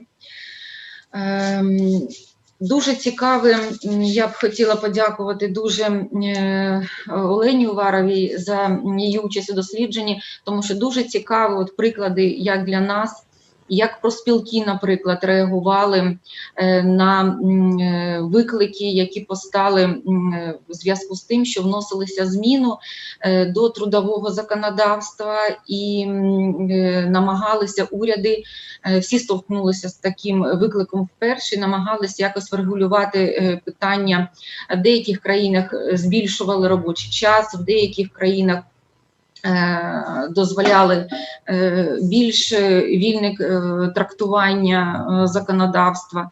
Але я хочу зазначити, що досвід Італії, досвід Великобританії, там, де об'єдналися профспілки і шляхом переговорів з роботодавцями, вони укладали такі акти безпекові для працівників, яких оговорювали окремі умови для того, щоб зробити працю безпечнішою, для того, щоб і економічні критерії для роботодавця були досяжні, і для того, щоб не втратити людей, для того, щоб забезпечити їх роботу. І є такий приклад, що деякі компанії, наприклад, вони для особливо тих працівників, які знаходилися в групі ризику, 65+, наприклад, або вагітні жінки, вони все ж таки запропонували їм бути вдома, працювати дистанційно. Ви знаєте, що у нас теж такі були умови введені. Ну, наприклад, наш офіс уповноваженого, ми жодного дня не було такого, щоб ми не працювали, щоб ми не розглядали звернення громадян, але був так організований режим роботи працівників офісу, що ми тільки обмежили особистий прийом громадян. Це дійсно з точки зору безпеки наших працівників і безпеки тих людей, які звертаються до уповноваженого. А так ми зробили і роботу наших працівників була розподілена таким чином, що деякі працівники приходять на 8 годину працювати, деякі на 9 годину з відповідним і закінченням хто раніше, хто пізніше робочого часу. Всюди у нас дуже посилені були заходи безпеки з точки зору дезінфектори наявні, з точки зору наявності постійного вологого прибирання, контролю температури і дистанційна можливість працювати дистанційно нашим працівникам була забезпечена. Майже всім в офісі залишалися тільки такі працівники, які були критично важливі для того, щоб офіс працював. Я знаю, що такі ж заходи здійснили урядові, державні органи, органи місцевого самоврядування, бізнес. Особливо нас порадувало те, що великі підприємства теж долучилися до цих ініціатив і таким чином робили все для того, щоб їх підприємства працювали і працівники були захищені. Але хотіла б наголосити, що є у нас ще в нашому дослідженні і розділ, який присвячений споживачам, клієнтам. Це буде теж така цікава тема, тому що фактично, щодо споживачів у нас не було прийнято таких окремих якихось нормативно-правових актів, але була можливість, наприклад, ті, хто хоче отримати адміністративні послуги, була можливість онлайн це зробити. Крім того, до органів місцевого самоврядування, органів виконавчої влади була можливість звернутися через скриньки або через сайти і надати свої документи.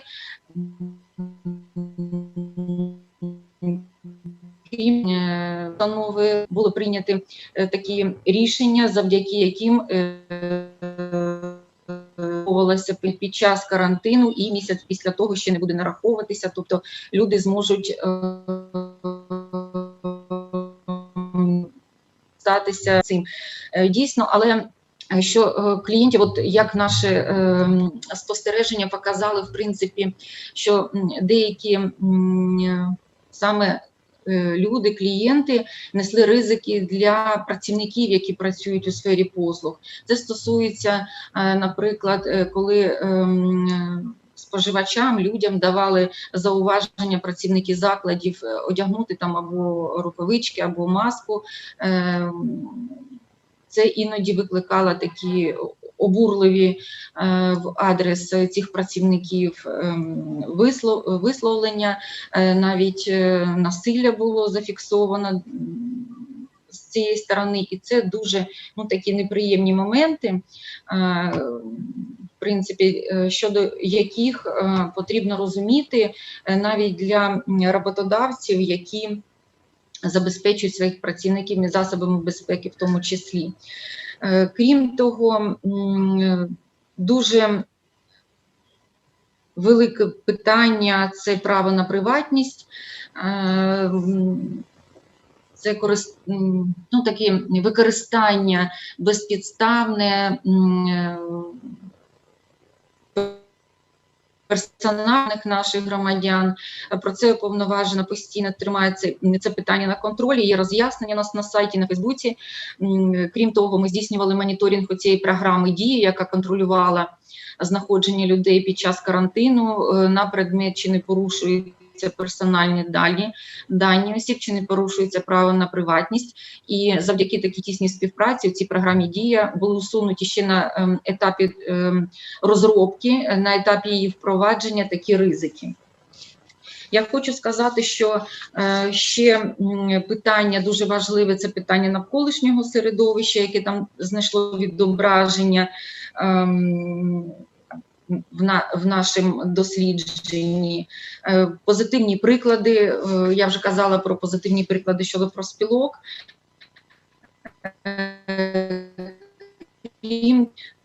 За кордоном, наприклад, така практика була, коли підприємець звертається до компанії, як у нас, наприклад, Державна інспекція, Державна служба з питань праці, і консультується, як йому не порушити права людини в процесі взаємодії з працівниками, то така практика, якщо підприємець під час цієї консультації виявляється, що десь були порушення, до нього не застосовувалися санкції, бо він це виправляв. У нас теж наша служба з питань праці запровадила дуже багато таких роз'яснювальних заходів, до неї можна було подивитися, на сайт зайти, і, в принципі, для тієї категорії громадян, яким ці засоби комунікації доступні для підприємців, для роботодавців, це було можливо зробити. Крім того, ми перевіряли ще на предмет недискримінації, дотримання прав наших громадян похилого віку, літніх наших громадян. З чим ми стикнулися, що з деякими питаннями була дискримінація у сфері соціального захисту, і зараз ми так вже прицільно вивчаємо питання, наприклад, щодо дискримінації пільгових категорій наших громадян на проїзд в умовах ковід. Я думаю, що це теж знайде відображення в нашому дослідженні як окреме питання, тому що, на жаль, всі обмеження, які вводяться, вони мають бути легітимними, вони мають бути такими, що не надмірними. Але ми бачимо, що в деяких областях дійсно органи місцевого самоврядування нібито з благою метою обмежити кількість громадян, які їздять у громадському транспорті, заборонили фактично пільговим категоріям громадян, які мають пільги на проїзд, виходити фактично з дому, і не пускають їх, просто навіть не пускають їх в громадський транспорт. Ми зараз з цим працюємо, в тому числі це стосується не тільки громадського транспорту, це стосується і приватних перевізників. Тому це питання зараз ми вивчаємо і хочемо знайти все ж таки вихід, щоб дати якісь рекомендації уряду, органам місцевого самоврядування, як права людини мають бути захищені, в тому числі і під час ковіду, бо не всі люди, які мають пільговий проїзд, всі пенсіонери. Це є люди, які працюючі, це люди, які з інвалідністю, яким потрібні якісь процедури, яким постійно потрібна, це дуже хворі люди, яким потрібна медична допомога, наприклад, кожного дня, йому потрібно, наприклад, гемодіаліз, йому потрібно виїхати. Да? І якщо держава або місцеве самоврядування обмежує проїзд цієї категорії, то хоча б дали заміну, тобто або соціальне таксі, або забезпечили транспортом, або належними соціальними послугами. І ви знаєте, коли ми ознайомлювалися ще, як же впливає на психічне здоров'я працівників, я дуже вдячна Олені, це вона запропонувала таку ініціативу дослідити ще і це питання. І я думаю, всім буде цікаво, бо для України це щось нове, бо у нас ніхто не задумується про те, як же людина себе почуває. Тому я думаю, що цей напрям буде дуже цікавий для всіх фахівців. І сподіваюся, що ті приклади щодо і балансу роботи і сім'ї, і попередження дискримінації будуть цікавими, ми з них зробимо висновки. Крім того, я думаю, що дуже корисними будуть рекомендації міжнародних регіональних організацій, які і в системі ООН були зроблені, і OSCE щодо поводження себе в умовах ковід. Тому я дякую всім, хто працював над цим дослідженням. Ми ще над ним теж будемо, в одному стані зараз додаткові консультації проводимо, визначаємо структуру, висновки, рекомендації, мабуть, щось додамо актуальне, те, що останнім часом ми дослідили, і потім буде це оприлюднено, це дослідження. І я сподіваюся, що воно буде всім корисне і цікаве. Дякую вам за увагу. За дуже змістовну презентацію, пані Олено. І я думаю, що в якості такого бонусу для тих учасників, які сьогодні з нами працюють, ми можемо навіть пообіцяти, якщо ви дозволите, зробити таку обіцянку, що коли дослідження буде готове, ми за бажанням учасників можемо надіслати вже готове дослідження у вигляді PDF-файлу на пошту тих учасників, які виявлять таке бажання. Так, обов'язково. Дякую дуже. І пані Олена ще сьогодні до нас доєднається, коли ми будемо обговорювати дії держав щодо імплементації стандартів відповідальної бізнес-поведінки і ролі держав. Це сесія, яка почнеться о 4-й годині. А зараз я дуже рада передати модерацію пані Наталії Ступницькій, яка є національною менеджеркою програми Верховної верховенства права та прав людини, координатора проєктів ОБСЄ в Україні, яка, власне, ми познайомилися з пані Наталією, коли я мала можливість завдяки ініціативам координатора проєктів ОБСЄ в Україні пройти навчання як викладачка теорії права. Це була чудова освітня можливість, організована якраз командою пані Наталії. Дуже дякую, що ви сьогодні до нас доєдналися. Дуже дякую, пані Олена. Доброго дня. Для мене і для нашої організації велика честь у цьому році долучитися до підтримки цього річного форуму і особливо панелі з бізнесу та прав людини.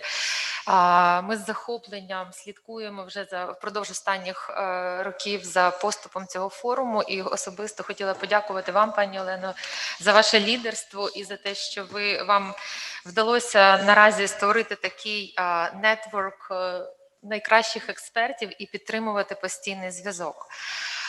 Хочу сказати, що міжнародні організації та представники сфери міжнародного розвитку є одним із ключових гравців у цій сфері, і ОБСЄ, на жаль, немає документів софт-ло у сфері безпосередньо пов'язані з бізнесом та правами людини, проте в низці численних керівних принципів іде посилання на основоположні документи ООН, керівні принципи щодо бізнесу та прав людини, також рекомендації щодо їх імплементації, рекомендації Комітету міністрів держав-членам щодо прав людини і бізнесу 2016 року та низки інструментів міжнародних організацій для просування відповідальної поведінки бізнесу та прав людини. У межах сьогоднішньої сесії у вас буде можливість ознайомитись з практиками та роботою представних міжнародних організацій та ініціатив в Україні у цій сфері. І ми внесли незначні зміни до програми. І першою ви почуєте доповідь представника програми розвитку ООН в Україні. Як ви знаєте, ООН працює над тематикою просування бізнесу та прав людини, починаючи з низки регіональних ініціатив ще з 2016 року. І наразі, окрім значного досвіду в імплементації регіональних ініціатив, ще нещодавно виникла глобальна ініціатива з бізнесу та прав людини, яка стала і інкорпорувалась як невід'ємна частина програмування у сфері верховенства права. І я з радістю хотіла б надати слово старшому раднику з питань демократії і прав людини програми розвитку ООН пану Ніколаю Сондербаю.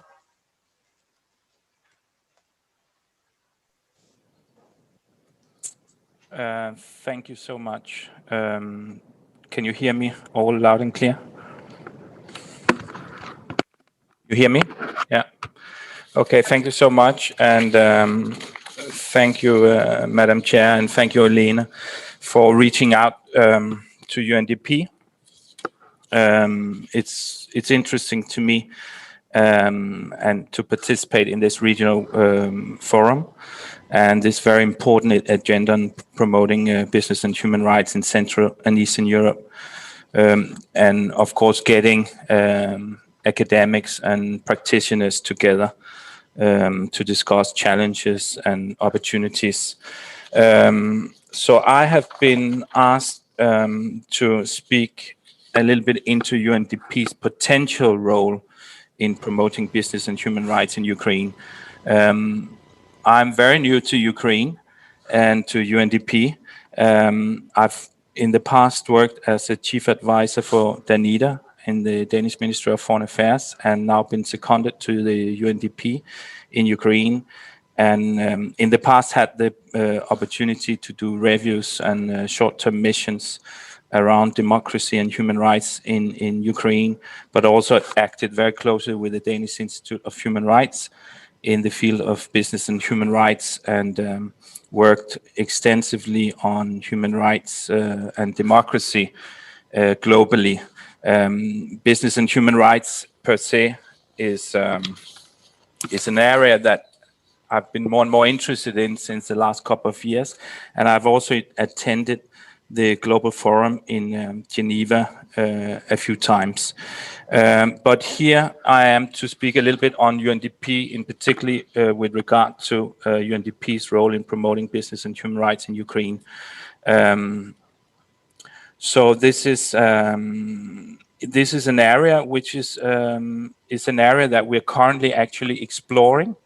This is an area that I myself are looking into, and in the various projects and programs that UNDP is supporting in Ukraine.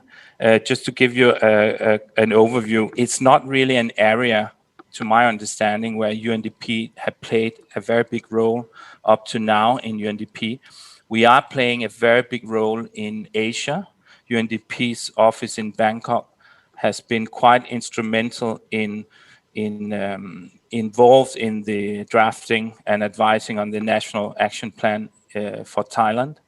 And if I'm correct, I think they're establishing, a best practice there, and also exploring setting up similar services within UNDP in Africa. And this is something I would like to maybe explore also with some of you who've been participating, and certainly Olena in the future when we meet.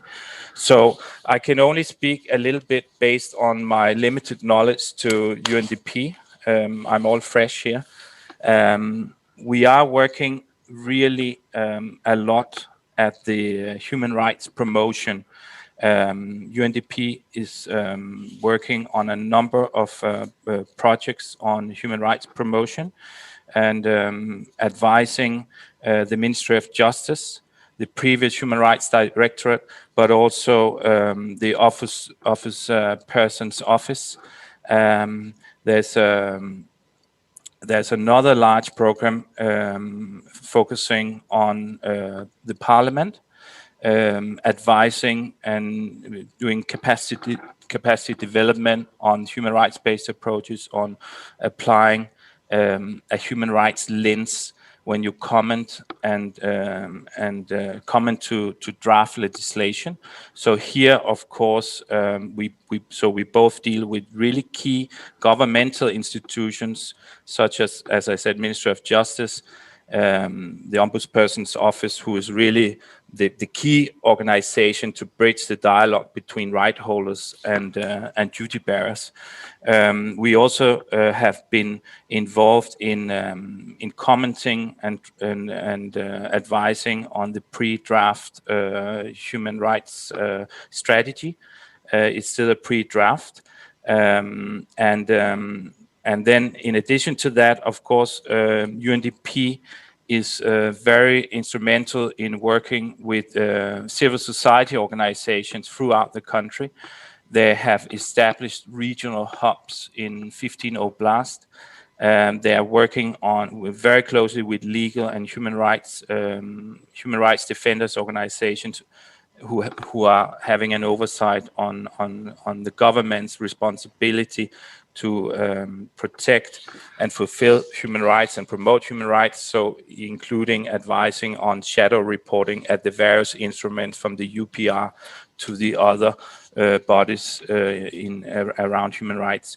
In addition to that, we also have a big focus on the SDGs and on private sector development. And here there's accelerator labs. There are certainly areas here where I think we need to explore much more synergies to human rights and business in relation to the SDGs.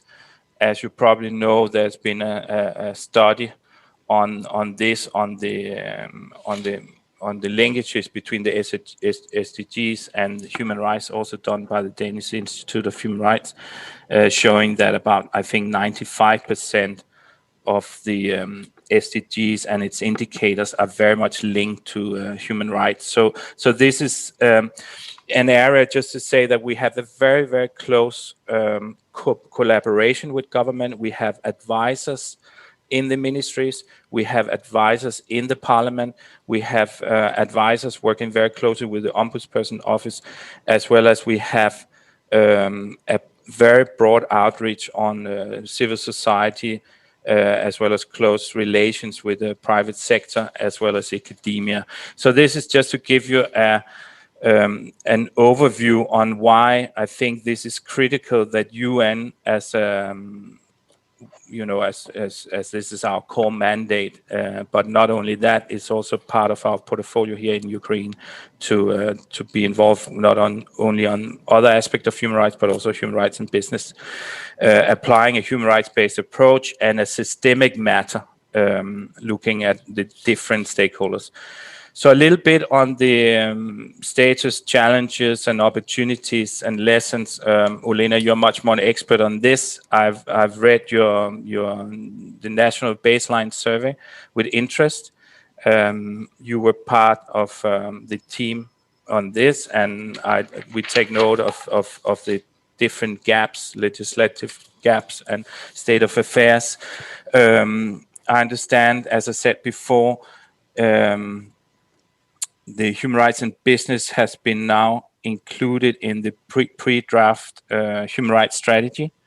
They are still, in terms of the process, I mean, the stakeholder consultations is still to be done. This, I think, is a key area of intervention where UNDP could be involved and hopefully ensure a very inclusive process involving the various different stakeholders, and not just the Ministry of Justice, but also Ministry of Economics and the Ombudsperson for businesses to share, you know, also a common understanding on what is business and human rights, what does it mean, where are the gaps, and how do we move further together in creating more awareness raising and capacity development. This is area where I think that UNDP could play a key role as a facilitator, but also providing technical advice,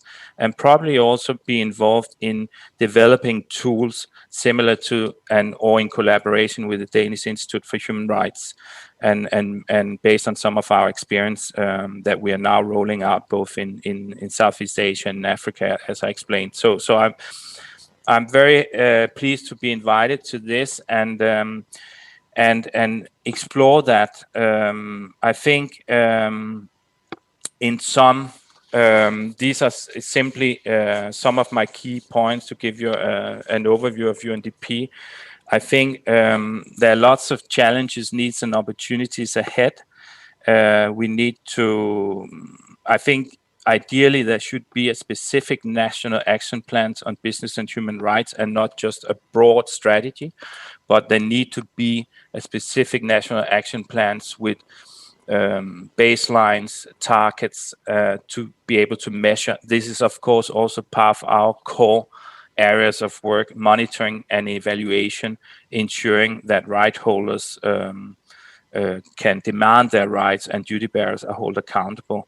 I think the process ahead is probably the most important, and not just because it's really now about awareness raising, capacity building, and the process ahead for an inclusive stakeholder consultation, and the need for a national action plan in the future with really concrete actions and measurable indicators.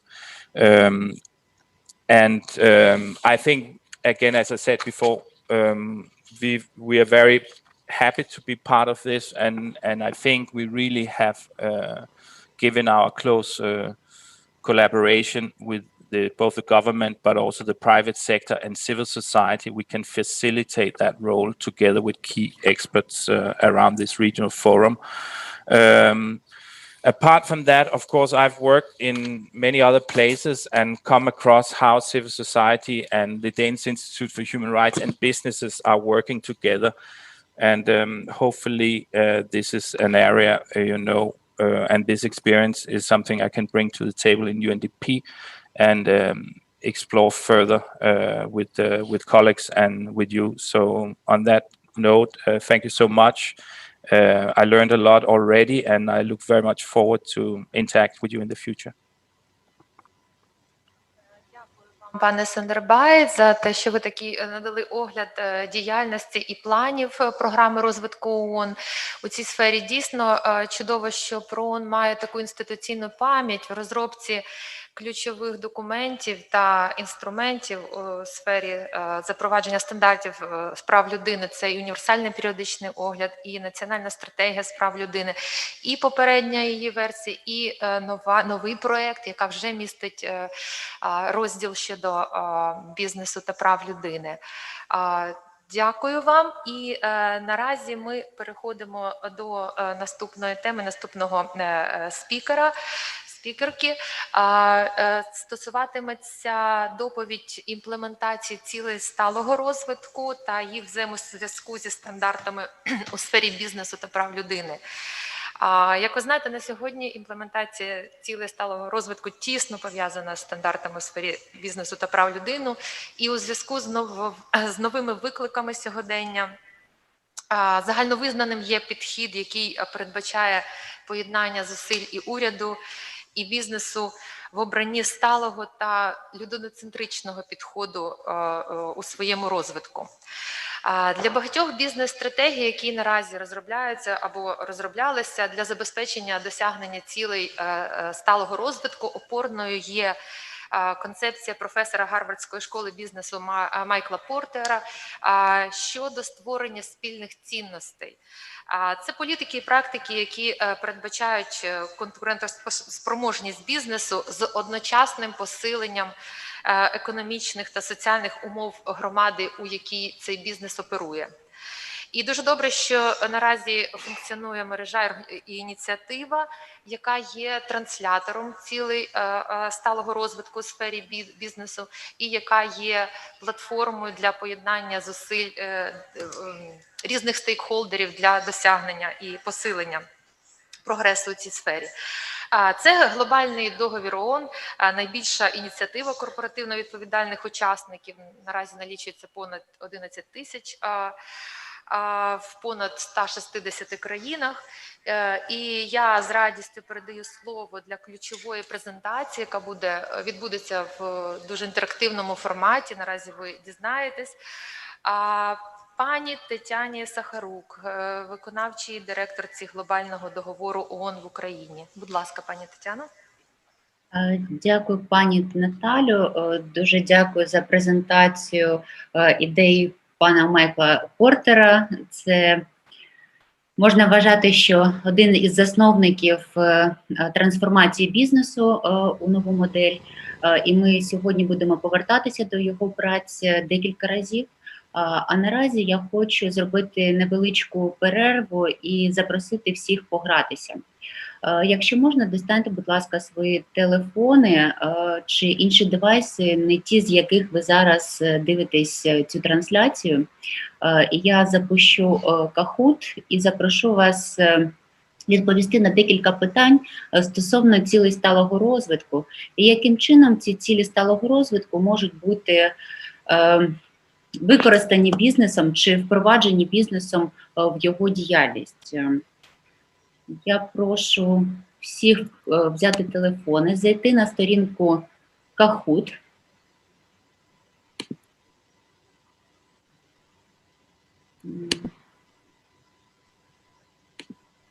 Я сподіваюся, ви зараз бачите сторіночку Kahoot та GamePin.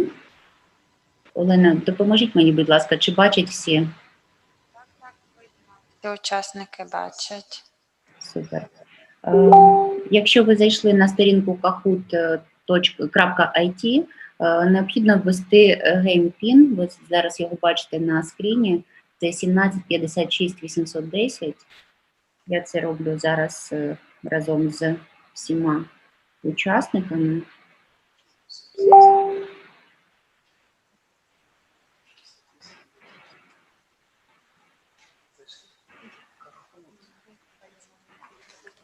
Ще раз, Kahoot IT.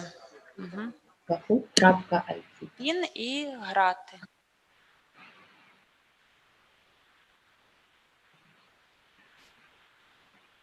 Зараз ще люди доєднуються, і як тільки у нас буде достатня кількість людей, які хочуть цим займатися, я включу старт, і ми будемо разом відповідати на ті питання, які моя команда розробила для сьогоднішнього форуму.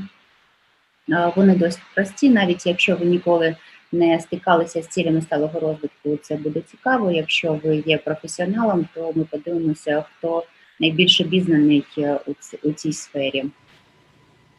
Ще пропоную хвилиночку почекати. Я бачу, що люди додаються. Буде добре, якщо всі ми зможемо над цим попрацювати разом.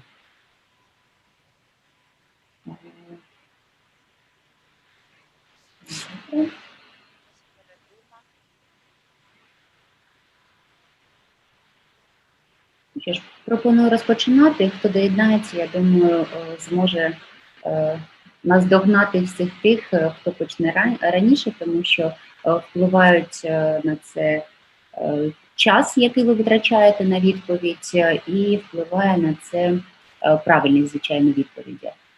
Для тих, хто ніколи не грав в Kahoot, зараз на моїй скрині будуть запитання, я їх буду озвучувати додатково, і будуть варіанти відповіді, вони всі різнокольорові. На вашому телефоні ви будете бачити лише різні кольори, і, відповідно, треба буде нажати саме той колір, який ви вважаєте правильною відповіддю. Відповіді будуть лише на комп'ютері.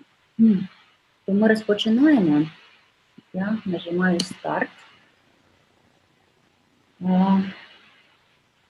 І розпочинаємо нашу гру. Скільки всього цілей сталого розвитку існує? 17, 10, 12 чи 20?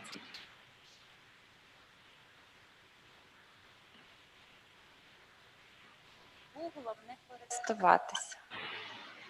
Дякую. Ми бачимо тих, хто є попереду, але у всіх є шанс наздогнати. Наступне запитання. Яка ціль є найважливішою для України?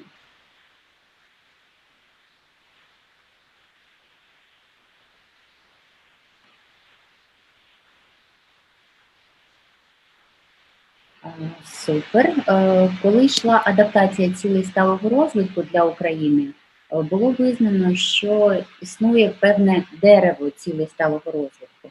І всі вони засновані на цілі номер 8 – економічне зростання та гідна заробітна плата. Але ж вона не виділяється як основна, вона є лише основою, на якій будується вся інша економіка, яка дозволяє здійснювати реформи у всіх інших сферах життєдіяльності. Бо якщо не буде зростання економіки, то вкрай важко буде говорити і про якісну освіту, і про здоров'я, і про всі інші цілі. Таким чином, всі цілі є найголовнішими для України. Наступне запитання. До якої цілі відноситься ця картинка? Reduce, reuse and recycle.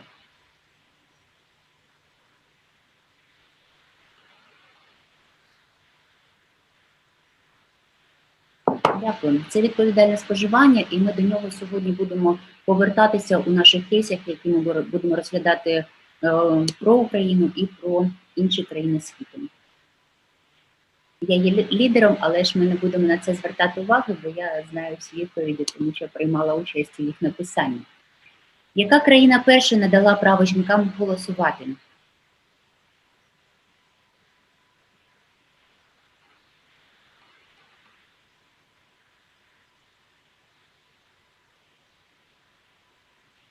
Це була Фінляндія. Це щоб трошечки змінити напрями, не лише говорити про Україну. Наступне питання. Відома активістка Малала працює над ціллю якою? Гендерна рівність, якісна освіта, боротьба зі зміною клімату чи подолання бідності?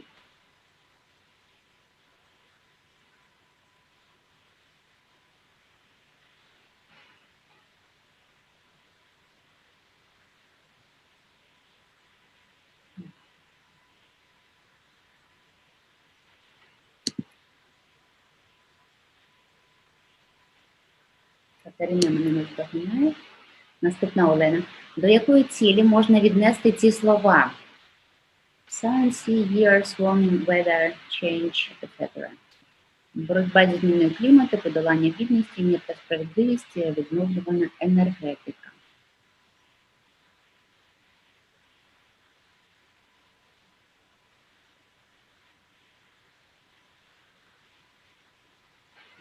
Дякую.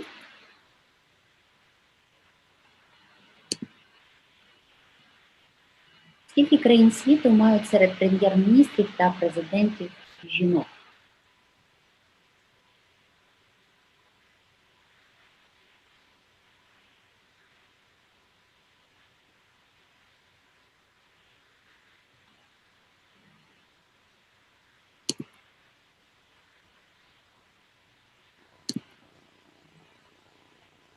Досягнення якої цілі допоможе цим чоловікам? Ми бачимо картинку.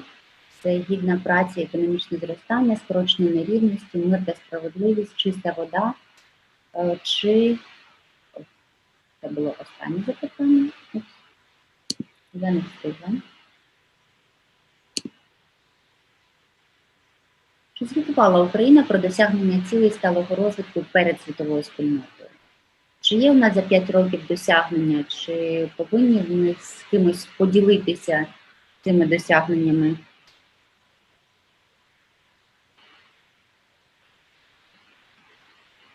Так, Україна звітувала, і ми будемо говорити сьогодні про про що Україна звітувала. Бізнес повинен допомагати досягати цілей сталого розвитку, так чи ні?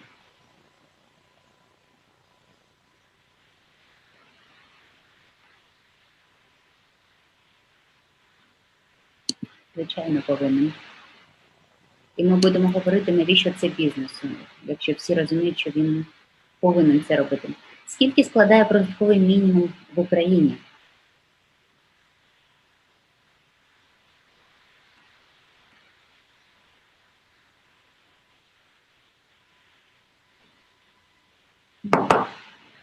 Майже всі відповіли вірно. Кінцевий термін реалізації цілей сталого розвитку. Доколи ми повинні їх виконати? 2050 рік, 2040 рік чи 2030 рік?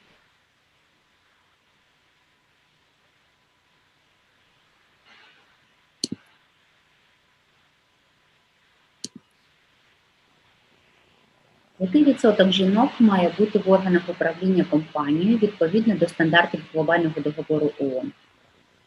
Цього року стартувала програма Target Gender Equality, яка говорить про певний відсоток жінок, які повинні входити до органів управління компанії. І це скільки?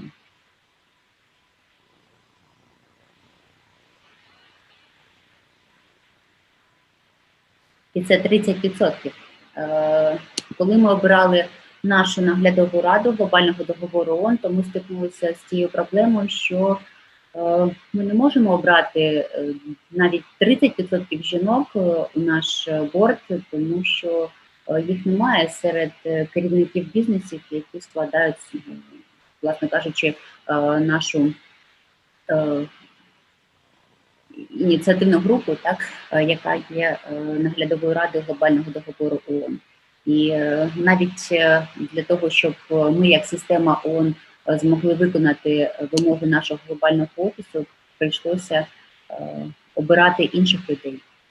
Яка різниця у оплаті праці чоловіків та жінок? Як ви вважаєте, чи є різниця, чи її немає, і яка вона? Це 15%, 35%, 26%, чи немає різниці?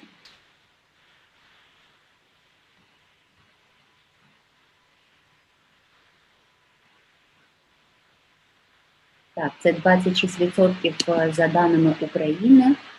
На світовому рівні близько 20%, я маю на увазі розвинені країни.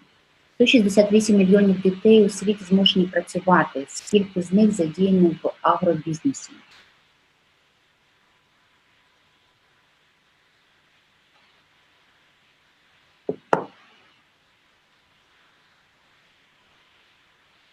Так, це 60%, досить велика частина, і ми пам'ятаємо кейси великих компаній, транснаціональних, які були звинувачені в використанні дитячої праці у зборах какао-бобів чи у зборі хлопку.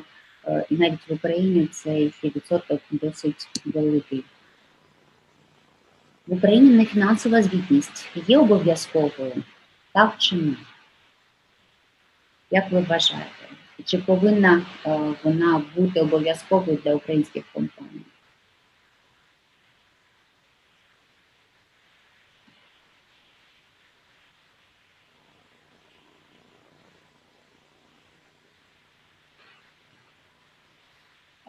На жаль, вона не є обов'язковою для українських компаній. На Заході вона вже давно набула обов'язкового статусу, і це стимулює бізнес не лише говорити про окремі свої ініціативи, чи вони є, чи ні, а обов'язково змушує бізнес працювати в цій діяльності. До якої цілі відноситься ця картинка? Відновлювана енергетика, гендерна рівність, збереження морських екосистем чи боротьба зі зміною клімату?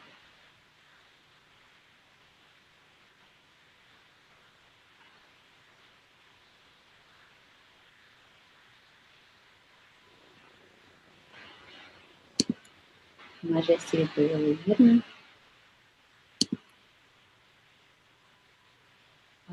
Цілі сталого розвитку було прийнято коли? У 1960 році, 2010 чи 2015 році?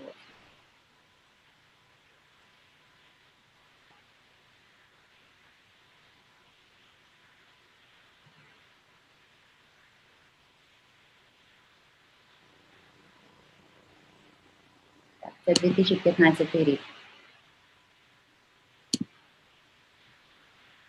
Сталий розвиток і корпоративна соціальна відповідальність – це одне і те саме, правда чи неправда?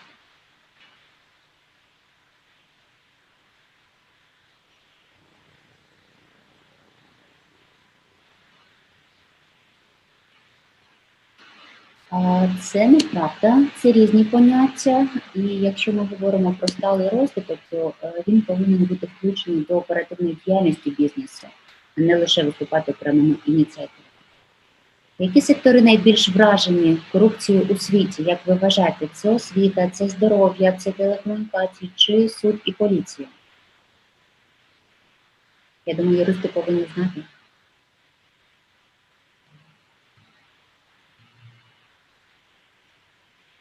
Це суд і поліція, це за даними ООН, така статистика наводиться, і це дуже сумно. Скільки дітей живуть на конфліктних територіях? 1 зі 100, 1 з 9 чи 1 з 25?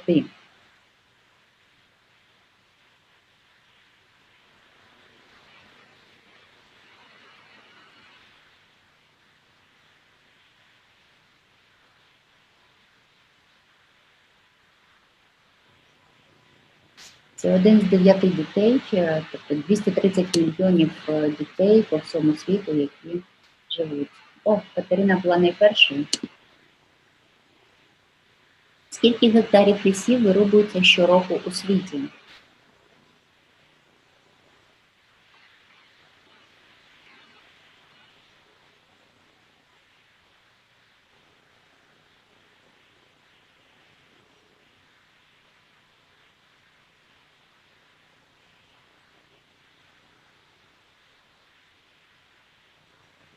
Це 13 мільйонів гектарів лісів або 15 мільйонів футбольних полів щороку втрачаються. Це дуже сумна статистика, на жаль. Скільки культивованих рослин зникли за останнє десятиліття?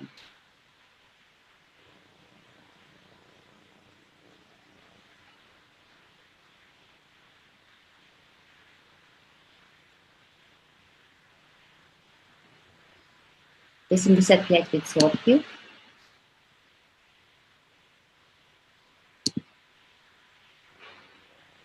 Який відсоток людей задіяних у науці жінки? 15%, 49%, 29% чи 72%?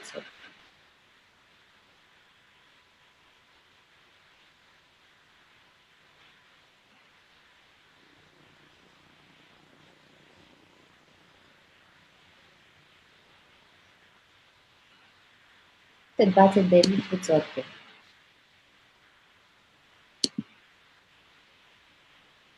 Скільки дорослих по всьому світу не вміють читати і писати?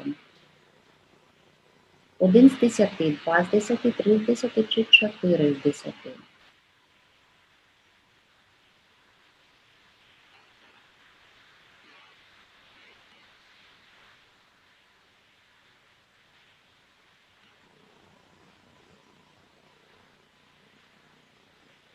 Це 2 з 10.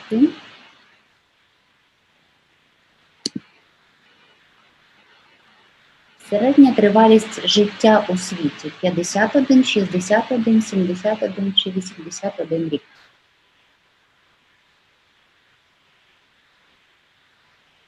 Навіть мене здивувала ця цифра.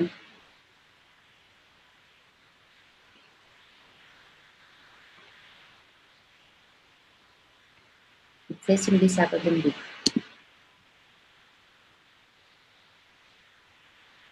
Існує ймовірність, що до 2050 року ця цифра буде збільшуватися, і ймовірність дожити до 100 років є навіть у нашого покоління.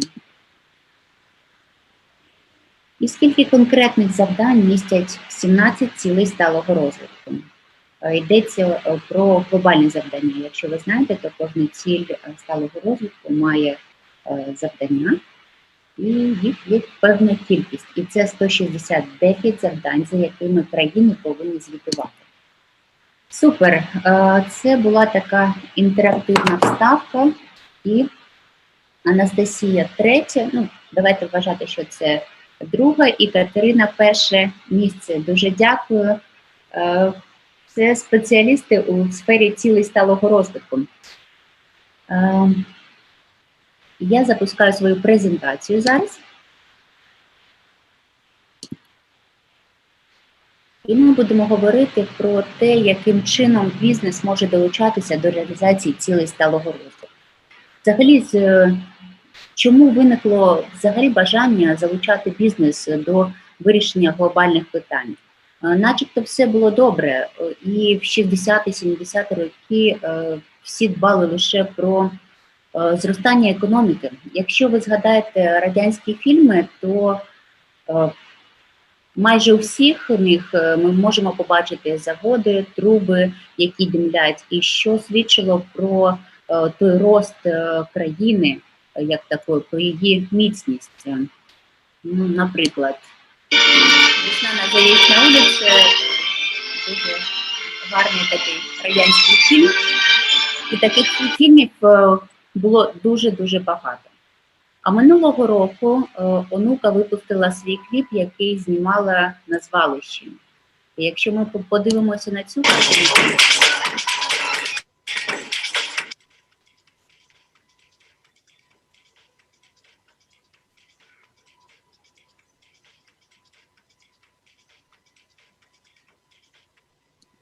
вона жахає. Вона жахає. Навіть якщо ми бачимо, що не все з цього правда, але ж проблема сміттєзвалищ в Україні, вона є дуже гострою. І треба вирішувати цю проблему якнаймога швидше. Я б хотіла розглянути кейс з бізнесу, який ми всі нещодавно чули. Це затонулий танкер «Делфі» в Одесі. З фактів, 20 листопада минулого року біля пляжу Дельфін в Одесі затонув танкер «Делфі». Він попав у шторм, у нього відказали засоби управління. Декілька разів державні буксири намагалися допомогти цьому танкеру, але капітан танкера відмовлявся від допомоги державних бункерів, говорячи про те, що власник судна, з яким той вів перемовини по телефону, домовився з приватним буксиром, який повинен був допомогти танкеру увійти у безпечні води. Приватний танкер 2 рази намагався це зробити, обидва рази були неуспішні. І після того танкер дуже швидко принесло до порту Южний, і щоб не допустити можливого зіткнення з транспортними суднами, то три буксири відтягнули цей танкер до берегу, де той і сів на міль, так? І потім затонув.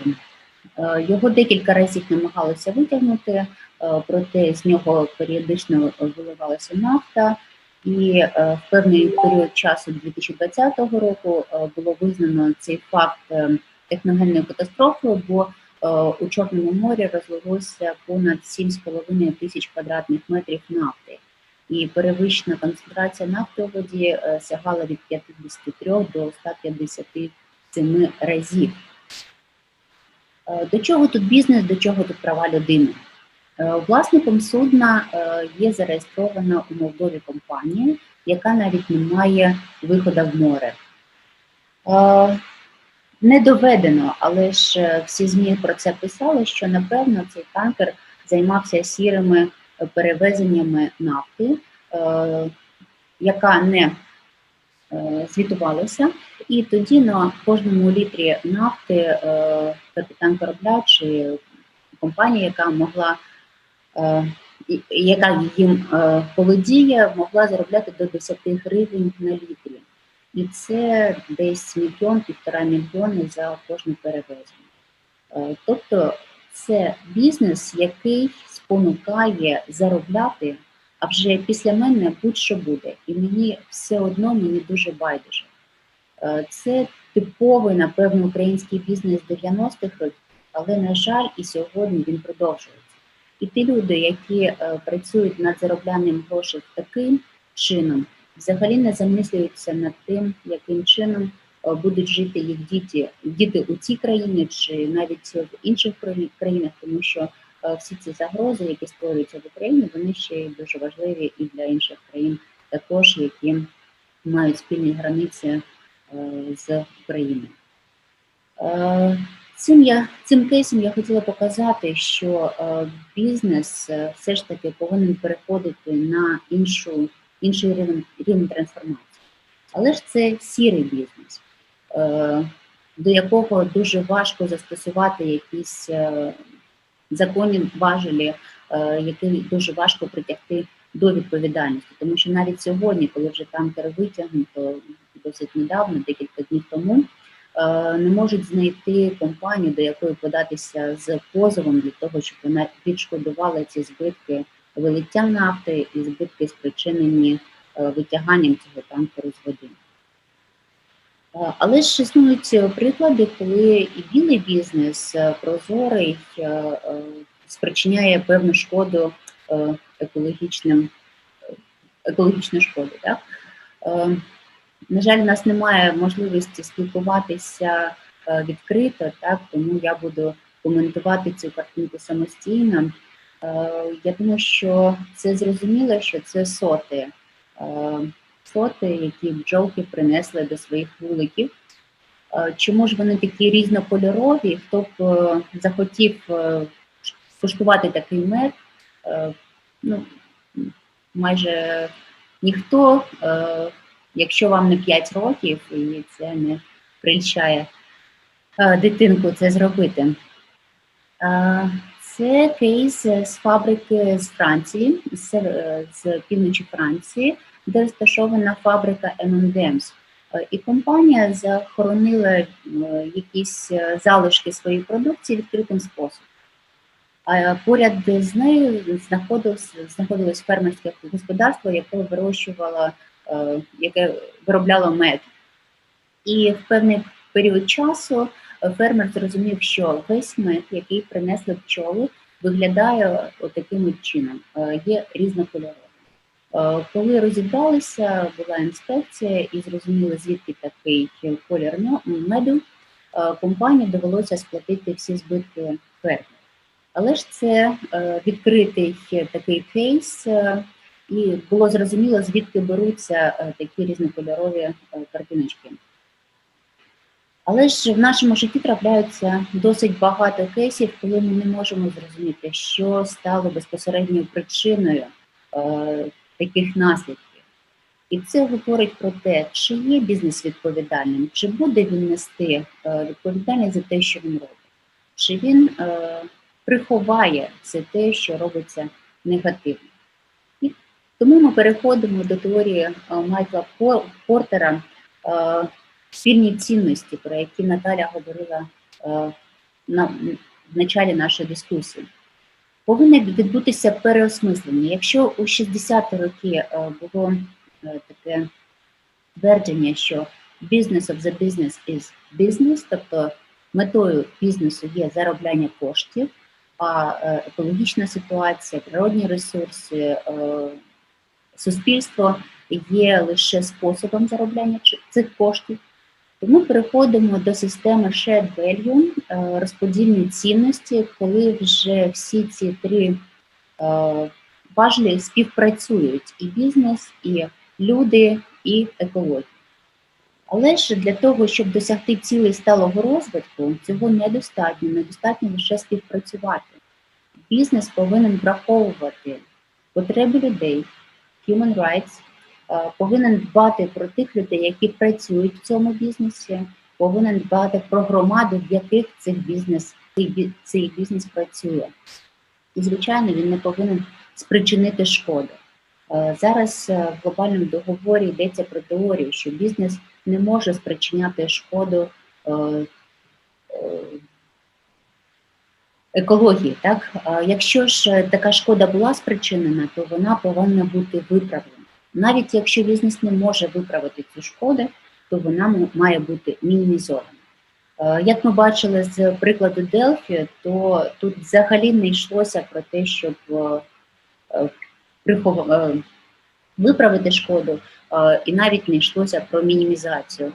Всі чекали майже рік для того, щоб мінімізувати витрати на подолання цієї шкоди. І ніхто не брав на себе зобов'язання, і ніхто не брав на себе коштовні витрати для витягнення цього корабелю з пляжу біля Одеси. Що ж робиться на терені України? Цілі сталого розвитку, про які цього року звітувала Україна перед світовою спільнотою, Україна ще в 2017 році адаптувала всі цілі сталого розвитку під свої потреби, визначила певні індикатори, про які ми вже сьогодні говорили, і за цими індикаторами звітувала перед системою ООН у червні місяці. Я хочу поділитися лише деякими здобутками цієї доповіді. На мене це не зовсім і здобутки. Є, звичайно, позитивні наслідки того, що робилося протягом 5 років, але, на жаль, є і негативні. Досягли певного прогресу. Зменшилася смертність, материнська смертність, що є дійсно добре, на 20%. Зменшилася смертність дітей до 5 років на 10%. Є певні поліпшення у гендерній рівності, і ми бачимо дійсно тренд, що ця ціль стає трендом у багатьох бізнесах. Багато бізнесів зараз намагаються включати жінок до своїх керівних органів управління. Деякі бізнеси промотують це через мас-медіа. Тобто, дійсно, рух в Україні в цьому напрямку є і досить позитивний. Є певні покращення у підвищенні продуктивності в сільському господарстві, що також є можливістю подолання бідності та голоду в Україні. Є збільшення доступу до інтернету в сільських школах, що надає дітям з сільської місцевості рівні права та можливості з іншими дітками. Тобто доступ до інформації намагаються отримувати на всіх територіях.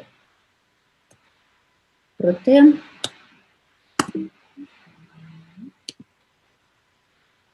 ми ще маємо величезну купу проблем, з якою повинні стикаємось. Наприклад, якщо ми говоримо про подолання бідності, то показники, за якими Україна звітувала цього року, це, наприклад, доля населення, чиї сукупні затрати нижче прожиткового мінімуму.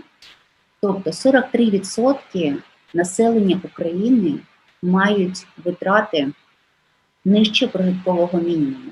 А ми з вами бачили, що прожитковий мінімум – це трошки більше, ніж 2000 гривень. Але ж і це негативний показник, за яким ми звітували. Проте ми звітували, що доля бідних, охоплених державною соціальною підтримкою, складає 70%. І тут давайте задамо собі справедливе питання. Чи ми долаємо бідність, чи ми лише охоплюємо соціальними програмами бідні верстви населення і нічого не робимо для того, щоб надати вудочку тим людям, які цього потребують. Спонсоруємо їх якимись соціальними програмами, чого недостатньо для подолання бідності.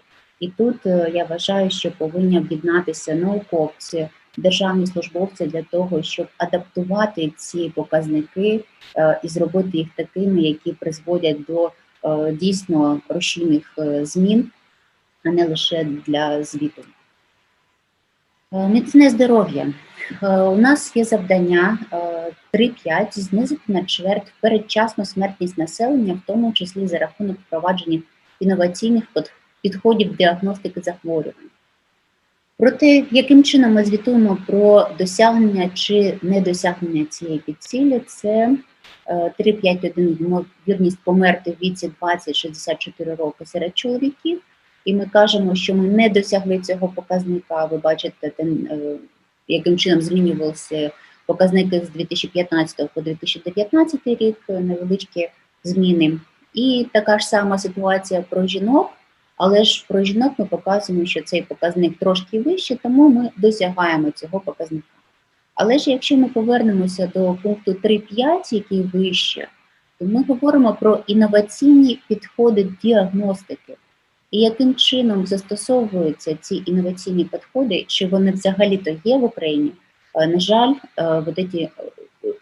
ці підцілі не дають нам змоги визначитися з цим. І це також дуже прикро, тому що, на жаль, ми не розуміємо за цими показниками, чи є взагалі у нас прогрес в інноваційному розвитку здравоохоронної системи. Якісна освіта. Також є цікаві показники, за якими Україна звітувала. Наприклад, у нас є завдання збільшити поширеність серед населення знань та навичок, необхідних для отримання гідної праці і підприємницької діяльності. Але ж яким чином, на думку держави, ми досягаємо цієї підцілі? Наприклад, досягаємо тим, що доля населення повідомила за останні 12 місяців, що користувалося інтернетом. І ця доля складає 62%. Проте ми всі з вами користуємося соціальними мережами, і ці 62% можливо користувалися не програмами розвитку, не Курсерою, чи Едерою, чи іншими програмами, а користувалися соціальними мережами. І тому цей показник не є досить таким правдивим, скажімо, з точки зору якісної освіти. Або подивимось на те, що рівень участі населення у формальних і неформальних видах навчання і професійній підготовці було знижено з 2015 року. Такий показник становив в Україні більше 9%, на сьогодні це трошки більше 8,5%. Це говорить про те, що люди часто не мають достатніх коштів, напевно, чи достатнього часу для того, щоб розвиватися у професійній діяльності чи неформальних видах навчання. І, на жаль, цей показник йде вниз, в той час, коли Україна планувала, що він повинен йти вверх за ці останні 5 років. Інші виклики. Енергетика.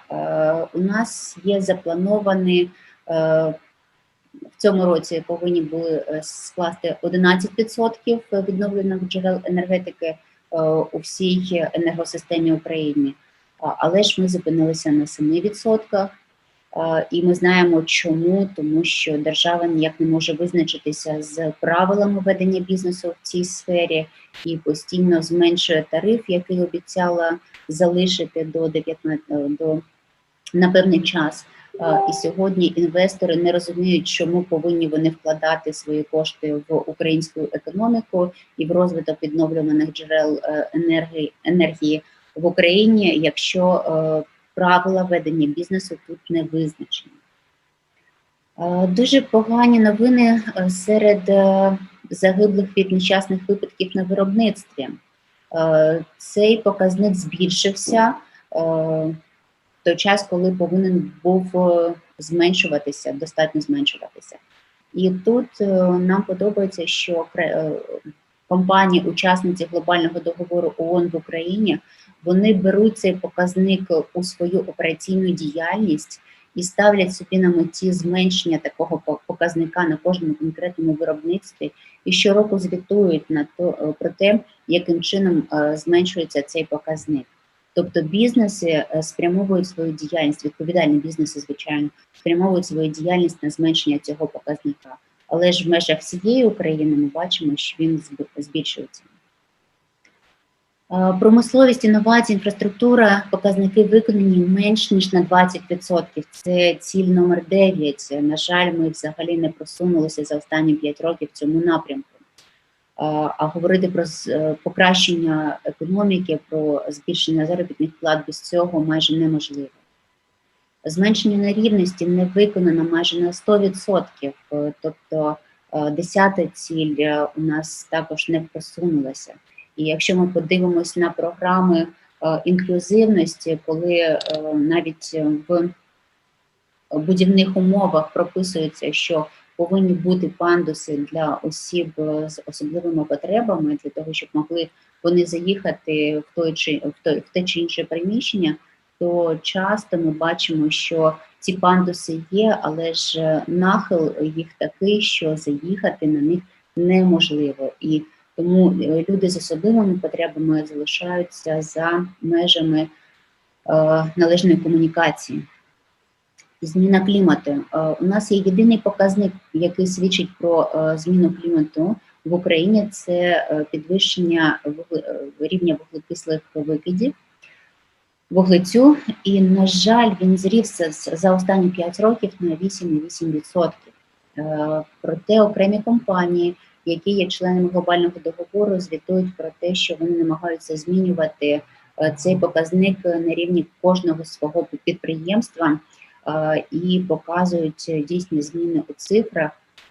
На глобальному рівні була прийнята програма, за якою кожен бізнес, який бажає впливати на недопущення зміни клімату, визначає, проводить аудит власної діяльності, визначає, яким чином його бізнес впливає на зміну клімату і визначає науково обґрунтовані цілі, за якими він буде звітувати через певний проміжок часу про те, чи були досягнуті ці поставлені цілі чи ні. І цей рух набуває достатнього розповсюдження. Кожного саміту в системі ООН до нього доєднуються сотні компаній, і я сподіваюся, що Україна також долучиться до цієї ініціативи. І якщо ми подивимося на ціль 17, це партнерство заради стійкого розвитку, також у нас є певні показники, за якими ми звітуємо, що ми досягли їх, і певні, за якими ми їх не досягли. Наприклад, чистий прибуток безпосередніх іноземних інвестицій планувався у 10 мільярдів доларів США, проте виконаний лише на 2,4 мільярди доларів США в Україні. І це пов'язано із державною політикою, по-перше. Проте ми говоримо про те, що співвідношення обігу приватних грошових переказів з-за кордону виросло до 7,8% замість 6 запланованих. Проте це недалекоглядний такий показник, який говорить, що так, сьогодні ми дійсно отримуємо величезні кошти з переказів з-за кордону, проте у розрізі 5-10 років ми розуміємо, що люди, які зараз працюють за кордоном, напевно, захочуть залишитися там і можуть перевести свої сім'ї туди. І Україна позбавиться громадян, які переїдуть до інших країн, і після цього ніхто не буде пересилати гроші в Україну, тому що не буде задля кого це робити. Тому на сьогодні це класний показник, але ж треба розуміти, що на завтра нам необхідно, вкрай необхідно щось робити з цим показником. І 17.3.1 кількість проєктів публічно-приватного партнерства склала 180 із запланованих більше 200. Це також говорить про те, що не довіряють державі України, не довіряють українським бізнесам, які працюють тут за сучасних умов. Глобальний договір ООН в Україні підготував огляд щодо прогресу бізнесу в Україні у досягненні цілей сталого розвитку. З ним можна ознайомитись на нашому сайті. Ми зібрали 30 кейсів від різних бізнесів України, які показують, яким чином вони можуть вже сьогодні впливати на досягнення конкретної цілі сталого розвитку у своїй операційній діяльності. І нашим завданням є долучити до цього руху як можна більше компаній в Україні, щоб все ж таки український бізнес також дбав про досягнення цілей сталого розвитку на території нашої країни. Цього року генеральний секретар ООН Антоніо Гутереш повідомив, що недостатньо слідувати лише законодавчим нормам. Для того, щоб досягти цілей сталого розвитку і слідувати лише нормам законодавства, нам необхідно майже 220 років. Проте ми поставили собі амбітну ціль досягти цих цілей до 2030 року, тобто за 10 років. І для того, щоб ми могли це зробити, бізнес повинен ставити собі більш амбітні цілі. Яким чином це робити? Це якраз те, чим займається глобальний договір ООН в Україні, допомагає бізнесам налаштувати ці більш амбітні цілі у свою операційну та стратегічну діяльність. Це, по-перше, визначення таких цілей та KPI, тобто показників, за якими ми будемо розуміти, чи виконана та чи інша ціль. Інтеграція цих цілей в операційну діяльність, в комунікацію зі стейкхолдерами, у звітність. І, звісно, це повинні бути інноваційні технології, які допоможуть втілити ці цілі сталого розвитку у життя. Щодо ініціатив глобального договору, до яких сьогодні вже можна долучатися, це Target Gender Equality, за якою ми намагаємося вибудувати розуміння бізнесу, що жінки лише підсилюють органи управління, тому не слід боятися їх включати до органів управління, слід бути більш відкритими до цього. Це SDG Ambition, це програма нашого глобального офісу, яку ми запускаємо у листопаді цього року, яка буде допомагати бізнесу визначитися з тим, які саме цілі сталого розвитку слід використовувати в тому чи іншому бізнесі, в залежності від галузі, в якій він працює, і яким чином їх втілити в операційну діяльність компанії. Це Target Climate 1,5 градуси, про який я вже говорила, до якого долучаються бізнеси по всьому світу.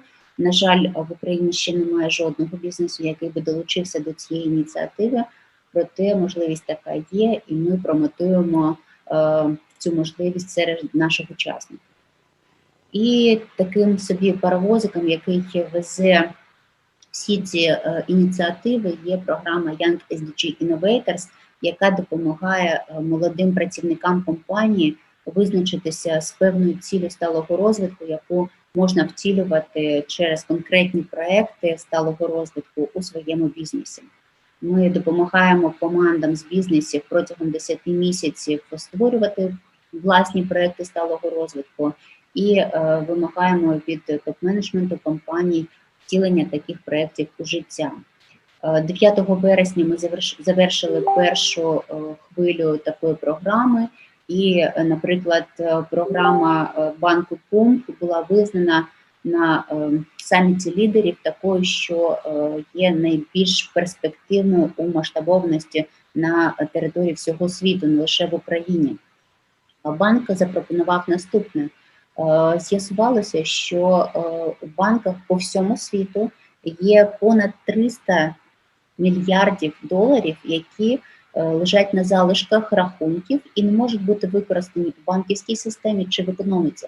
Тобто це мертві кошти, які залишаються на залишках. Коли людина закриває поточний рахунок в банку, то протягом ще 2-3 тижнів на цей рахунок можуть попасти якісь невеличкі кошти.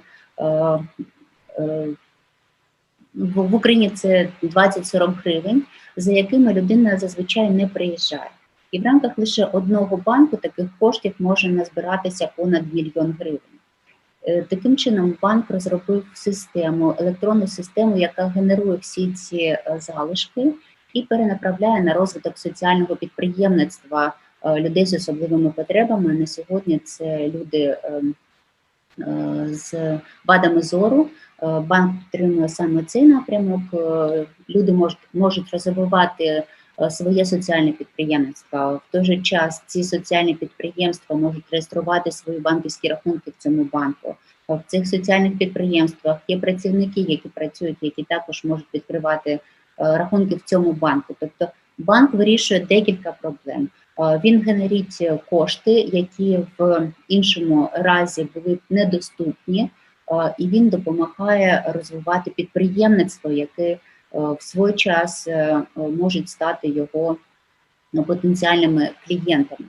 Тобто це і називається сталий розвиток, так? Не лише якісь окремі акти соціальної відповідальності, коли компанія збирає своїх людей і везе до дитячого притулку, щоб подарувати подаруночки і після цього забути про цей притулок, а це все ж таки постійно діюча ініціатива, яка дійсно допомагає розвитку економіки в рамках всієї країни.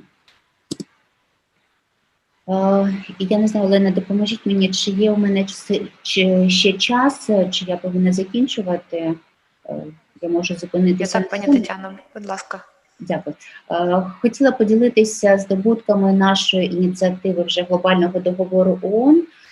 Ми розвиваємо проєкт, який назвали IT Nation, коли ми в Донецькій і Луганській областях навчаємо понад 2,5 тисячі людей IT-спеціальності з нуля. Таким чином ми намагаємося створити безліч партнерств і створити цікавість серед населення Донецької і Луганської областей, трансформувати свої знання, трансформувати економічний стан своєї родини, для того, щоб не чекати, чи будуть працювати шахти в цьому регіоні, чи будуть працювати інші підприємства, а трансформуватися вже сьогодні, намагатися працювати над новою спеціальністю, спеціалізацією, навіть проживаючи в тих же областях. Ми розробили програму, яка складається з 5 напрямків, за якими навчаються наші студенти. Це від простої діджитальної грамотності до розробника, до тестувальника та розробника. І на сьогодні ми вже близькі до фіналізації нашої програми. Через пару місяців ми зможемо звітувати вже про те, чого досягли наші випускники. Що ми пропонуємо? Це як хард-скіли, так і софт-скіли, тому що не лише в IT-спеціальності, а взагалі сьогодні софт-скіли є інколи навіть визначальними для того, щоб працевлаштувати людину в тому чи іному секторі. А в IT-спеціальності це дуже важливо, тому що часто цей продукт створюється у команді, і для того, щоб працювати в команді, необхідно мати ці софтові скіли. Наші результати. Більшість наших учасників з Донецької області і лише третина з Луганської області. Якщо бачите, то ця програма зацікавила більше жінок, 51% жінок навчається у нашій програмі. І це частіше люди з вищою освітою. Тобто це люди, які бажають покращити своє економічне становище. Наприклад, якщо вчора батько працював на підприємстві чи на шахті, а сьогодні у нього немає вже змоги працювати на ній, тобто закрилося підприємство, то жінка бере на себе тягар економічного зростання родини і намагається трансформувати свої знання, перекваліфікуватися, і це досить гарно виходить у багатьох з них. Якщо бачите, то більшість людей – це люди, які вже працюють сьогодні, 40% з них працюють і перенавчаються. Якщо ми подивимося на тренди, які озвучують ООН, то до 2050 року людина буде змінювати професію понад 7 разів. І сьогодні це вже є зрозумілим навіть для українського ринку, і наша програма показує саме це, що люди, які працюють на зовсім інших підприємствах і роботах, сьогодні намагаються перекваліфікуватися і зростати в IT-сфері. Сьогодні ми намагаємося зробити велику кількість партнерств з IT-компаніями та з іншими компаніями, які працюють над діджитальним продуктом, для того, щоб створити це партнерство між нашими студентами та потенційними роботодавцями. Метою нашої програми є збільшення економічної спроможності регіону через перекваліфікацію кадрів. І ми бачимо, що є попит як з боку IT-компаній, яким не вистачає понад 250 тисяч людей, які могли б вже бути сьогодні працевлаштовані в сфері IT, якби мали певні здібності. І наша задача вплинути на цей показник і зростити нове покоління IT-спеціалістів. У нас є меморандум про взаємопідтримку з Міністерством діджитальної трансформації, у яких є потреба перевчати приблизно 10 тисяч людей щороку. І наші 2,5 тисячі людей, яких ми навчаємо цього року, це дійсно гарний показник в рамках роботи всього міністерства.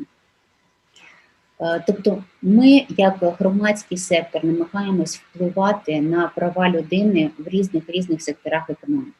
І якщо кожна людина буде робити щось більше, ставити перед собою більшу амбіцію і впливати на досягнення цілей сталого розвитку на своєму рівні, напевно, ми не будемо слідкувати за... Тобто ми будемо слідкувати за Ілоном Маском, але ж не всім вистачить місця на Марсі разом із ним. Тому пропоную всім долучатися до реалізації цілей сталого розвитку вже сьогодні і працювати над цим у своїй щоденній діяльності. Дуже дякую організаторам, які запросили. Дуже важлива тема. Дуже хочеться, щоб українські бізнеси включалися сюди якнаймога більше і більш якісно. І сподіваюся, що ми будемо працювати з різними регіонами в Україні. Дякую. Дякуємо вам за інтерактивну таку цікаву доповідь та дійсно вражаючий масштаб ініціатив, які глобальний договір ООН та ви впроваджуєте. І ви казали, ми, зокрема, на форумі лунали думки експертів про те, що саме державні підприємства повинні стати основними гравцями у просуванні зобов'язань бізнесу у сфері прав людини. Скажіть, будь ласка, чи співпрацюєте ви з державними підприємствами в Україні? Дуже влучне запитання. Цього року мережа глобального договору в ООН набуває незвичайного поширення, і вже цього року до нас доєдналися більш ніж 15 компаній, і частина з них є саме державними. Це перший рік, коли ми залучаємо державний бізнес до глобальних ініціатив. І компанії такі, як Укргазвидобування, Нафтогаз, Інфотех, ще декілька інших долучаються до ініціативи глобального договору ООН. І це дійсно втішно, і ми збираємо кращі кейси і для звіту національного, який ми видавали для системи ООН про досягнення цілей сталого розвитку. І сьогодні ми працюємо над збором кейсів для нашої компанії партнерство задля сталого розвитку, коли компанії показують, яким чином в партнерстві можна досягати більш якісних результатів і бути більш ефективними. І державні компанії долучаються до всіх цих ініціатив, і ми сподіваємося, що цей тренд буде продовжуватися, і більше державних компаній будуть долучатися сюди. Дуже вам дякуємо, пані Тетяно. От пані Олена повідомила, що в нас є запитання у чаті, вона зараз його виголосить. Дякую.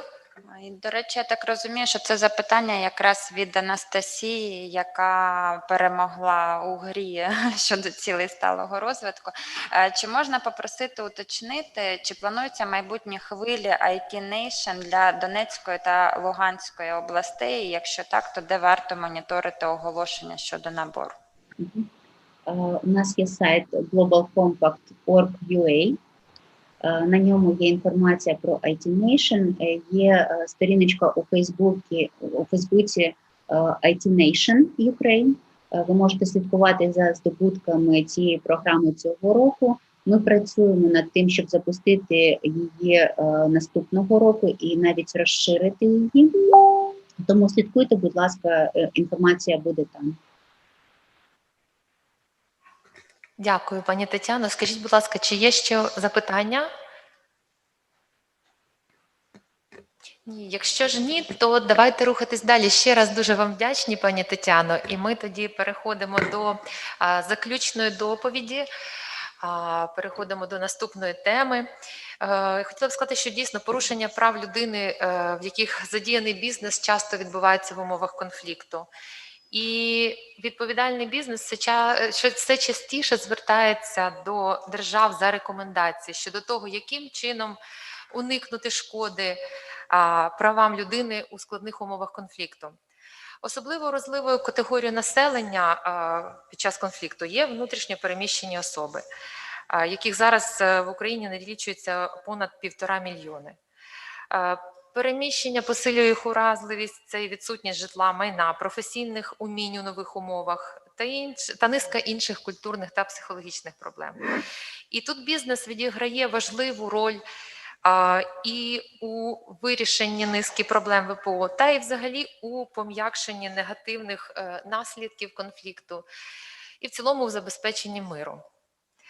Отже, які рішення пропонуються в межах програми та проєкту Ради Європи, нам висвітлить пані Ганна Христова, доктор юридичних наук, старша проєктна менеджерка проєкту Ради Європи «Внутрішнє переміщення України, розробка тривалих рішень», і розповість нам про корпоративну відповідальність поважати права внутрішньо переміщених осіб. Будь ласка, пані Ганна.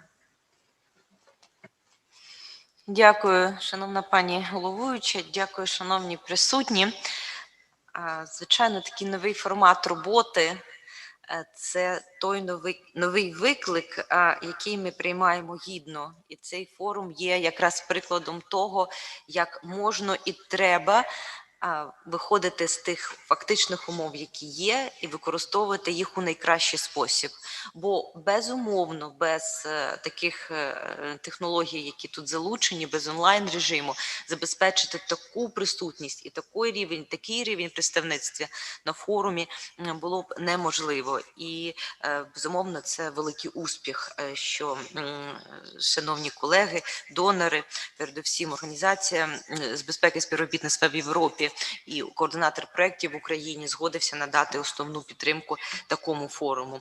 Нам приємно мати можливість тут також представити діяльність і основні напрацювання в межах проєктів, які імплементуються Офісом Ради Європи в Україні.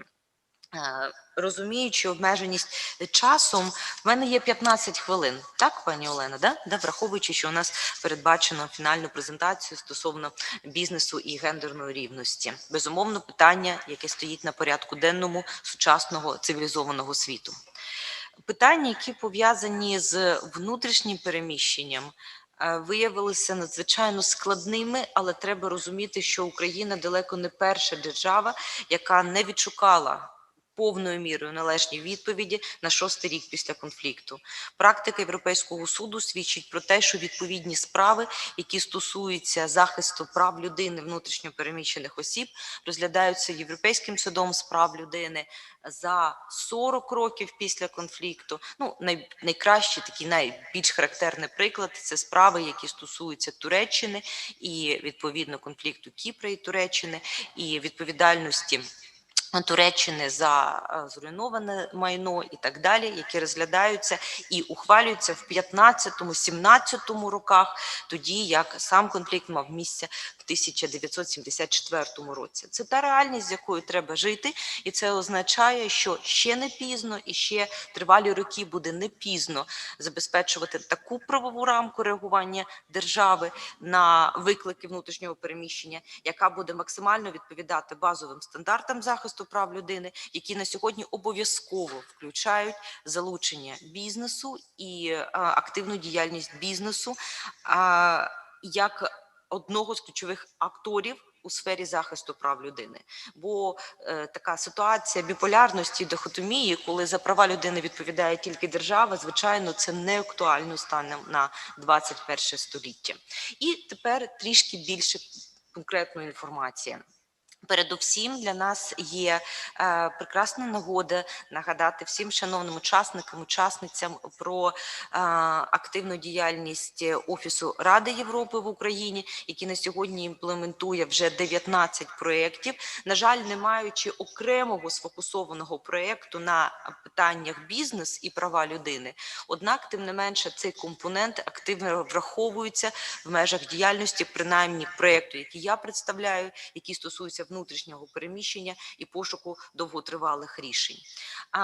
Тим не менше, питання включеності прав людини, рівня їх забезпеченості і такі базові європейські стандарти, безумовно, багато в чому визначає практика Європейського суду з прав людини, і в цьому зв'язку ми не можемо не відзначити, що цей рік є важливий, він є святковий, адже саме в цей рік Європейська конвенція, Конвенція захисту прав людини і основоположних свобод, фактично святкує свої 70 років, 70-річну річницю. І, безумовно, це передусім питання і привід для серйозного аналізу, і досягнень, і, відповідно, вивчених уроків.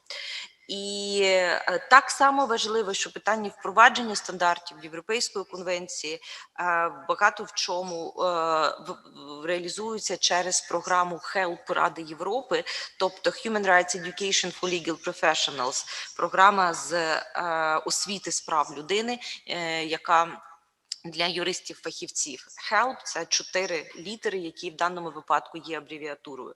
Одним з 30 на сьогодні вже 6 курсів програми HELP, крім курсу, яким ми дуже пишаємося, внутрішнє переміщення, HELP-курс з питань внутрішнього переміщення, є курс з бізнесу і прав людини. І дуже важливо, цей курс поки що не перекладений українською, ми будемо намагатися цьому зарадити, але станом на зараз він є доступним в онлайн-режимі, і, безумовно, всі учасники і учасниці конференції могли б долучитись до такого самостійного проходження курсу, дистанційного курсу, який, безумовно, сфокусований саме на стандартах права Ради Європи, на відповідній практиці Європейського суду з прав людини, що якраз підкреслює такий важливий аспект того, що питання прав людини, бізнесу і прав людини – це питання порядку денного не тільки універсальних стандартів, не тільки керівних принципів ООН, а й регіональної системи захисту прав людини. І у тому числі серед інших надзвичайно важливих 19 проєктів Ради Європи, Офіс Ради Європи імплементує проєкт, який стосується внутрішнього переміщення, пошуку сталих або довготривалих рішень. І ми пишаємося тим, що ми змогли, долучивши найкращих фахівчинь, які працюють в Україні з цього питання. От шановна пані Олена згодилась працювати над відповідною доповіддю, поєднати питання прав людини, внутрішнього переміщення, бізнесу і ще в аспекті гендерної перспективи. І у такий спосіб фактично було підготовлено дослідження, яке стосується питання бізнесу, прав людини і конфлікту у зв'язку з вимушеним переміщенням через гендерні окуляри. І нам буде дуже приємно прямо зараз, бо, звичайно, в 15 хвилин вкласти всі висновки неможливо, але нам буде дуже приємно серед присутніх поширити такий результат, корпоративна відповідальність, поважати права людини в умовах внутрішнього переміщення, гендерний компонент, де на практичних досвідах, прикладах демонструється як позитивна практика, так і ті виклики, які лишаються невирішеними. І, звичайно, що воно оприлюднено в режимі онлайн на сайті Офісу Ради Європи. З'явиться вже, це дуже свіже дослідження, з'явиться в найближчий тиждень, відповідно буде доступним. Ну і звичайно, необхідно зосередитися принаймні на кількох ключових моментах, які ми можемо спробувати обговорити в межах закладеного формату. Питання внутрішнього переміщення в Україні виявилося одним з найбільш масштабних в Європі. Дані коливаються постійно, дані, які фактично цифри, з якими ми працюємо, це дані за єдиною інформаційною базою внутрішньопереміщених осіб, яка адмініструється Міністерством соціальної політики України і фактично включає тих осіб, які мають довідку відповідну як внутрішньопереміщені особи. І станом на сьогодні ця цифра – це 1 мільйон 428 тисяч. Ну, тобто, на хвилинку, це маленька європейська країна. Ну, така, за чисельністю. І, відповідно, виникає питання, наскільки держава спроможна, наскільки в неї є оці capacities необхідні для того, щоб відреагувати на потреби внутрішньопереміщених осіб. Окей, навіть якщо ця цифра не демонструє повною мірою реальну ситуацію. Чому ця ситуація є відома, чому вона обговорюється? Чому це так? Тому що, по-перше, сама правова рамка, саме законодавство України побудоване у такий спосіб, що в залежність від відповідної довідки поставлені чисельні виплати, у тому числі пенсійні виплати, що змушує людей, які мігрують, які перетинають достатньо часто лінію зіткнення, відповідно, контрольно-пропускні пункти між територією, яка керується державою, і тимчасово окупованими територіями, які не підконтрольні держави, отримувати відповідну довідку. Але з іншого боку, значна кількість людей, саме тому що не хочуть потрапляти в поле діяльності держави і відповідно нести відповідні обтяження через постійні ідентифікації, верифікації, перевірки, багато з яких викликають серйозні занепокоєння з точки зору їх відповідності стандартам прав людини і оскарження відповідно в національних судах і в Європейському суді з прав людини. Отже, відповідно, частина не реєструється. Тому, чи можна говорити, чи можна оперувати цією цифрою? Ну, по-перше, це єдине офіційно існуюче, а по-друге, в будь-якому випадку йдеться про сотні тисяч людей і, відповідно, про їх долі. Виникає очевидне питання, наскільки держава взагалі спроможна відреагувати на відповідні потреби. І безумовно, станом на 6-й і фактично 7-й рік конфлікту, збройного конфлікту, який призвів до вимушеного внутрішнього переміщення, в стані якого перебуває Україна, виносить на порядок денний питання саме сталих рішень. Тобто тих рішень, і коли відповідно на політичних на заходах з представниками профільного міністерства, профільного парламентського комітету з прав людини поставало питання про сталі рішення. Сталі рішення – це фактично ті рішення, внаслідок пошуку і реалізації яких особа виходить на стан самодостатності і не потребує подальшої підтримки. Тобто фактично це є розв'язання проблеми і перетворення її на потенціал. І відповідно, передусім, рішення, сталі рішення лежать, безумовно, у створенні належної правової рамки, належного доступу до правосуддя з врахуванням гендерного компоненту, але всі соціологічні опитування, більшість досліджень, у тому числі за підтримки нашого проєкту, демонструють, що це питання, які пов'язані зі сферою зайнятості і питання, які пов'язані зі сферою доступу до житла, доступу до розміщення. І саме тут постає питання, чи спроможна держава вирішити, навіть наблизитись до вирішення відповідних викликів і до пошуку сталих рішень без підтримки бізнесу і без долучення бізнесу. От продовжуючи чудову презентацію, яку ми мали можливість прослухати, яка стосувалася create and shared values, да, тобто створення, ідея створення спільних цінностей. В межах цієї моделі, в межах цієї концепції в науковій літературі представлено відповідно такий підхід business-based peace building, тобто забезпечення миру на основі бізнесу, який передбачає різні способи, форми долучення корпорацій і їх реагування на питання збройного конфлікту. Перший можливий варіант, перша можлива модель поведінки компанії – це ситуація, за якою компанія може прийняти рішення не бути задіяною в конфлікті. Але це буде означати максимальні засоби безпеки, які забезпечує компанія для своїх працівників. І певною мірою це штучна можливість, бо дуже важко ізолювати себе від середовища. Дуже важко сказати, що я тут знаходжусь в цьому приміщенні, і я ізолюю себе від конфлікту. І такі спроби, відповідно, були, і ми знаємо такі спроби, які, тим не менше, завершилися переважно обранням такої другої моделі, принаймні в ситуації, від якої потерпіла Україна. Це модель, коли компанія намагається повністю уникнути конфлікту, саме покинувши зону конфлікту і намагаючись перенести всю діяльність компанії за межі відповідної зони конфлікту. І нарешті третій варіант – це варіант поведінки, за якої компанія активно долучається до мінімізації негативних наслідків конфлікту і заходів, які взагалі спрямовані на розв'язання конфлікту. І от тут роль відповідних корпорацій у розв'язанні конфлікту, безумовно, це такий надважливий потенціал, який ще необхідно намагатись використати в Україні, показавши бізнесу переваги бути долученими до розв'язання конфлікту через створення належних умов в зонах, які розміщені біля конфлікту і так далі. Зараз я продемонструю кілька прикладів.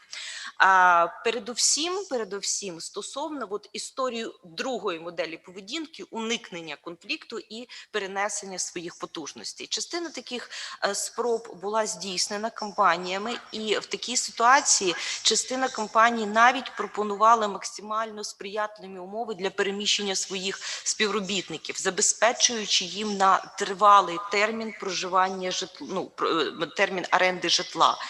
Дуже обмежена кількість, але такі випадки відомі, навіть купляли житло для тих фахівців, які є найбільш цінними для певних підприємств, працівників важкої індустрії, металургії, тобто які мають унікальні кваліфікації.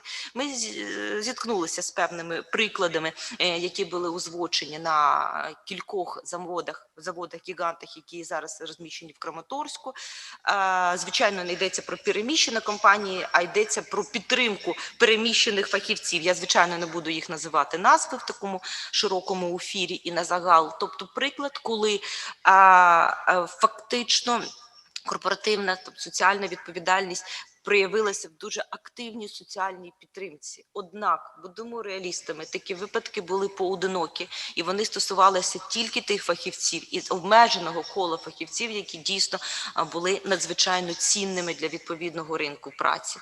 Абсолютно інша і протилежна історія, яка стосувалася якраз перекваліфікації сотень і тисяч людей, які, опинившись на підконтрольній Україні території, не змогли реалізувати свій професійний потенціал через незатребуваність, через абсолютно специфічну сферу їх зайнятості, знов-таки пов'язаною з металургією, з важким виробництвом, з шахтами, які не були затребувані. І це питання перекваліфікації, на цьому я зупинюсь трішки згодом. І зараз лише з досвіду ознайомчого візиту, який ми мали можливість організувати до відповідно переміщення, до звичайно пандемії ковід, візиту до Ізраїлю, маю поділитися дійсно цікавим досвідом, який ми спостерігали. Ми мали можливість показати представникам українських профільних міністерств і відповідних адміністрацій Донецької і Луганської областей, військово-цивільних адміністрацій і саму стіну між територією Ізраїля і відповідно Палестиною, і мали можливість показати і те, як облаштована зона, не просто зона біля стіни, а зона в просто в візуальній доступності. Тобто це максимально наближена зона до точки конфлікту.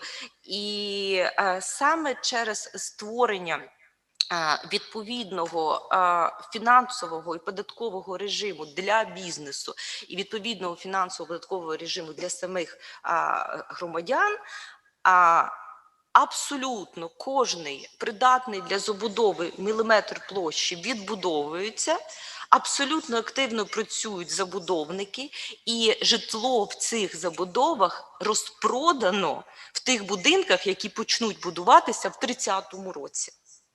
Через те, що створено максимально зручний комфортний режим для бізнесу і максимально зручний комфортний режим для осіб, які у випадку проживання у відповідній визначеній зоні зможуть сплачувати мінімальні, я буду називати точні дані, мінімальний податок на доходи, який в принципі є достатньо високий в інших не безпосередньо таких, що затронуті конфліктом регіонах. Тобто через відповідну пільгову податкову політику щодо бізнесу і до конкретних осіб. І, безумовно, друга історія, історія просторової доступності, побудована дуже швидка магістраль, яка дозволяє дістатися ключових зон бізнесу, Тель-Авіва і так далі за годину 30. Тобто, також, звичайно, через долучення бізнес-ресурсів до її максимально оперативної розбудови.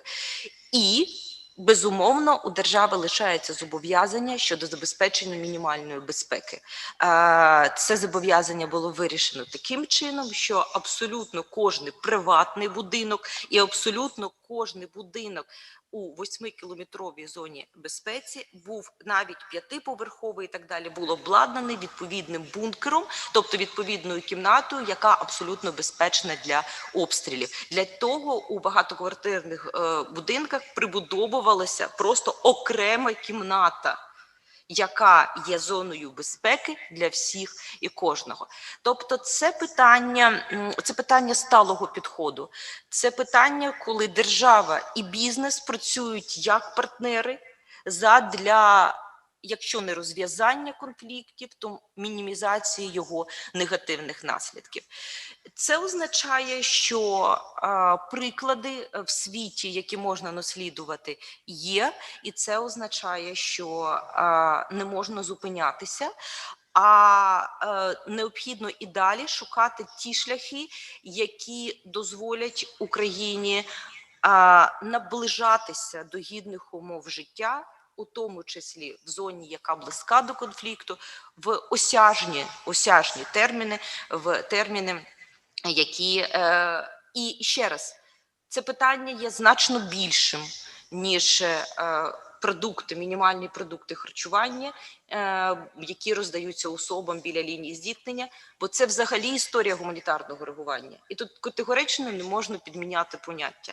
Забезпечення мінімальних людських потреб, vital, тобто мінімальних потреб, не мають нічого спільного з значно більш широкою концепцією соціальної відповідальності, корпоративної відповідальності і тим більше питання бізнесу і прав людини. Гуманітарне реагування – це зобов'язання всіх сторін конфлікту, тут нема про що говорити. Це не рівень корпоративної відповідальності, це рівень мінімальних зобов'язань всіх і кожного. Далі, буквально ще кілька тез, враховуючи знов-таки обмежений регламент. Стосовно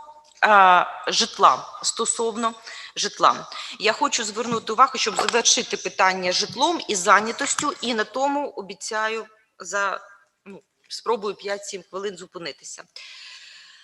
Історія забезпечення житлом і зобов'язання щодо забезпечення житлом є абсолютно однозначно визначеними в межах як ООНівських стандартів принципів Піньєру, так і стандартів Ради Європи при принципі Паулса або відповідно резолюція Парламентської асамблеї Ради Європи 1710. Це м'яке право, так, звичайно, але є численна практика Європейського суду з прав людини, яка говорить про застосування вже відповідних норм конвенції, і це вже не м'яке право, а зобов'язання держави.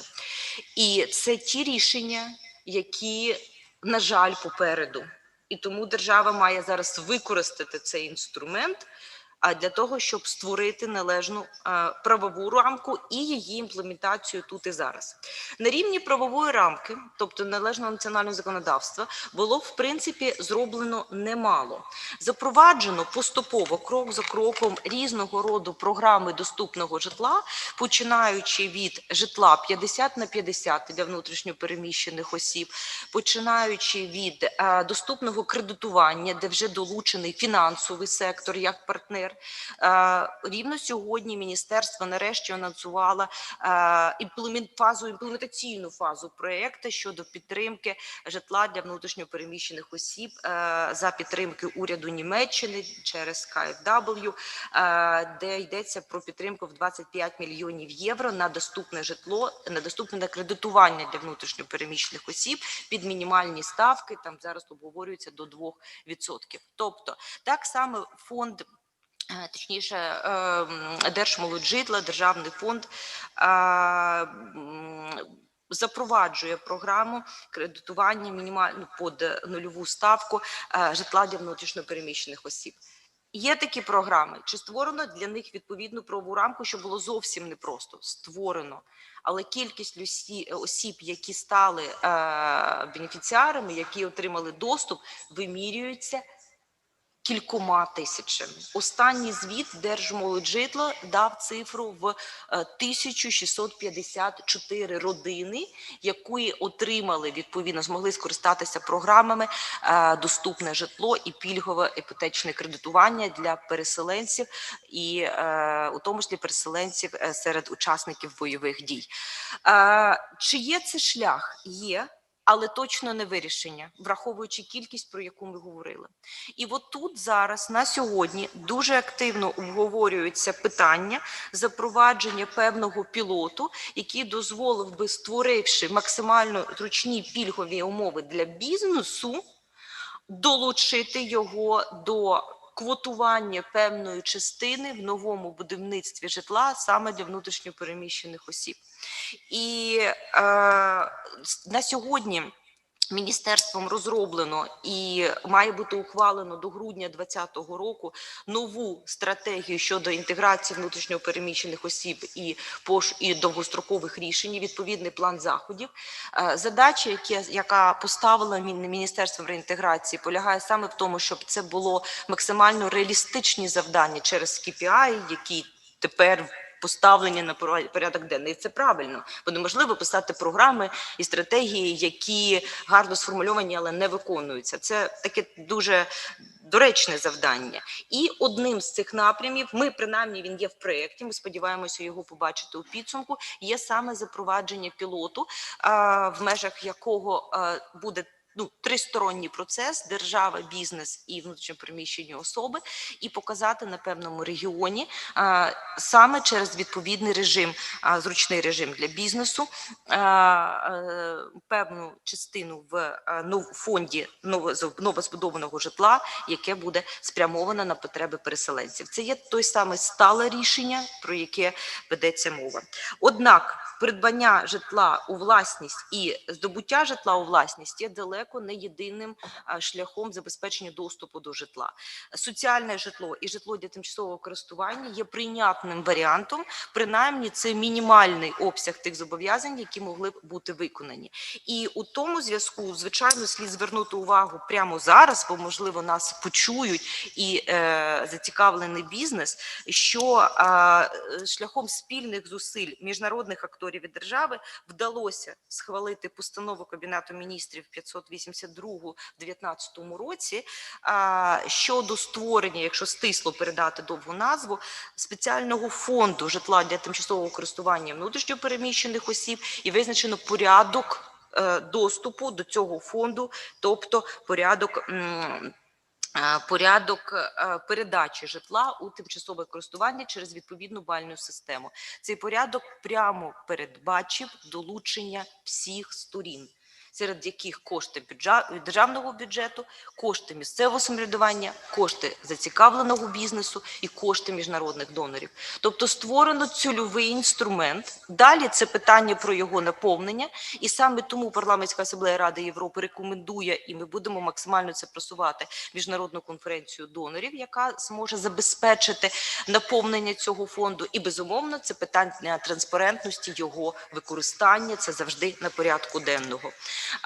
Фінальна теза по житлу стосується, з мого боку, стосується того, що є чіткі стандарти Європейського суду з прав людини, і треба максимально це брати до уваги, що у той же час держава не може перекласти на бізнес і приватних осіб повну відповідальність за розв'язання питань вимушених переселенців. І класична в цьому контексті справа Гульмамадова проти Азербайджану стосується якраз того, коли власниця квартири, яка була недобудована і куди вселилися самовільно переміщені особи, намагалися кілька років їх відповідно виселити, але було заборонено виселення без надання альтернативного житла. Це, безумовно, раціональний підхід, але це не пропорційне перекладання тягора на приватного суб'єкта. Це зобов'язання держави, яке полягає в тому, щоб спільно розділити цю відповідальність. В українському контексті це питання санаторіїв, заселених переміщеними особами, коли санаторії фактично відкрили двері і здійснили гуманітарне реагування і проявили соціальну відповідальність, а тепер 6 років не можуть оперативно працювати.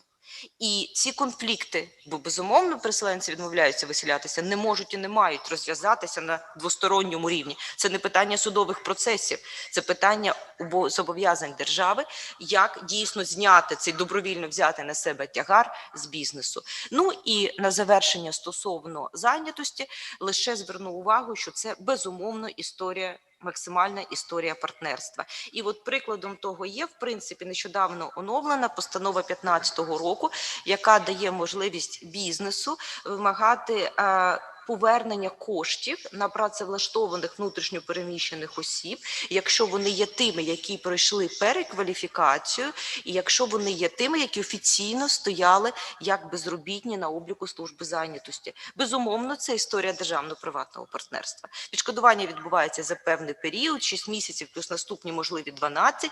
Це не може бути обтяжливим тягарем для держави, але це і стимулювання внутрішньо переміщених осіб шукати собі офіційний дохід, і саме можливість бізнесу зробити певні преференції через необхідну належну підтримку, яка має бути надана державою і суспільством тим особам, які опинилися у надзвичайно складній ситуації, в особливій ситуації, і, відповідно, заслуговують на особливий захист і особливу підтримку. Я тут зупинюсь, ми можемо продовжувати довгий час. Дякую всім шановним партнерам за можливість взяти це слово. Пані Ганно, дуже вам дякую за висвітлення таких важливих питань та досвіду відповідального ставлення бізнесу до вирішення низки проблем внутрішньо переміщених осіб. Добре, що вже здійснені кроки у розробці тривалих рішень співпраці держави та бізнесу у забезпеченні житлом внутрішньо переміщених осіб. Скажіть, будь ласка, знову користуючись правами модератора, хотіла б вам поставити таке запитання. У дослідженні, про яке ви згадували, зазначається факт низької обізнаності бізнесу про внутрішнє переміщення, про можливі форми впливу конфлікту на права людини, про зміст механізмів due diligence і, власне, врахування цих механізмів для захисту прав уразливих груп населення, в тому числі внутрішньопереміщених осіб.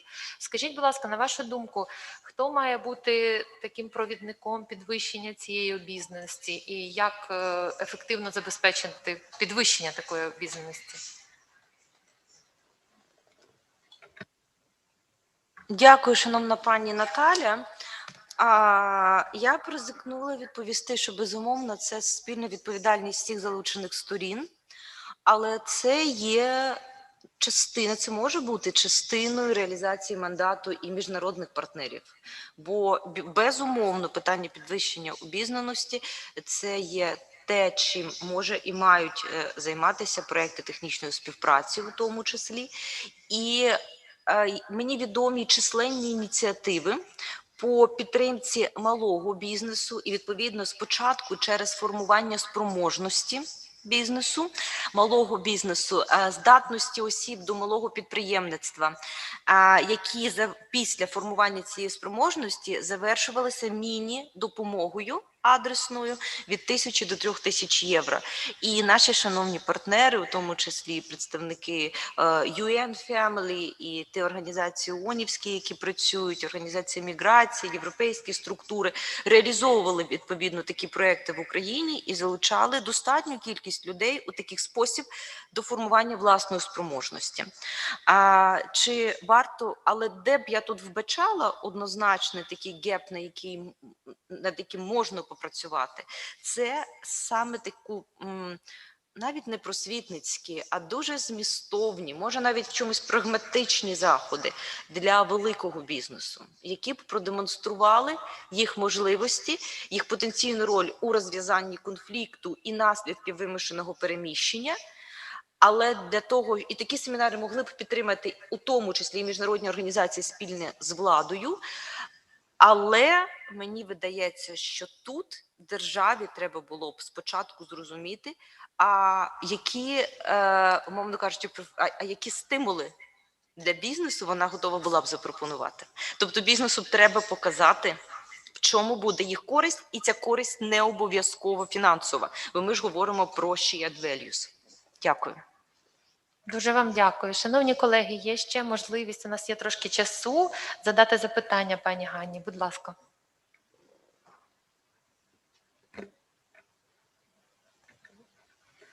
Ну що ж, якщо запитань немає, то тоді я б хотіла завершити сьогоднішню сесію і запропонувати усім перерву.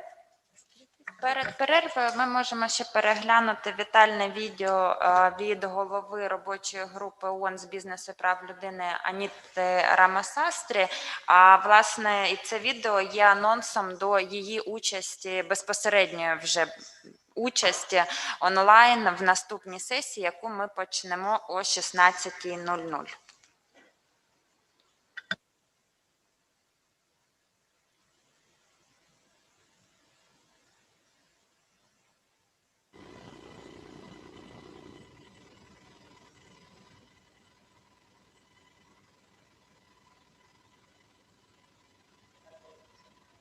I want to thank the organizers for inviting me to join you here for this opening session, as well as for a later panel discussion on this very critical topic. My name is Anita Ramasastry. I am chair of the UN Working Group on Business and Human Rights, and I'm also the co-president of the Global Business and Human Rights Scholars Association. I speak to you today wearing my United Nations hat. The United Nations Guiding Principles are about to turn 10 years old. As we look at 10 years of implementation of the guiding principles in business and human rights in the world and in the region, we have to ask the question, what challenges still remain? This forum will help us explore that issue, hearing both from policymakers, practitioners, government and civil society representatives, and of course from the academy, and professors who are researching and studying in this very important field. Around the world, we are facing unprecedented challenges of climate change, of economic recession, and of course the COVID-19 pandemic. I challenge us all to say what more can be done in this region. The working group has had the good fortune to visit a couple of countries in the region, but most recently we had a country visit to Georgia. As with many parts of the world, we know that there's much more that needs to be done, both in terms of business activities and business and human rights as a particularly domestic issue, thinking about business and workers and rights holders right within a national economy, as well as thinking about interactions in terms of trade and investment across markets and across global value chains. So I really ask all of us to think about business and human rights as a very national issue. It begins at home, and then to think about issues in a transnational and global context. And for many of the countries that we'll be talking about in this forum, to think about the European Union and other regional associations and the role that they play in this area. I urge you all today to not only think about what progress has been made and what examples there are of good practice, but to challenge one another to say, where are the gaps and what needs to be done? I'll say, for example, that we need a greater action by governments, of course, by states, and we need more with respect to national action plans on business and human rights. This is imperative and this is critical, and the question is, how do we get there? The other key piece is really meaningful dialogue. It is important for business, for states, and for civil society to engage in constructive, critical discussion, which sometimes can be difficult, but these types of forums are set up precisely for that type of engagement. So I'm really grateful to everybody for their willingness to be here and to participate. I'll look forward to joining you later on in the forum to have a larger discussion on these issues and the impact of the guiding principles. Until then, I wish you much success. Thank you.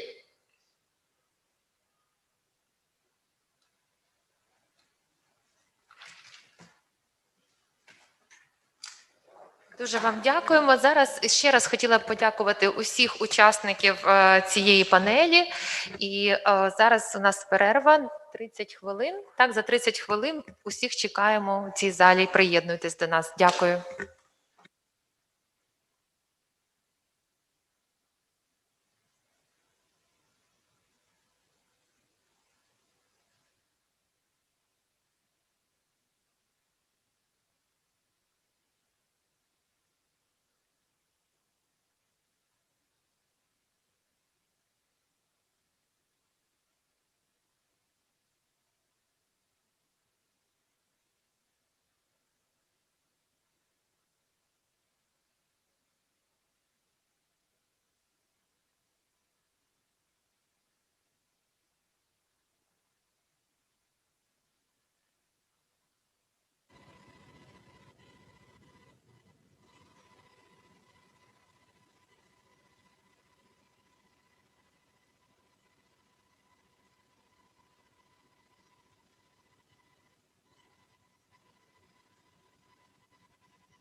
Пожалуйста, все на кофе.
Шановні колеги, ми вже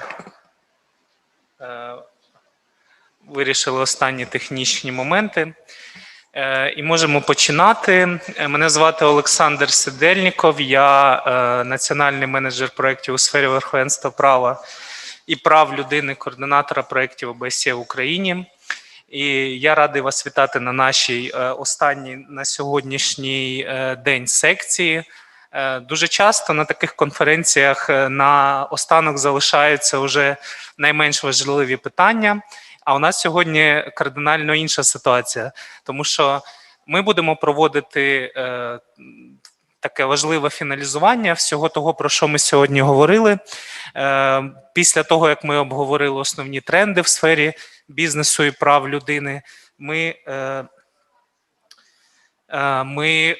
переходимо до того, щоб все ж таки визначитися над тим, яка у нас ситуація з бізнесом і прав людини на даний момент в Східній Європі, які основні досягнення, яка основна, так би мовити, структура законодавчої бази і основні практики.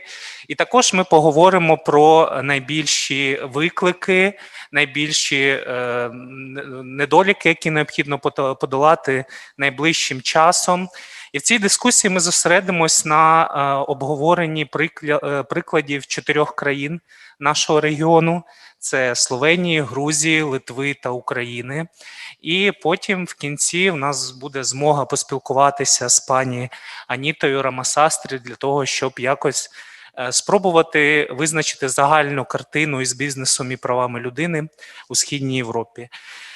Для початку я хотів би надати слово пані Наташі Бергелі, голові департаменту з прав людини Міністерства зовнішніх справ Словенії, для того, щоб вона поділилася основними досягненнями і ситуацією з бізнесом і правами людини в Словенії, а також спробувала надати нам таку свій погляд на те, як має розвиватися ситуація в її країні протягом найближчих 10 років.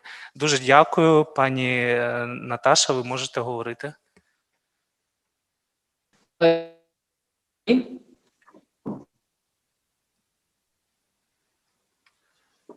Ми вас не чуємо. Може. Так. Можете включити мікрофон? Включений? Здається, не.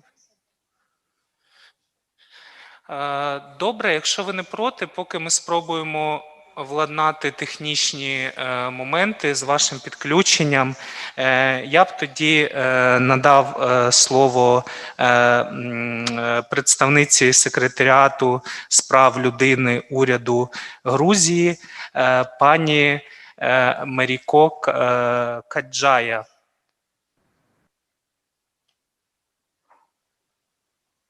Hear me? Так, ми вас чуємо. Thank you. Good afternoon, everyone. Thank you for inviting and looking forward to hearing from all of your experiences about the business and human rights issues.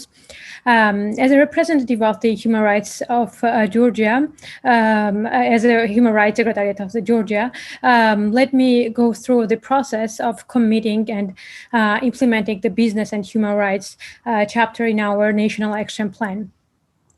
With the 2016-2017 National Action Plan, Georgia took commitments for a brief chapter on business and human rights, as well as for constructing a national baseline assessment. The Human Rights Secretariat, in partnership with the Public Defender's Office and the Civil Development Agency, which is a local NGO here, conducted this study and identified business-related human rights risks across Georgia. And this document later became a precursor to a specific and detailed chapter on business and human rights for the National Action Plan 2018-2020, which was third national plan. Since this, the Georgian government has been actively cooperating with international organizations to implement specific tasks of Chapter 25th. However, owing to various challenges the country faces, together with the pandemic situation, some tasks and activities are not fully completed. Due to the fact that we cannot have large meetings and we have to switch to online working system. Besides, as the current strategy expires by the end of 2020, the government of Georgia has already started working on the next policy document for 2020-2030. And this document will subsume accordingly modified incomplete tasks from the previous action plan. In this process, it should be noted that the Public Defender's Office, as well as Georgian International Arbitration Center, and all the other stakeholders, interested parts, are actively engaged to develop this new business and human rights chapter. To conclude on a positive note, although we have not got out of the pandemic yet, we do plan some activities by the end of 2020 with our partners, specifically with International Labour Organization and the Civil Development Agency. Georgian government plans to develop online training.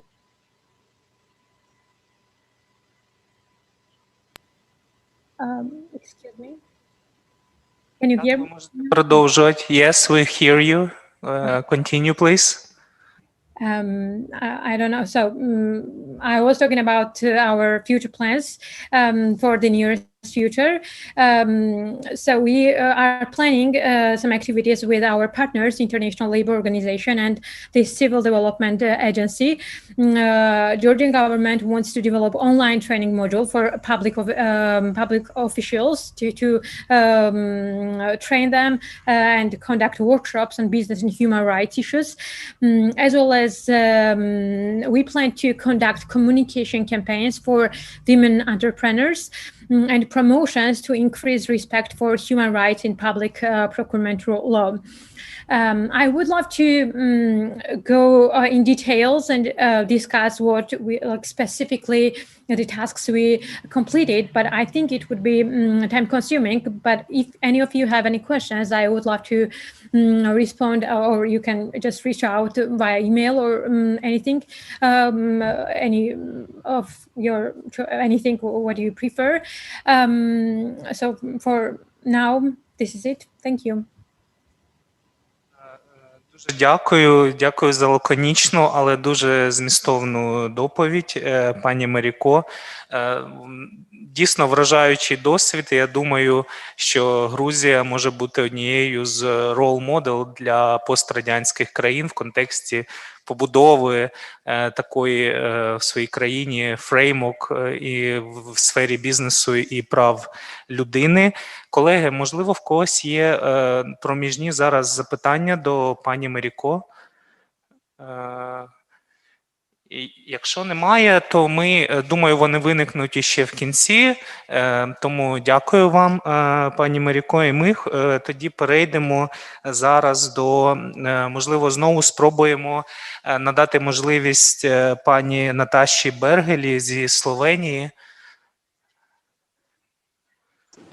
Yes, hello. Can you hear me now? Yeah, we can hear you well. You can speak, please. This is very good. Thank you very much. I do apologize for the technical difficulties I had previously. And thank you for your patience and flexibility.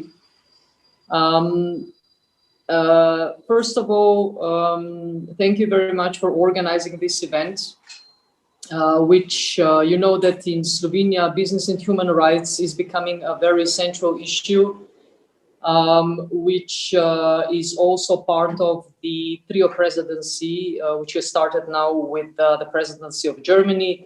So together with Portugal, Germany and Slovenia, we are pretty much occupied with this topic and will be occupied in this topic in the following 18 months. But let me please go first back a bit in order to explain the concept of business and human rights and the meaning of this concept in Slovenia. Namely, you probably can already assume that being part of the former Yugoslavia, we have brought with us, when becoming independent, a strong legacy connected to the concept of corporate social responsibility. So this concept somehow helped us, or it was in much of assistance when adopting the basic elements and the basic content of the business and human rights. So for the state, for the country as such, as well as for the companies, especially those owned by state, partially or as a whole, the concept and the concept of BHR was not something very new. So for us, it was some sort of a process which went on once we got our independence. Of course, there are conceptual differences and significant differences between the two concepts. And we all know that business and human rights has a valid and very much detailed legal framework which surpasses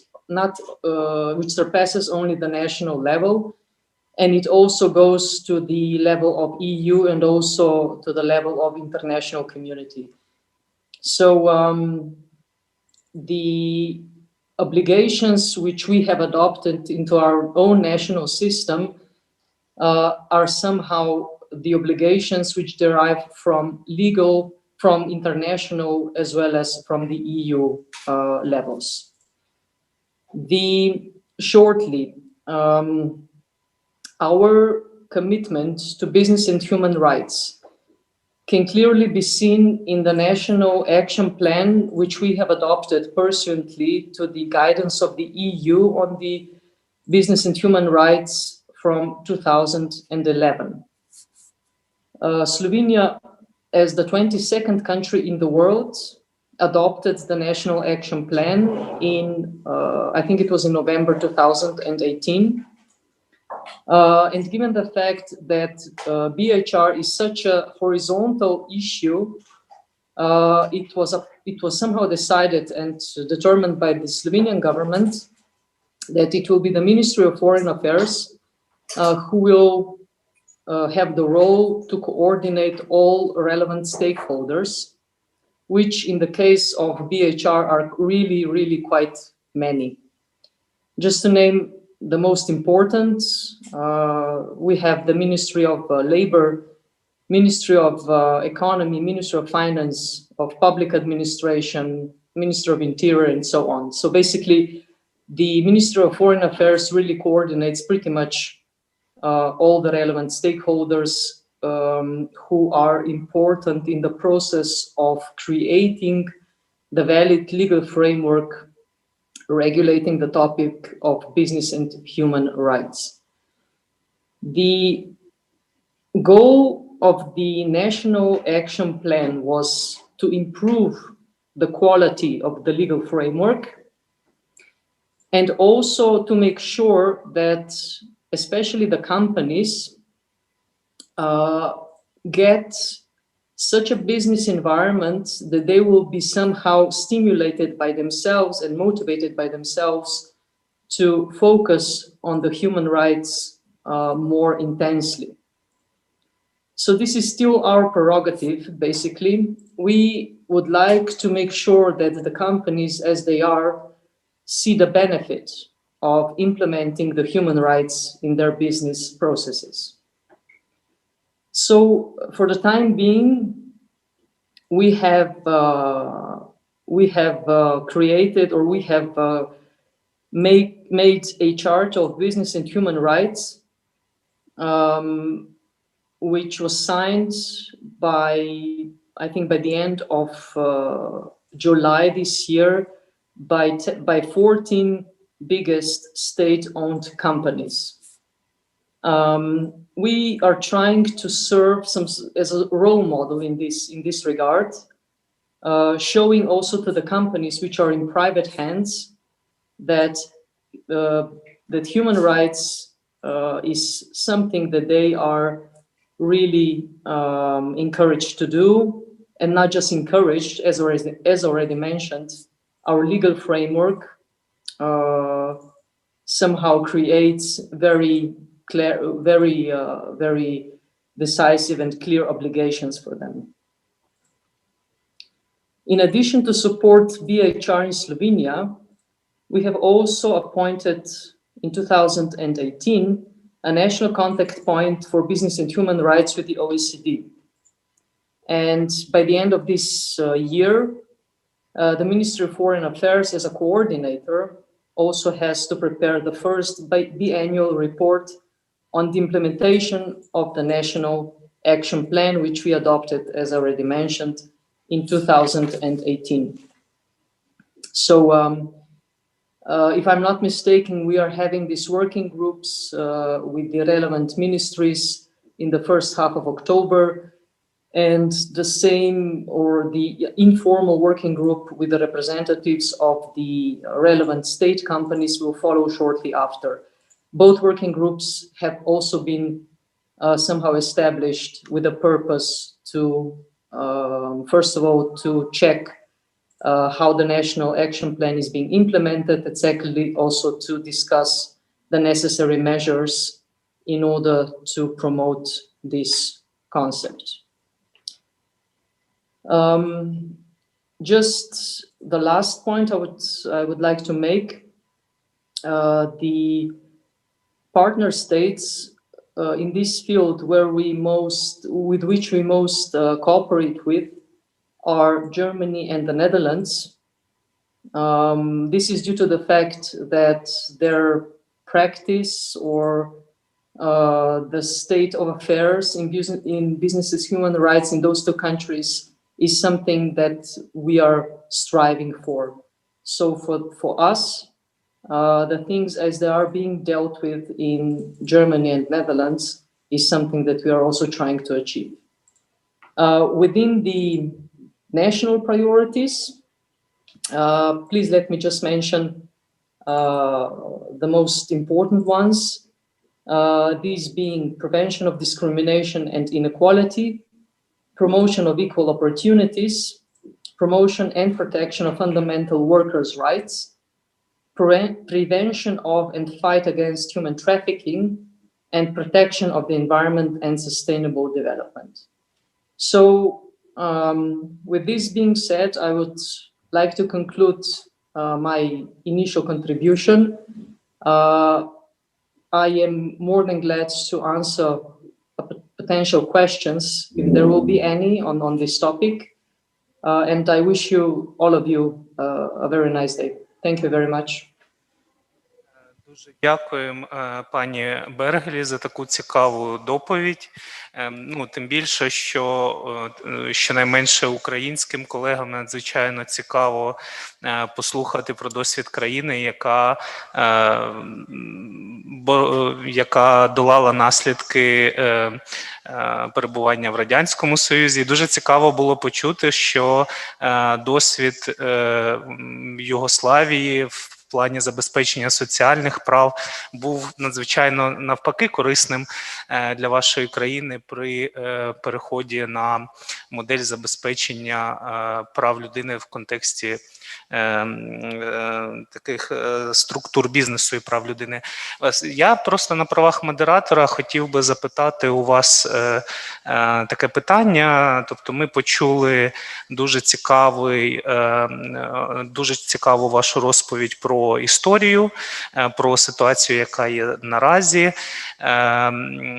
Дуже цікаво було почути про те, що державні компанії, наскільки я зрозумів, можливо, я не зовсім точно зрозумів вас, але державні компанії більш легко імплементують певні стандарти щодо забезпечення прав людини. Можливо, ви б могли б детальніше розповісти про те, як ви працюєте з приватним бізнесом у цій сфері. Ну і основне питання стосується того, все ж таки, які, на ваш погляд, найбільші виклики в вашій країні і необхідні кроки найближчий час для того, щоб розвивати соціально відповідальний бізнес і для того, щоб покращувати ситуацію з бізнесом і правами людини. Дякую. Yes, I'm so sorry, but obviously, nevertheless, given the fact I have received the new link, but still, it seems I have problems with translation. So, if the question you have clearly posed to me can be somehow translated or posed in English, I would be really grateful. But otherwise, I really do apologize for that. Don't problem. I can ask you in English. My question was, in your opinion, what the main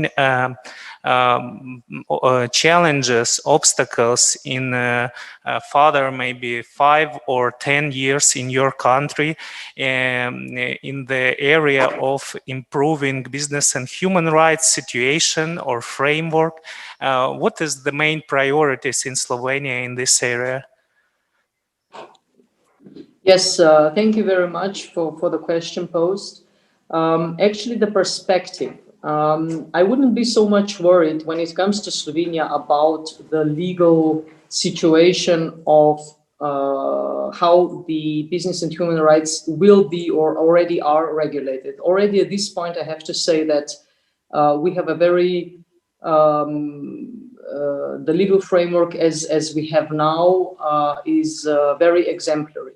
So the legal framework as such is not a problem, but of course we always face already now, and this will also be a challenge for us in the future, the implementation of different concepts, of different goals within or concerning human rights, especially in private and state-owned companies. I mean, the concept as such, the awareness within the companies is, according to my estimation, still not on a satisfactory level. So the education or the raising of the awareness of human rights in business is still something which lies ahead of us. I already mentioned that we're trying to motivate the companies to recognize themselves the point or the benefit of implementing these obligations which are imposed on them by the valid legal framework. Nevertheless, we also, of course, have put in place adequate sanctions, but in order to be successful in this area, we think that the motivation and promotion of implementing human rights in companies is the right way that we should somehow take into account. I would say there is always a challenge in the issue concerning the protection of environment and sustainable development. There is always a great concern when we speak about fight against human trafficking. And these two issues I would describe as those with which we will be faced, or with which we will face the most in the coming several years. I would like to emphasize that within the EU, there is a strong initiative, not only for member states to adopt their own national action plans, but also to adopt an action plan on the level of EU. I'm mentioning this because once this area will be part of the EU acquis, there will also be a very the judicial practice which will follow from the cases raised on the EU level will be something which will be of great not just assistance, but also great guidance to us as well. But as for Slovenia, First of all, just to repeat in short, raising the awareness of the BHR concept, and also adopting and implementing the measures, especially concerning fight against human trafficking and protection of the environment. Thank you. Thank you so much.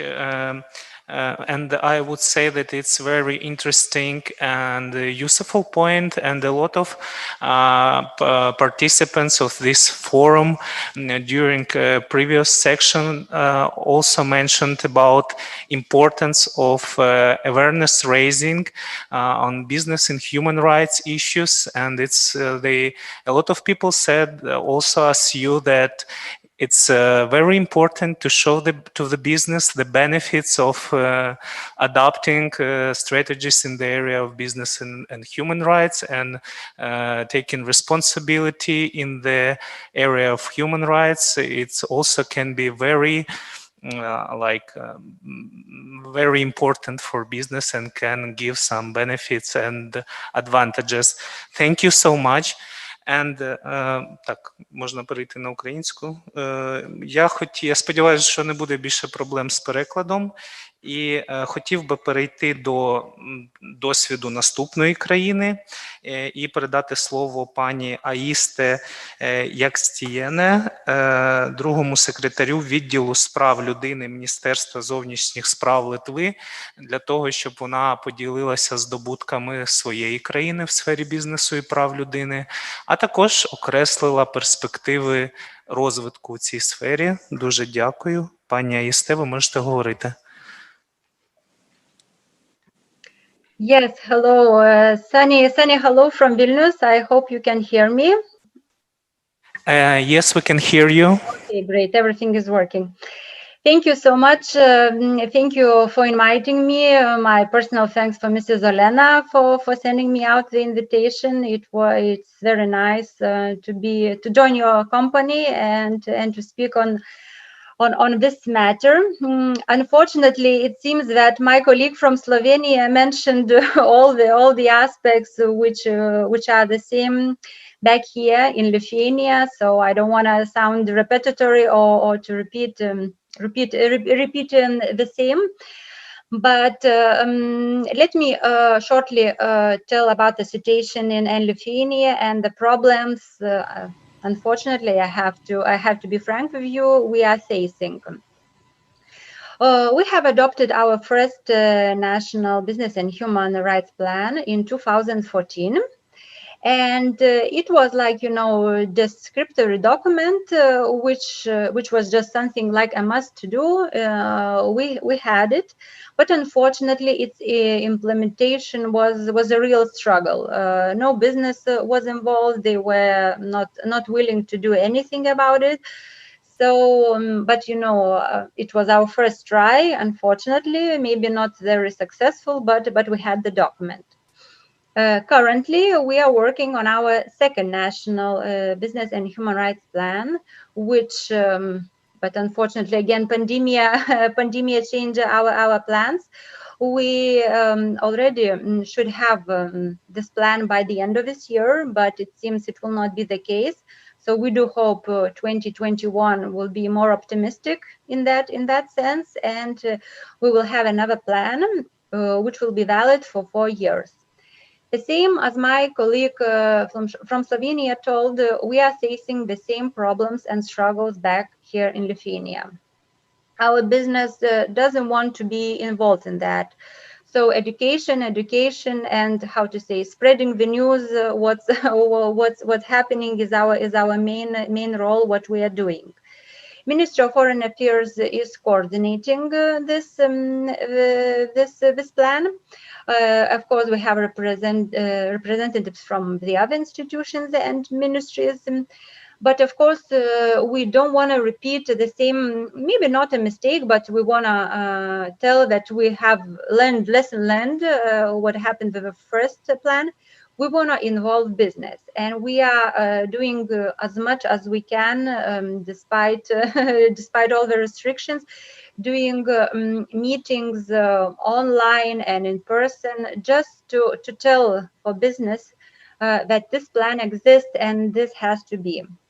I will be frank with you, business is not, they say everything is okay in our country. We have laws, we have national laws, everything is regulated, no workers are being harmed. So why we need one more burden, you know, one more legal document? We don't need it. You just bureaucrats come and tell us what to do. We know better how to do business. So we are telling back to them, let's sit by the table and let's work on this together. You know, we don't want to have just another bureaucratic document, which we just, you know, put marks for ourselves that we did it. That's it, you know. And by the end of the year, we have to fulfill it. We want to make it as you know, as applicable as it's possible. So we are asking for business. Maybe they're getting angry for us, but like, you know, we are just pushing them to give us the answer, as well as business representatives, as well as trade unions. Tell us what you need. What are the main problems which you are facing? We are here to help you, you know, and so this is our current work, which we are doing at the moment. So I do hope when you will have another event, I will be happy to share with you that we have finally, you know, finalized our second plan and it's already in action. But it seems like it's still a bit a long way to go, because we want it to be, you know, just this applicable document, as I told you. I'll be more than happy to answer all the questions you might have. Thank you. Дякую, пані Аїсте. Тим більше вам було надзвичайно складно презентувати свій досвід після колеги зі Словенії, тому дякую за те, що ви з цим успішно справились з викликом. Моє питання до вас буде таке саме, як і до попередньої спікерки. Які, на ваш погляд, можливо, у вас якась інша точка зору з приводу найбільших викликів в сфері розвитку бізнесу і прав людини у вашій країні, ну, на найближче, скажімо так, 10 років? Як ви вважаєте, які основні кроки необхідно зробити у вашій країні, щоб покращити ситуацію в цій сфері? I'm sorry, I will repeat your question. Have I understood it correctly? Because I had some also struggles with translation. You ask what are the perspective for 10 years in our country regarding this business and human rights concept, if I understand you correctly, and what actions have to be taken? 10 years or nearest future, yes. As you want. So we are talking about perspectives and main challenges and main steps in order to improve situation with business and human rights in your country, in your opinion. Yes. Yes. Yes, I understand. Thank you. Yes. You know, it's maybe not applicable for that specific area, which is business and human rights, but maybe for all the human rights and relationships which society is having with, you know, with us, with bureaucrats, with the governmental representatives. We want to show that we want to work for them and with them, and this is not something like, you know, coming from above and we're just telling them you need to implement this and that. So that's why we are asking, you know, trade unions to tell what are the main problems which workers are facing. And you know, still our business has unfortunately that approach that, you know, we are doing our business here in the region and it's not, you know, far going, but we want to change their approach by telling them that they are in a global, you know, in the global chain, and they are not separated. You know, Lithuania is not separated, or Europe is not separated, and you don't know in what kind of global change and exchange you are participating. So we are just want to educate them and to tell them, you know, about the same UN guiding principles, which businessmen who come to the meeting, they say, oh, thank you for telling, we even didn't know that those exist, you know. So for them it's like eye-opening to tell that there is more world besides the borders, besides the European Union borders. So we hope, you know, like in 10 years the mentality will change. This is our dream and hope. We will see how it goes. Thank you. Yeah, thank you so much. And also we have a question from Olena Warova. Please, Olena. Thank you very much. I actually want to ask Natasha Bergeli and Este Yakstiene, what do you think? Your countries are members of European Union, and we know that European Union is going to adopt a directive about mandatory human rights due diligence. And actually, what situation in your countries and how it could be implemented in your countries? It's question for EU members, countries from our regions, and of our region. And my question to Mariko, during the first session, we were trying to summarize to what the main challenges for our region, and we were talking about lack of rule of law, high level of corruption, very close relationship between state and businesses. What do you think? Are these obstacles relevant for your country?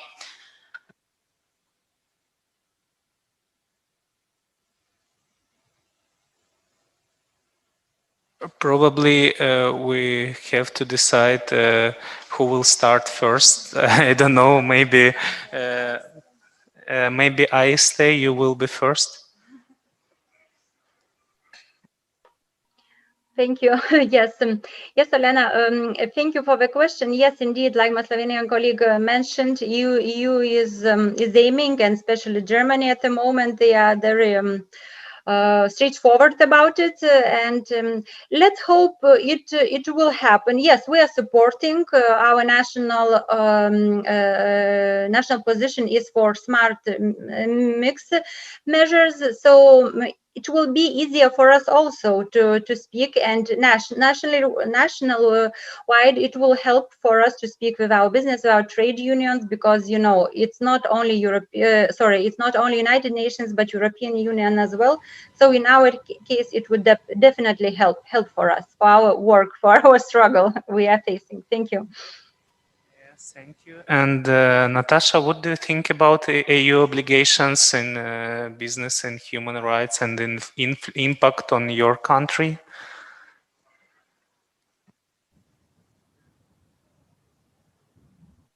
Probably we again have some problem with Zoom.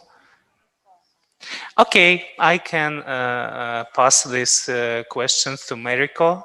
Mariko, maybe you it's quite a different view of this question, but I don't know what do you think about the perspective of Georgia in nearest future, in maybe next 5-10 years, in the area of business and human rights.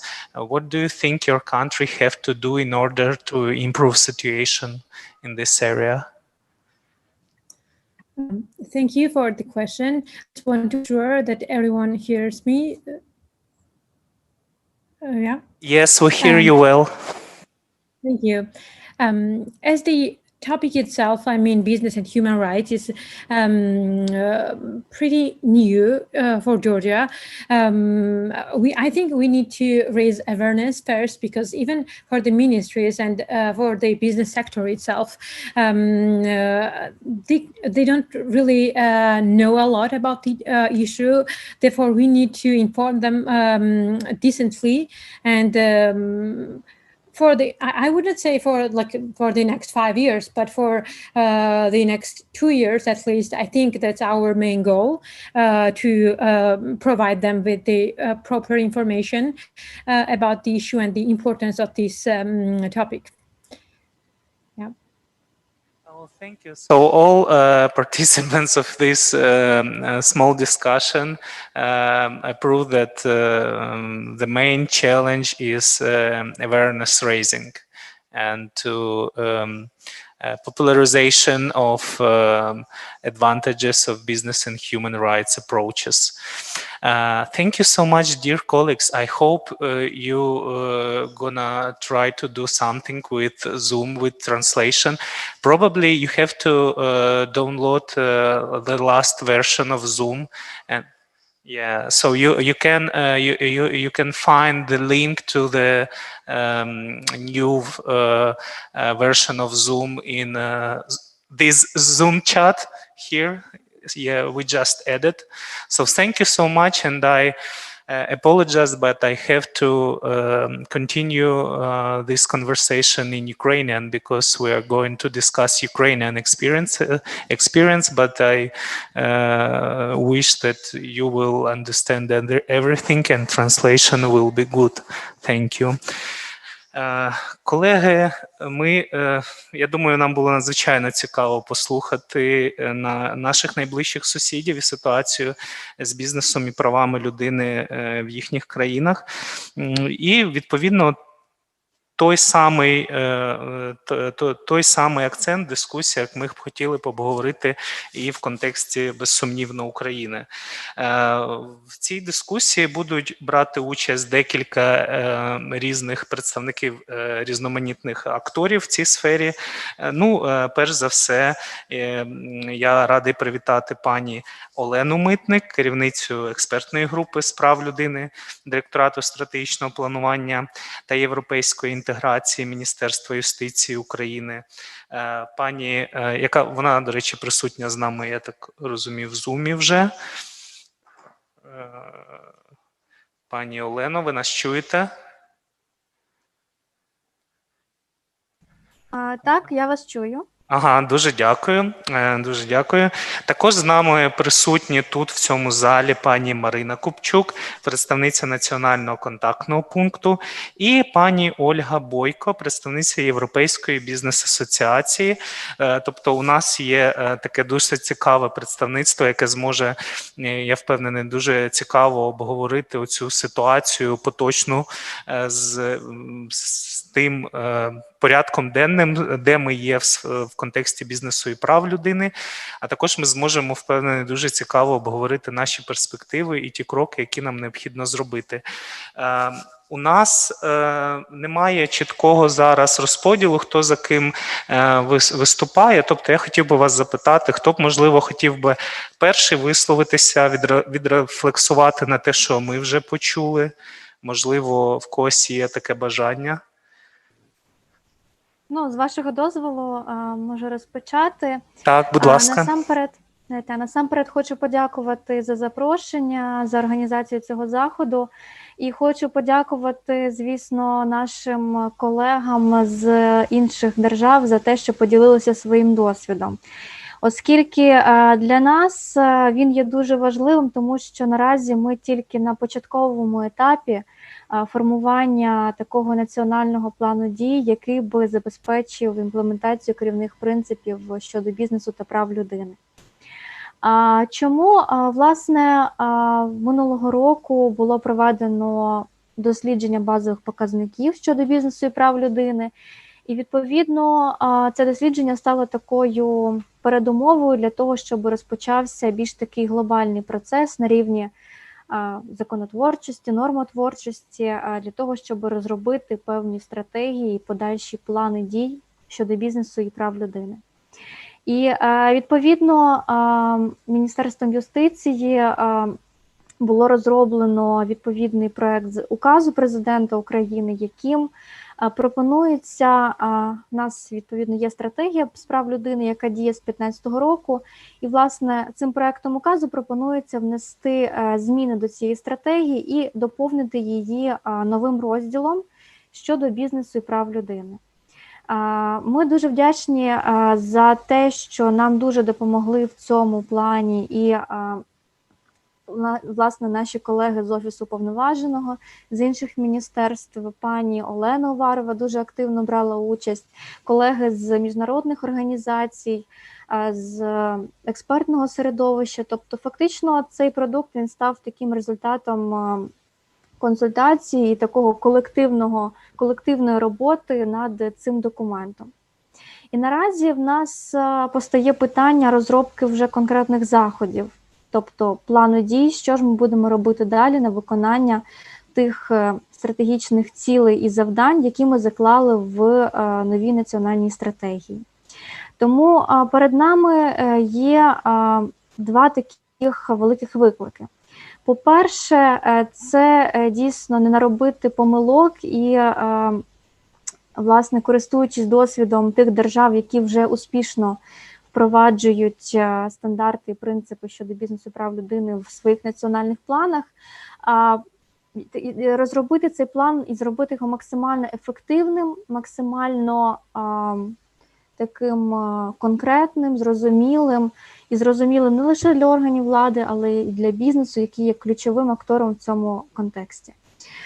Ми ще не знаємо, чи це буде окремий блок в плані дій щодо реалізації національної стратегії, чи це буде окремий план, який ми розробимо на виконання відповідно цієї стратегії, але ми вже зараз розуміємо, що цей план буде, і ми будемо активно над ним працювати.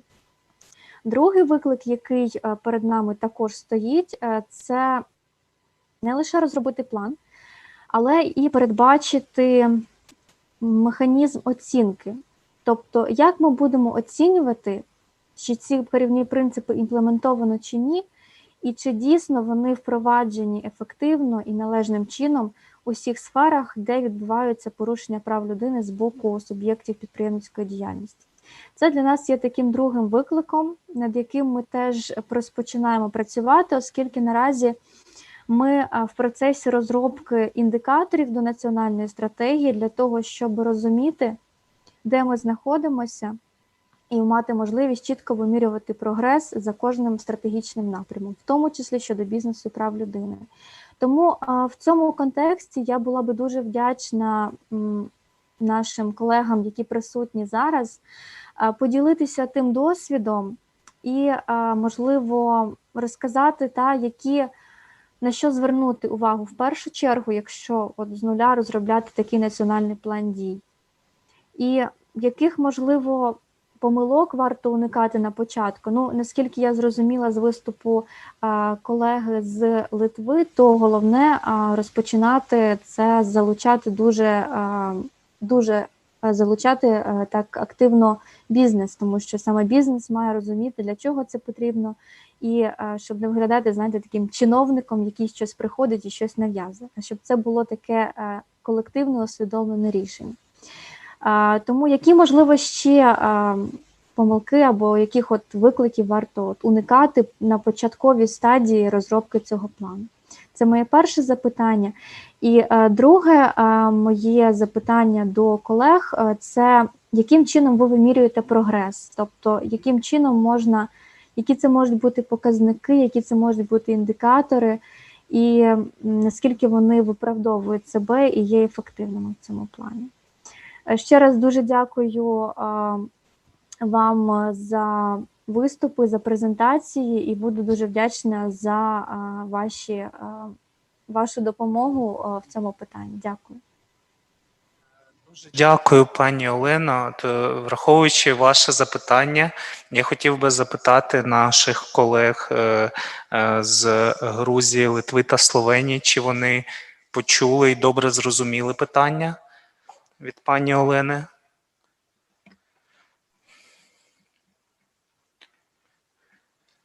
Would you be so kind to summarize it once again? Yes, so the question was what can you recommend in terms of evaluation of situation with business and human rights in the country, because this is very important issue now for Ukraine. Maybe can you share your experience, maybe possible mistakes when government just starting actions, some activities in the area of developing business and human rights framework. So it also can be useful for Ukrainian representatives of Ministry of Justice. So this main question was, so please. Yes, thank you so much. Yes, Mrs. Olena, what I have mentioned, and you have heard correctly, the main, I think, the main target would be to involve at the earliest stage possible business, you know, and business and trade unions, other representatives of civil society, academia as well, you know, not to be just obligatory bureaucratic document, as I have mentioned in my previous, when I was talking previously. So, and evaluation, well, it's hard to say at the moment. I will be frank with you. We just had the report recently of basic human rights situation in Lithuania. Not much attention was paid for the business. But we hope next year when we will have, you know, fingers crossed, the second national action plan. Also, we will have evaluation, which we'll be more than happy to share. Of course, I do hope next year, by the beginning of the next year, we'll be able to share the plan, the translation of the plan, we'll have it in English, and we will be able to share with you. But once again, my friendly advice to not to set, you know, the representative of civil society aside, just, you know, as early as possible to get on the same table and to speak frankly and openly. I think it helps greatly. Thank you. Thank you. Thank you so much, Heike. Natasha, Mariko, would you like to say something? Yes. Well, oh my God, Natasha, we don't hear and don't see you. Oh. Problems again. As my Lithuanian colleague already mentioned, encounter challenges with our companies. Is it okay? Now it's fine. Now it's fine. Continue, please. So the best approach, or in practice, what we do in order to make sure to build sufficient trust to the companies, making sure that they also feel comfortable with working on implementation of the human rights within their business environment, is actually to have a close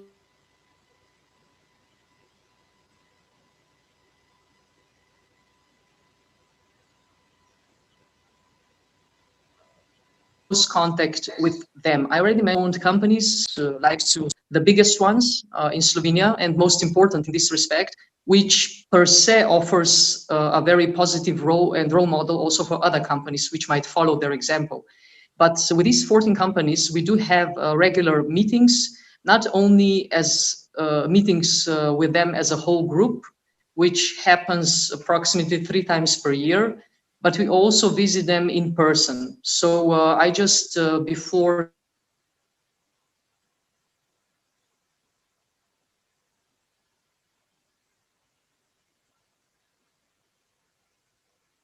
summer holidays in the month, representatives of 8 of this personal and very direct approach to them, from my experience, is what really helps a lot. But of course, if you have 10 companies, it's still manageable. If you have 20, still, but then if once you're up to, I don't know how many tens and hundreds, then it gets difficult. But for the time being, we are using this approach, given the fact that a number of the companies who are mostly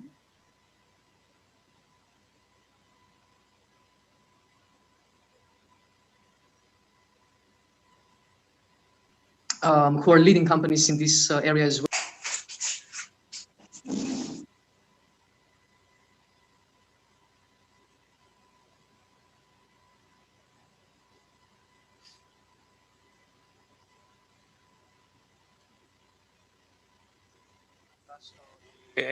Again, have some technical problems. Oh, now it's better. We see you again, so probably you can continue.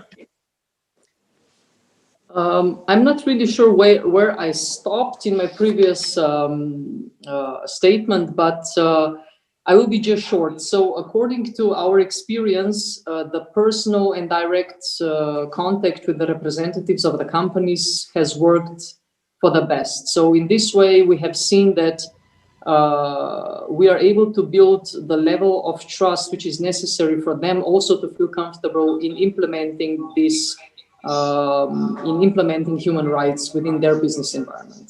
But of course, it's one thing to have 10, 20 companies, and then completely something else once you're up to, I don't know how many companies, which becomes, of course, unmanageable, at least to proceed with this approach. But so far we are doing this person visits, or we have we visit them regularly, once or twice per year, and this, from our experience, gives very positive results. Thank you. Thank you, Natasha. Despite some small technical issue, we understood your message very clear. So thank you so much. Mariko, do you have some thoughts according to this discussion? I would say for each of the stages, a state needs different priorities. For us personally, at first, baseline assessment study was really helpful, but also it is vital to have realistic tasks and activities. For this purpose, I think, based on our experience, it is important to make all the stakeholders actively engage in the process, because they should be agreed with the activities. It should be fine for them too. Besides, interagency working group could be helpful, which would coordinate and monitor the assessment of the tasks, implementation, and conducting all these activities. Thank you so much. I would ask Olena, maybe Olena has some additional questions. Пані Олено, що ви думаєте з приводу того, що думки наших колег, чи вони вам будуть корисні? Можливо, є певні доповнення? Дуже дякую колегам за такі рекомендації. Насправді, дуже слушні вони є зараз, тому що дійсно ми це робимо вперше, розробляємо такий план вперше, і тому нам дуже важливо, щоб те, що ми робимо, було дійсно ефективним і корисним в цьому плані. Насправді, я почула відповідь на своє запитання, і, власне, напевно, та думка, яка прозвучала найчастіше, це залучення все ж таки стейкхолдерів, це залучення бізнесу, комунікація з бізнесом. І, напевно, це є ключовим фактором успішності національного плану. Тому, в принципі, дякую колегам за відповіді на запитання. Наразі з нашого досвіду, то ми тоді розпочинаємо роботу над планом і над відповідними індикаторами, за якими будемо оцінювати ефективність. І, відповідно, цей захід нам тоді додав такої, надихнув нас на те, щоб поглянути на нашу роботу з іншого кута зору. І я думаю, що ці рекомендації, зауваження будуть нам корисними в нашій подальшій роботі. Дякую. Дуже вам дякую, пані Олено. Я думаю, що багато міжнародних організацій можуть бути дуже зацікавлені в тому, щоб допомогти Міністерству юстиції в цій сфері. Тому, зокрема, координатор проєктів OSCE в Україні, ми завжди відкриті до необхідно, якщо вам буде потрібна якась певна підтримка, ми будемо раді з вами зустрітися і обговорити такі можливості. Тому дуже вам дякую. Дякую вам, дякую.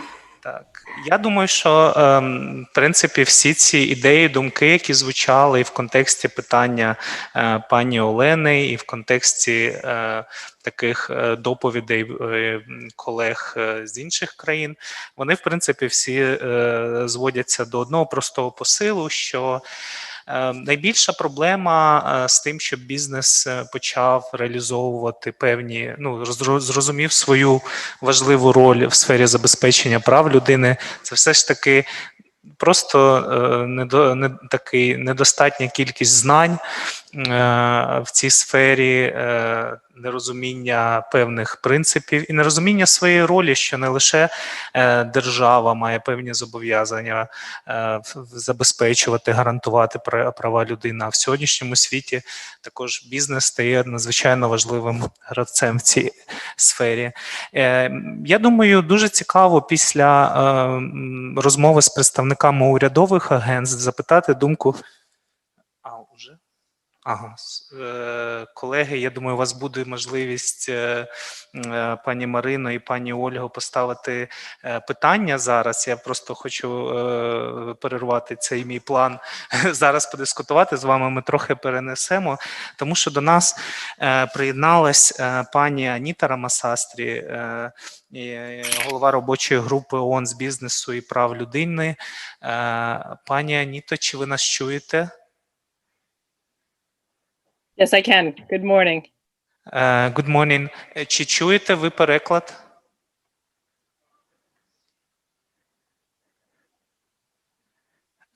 Ви чуєте переклад? Sorry, can you hear me? Так, ми вас чуємо. А чи чуєте? I could and then it stopped, but yes. Okay. We just had a discussion about the current situation with business and human rights in Eastern Europe, in particular in Slovenia, Georgia, Lithuania, and Ukraine. And we heard a lot of interesting thoughts. And I think the most important issue is how we can combine the approaches in improving business and human rights situation when we have completely different situation in different countries, different legislative, national and international frameworks. Some countries are members of European Union and have some obligations within this framework of European Union. Some countries are not. So can we find some unique approaches or universal approaches for all countries in Eastern Europe in business and human rights, or we have to find only some specific ways for each particular country? What do you think? And maybe you also have some thoughts in other areas, please. Great. Thank you very much for the opportunity to be with you. And again, distinguished delegates and colleagues, thank you for the chance to be with you on behalf of the UN Working Group on Business and Human Rights. I was delighted that my colleague who represents the region, Professor Elżbieta Karska, was with you earlier this week. I should say I began my career as a professor and lawyer working actually for many years in Central Europe. I lived and worked in Hungary, but worked very actively in Ukraine. And of course, I've been to Kharkiv and many parts of the beautiful country. So thank you for the invitation today. I also worked for many years for the European Bank for Reconstruction and Development as one of their law reform advisors. The key message today is really from me and from the working group is, of course, that business and human rights is critical for all regions. And my intervention, I think, will address the question of, does one size fit all? I think you're correct. The answer is no. But how do we navigate a general set of principles with local conditions? This is a difficult time for all of us. And so the one thing I would say is that the key message about what we must all do universally in terms of states, business, and civil society is that we have a really urgent situation.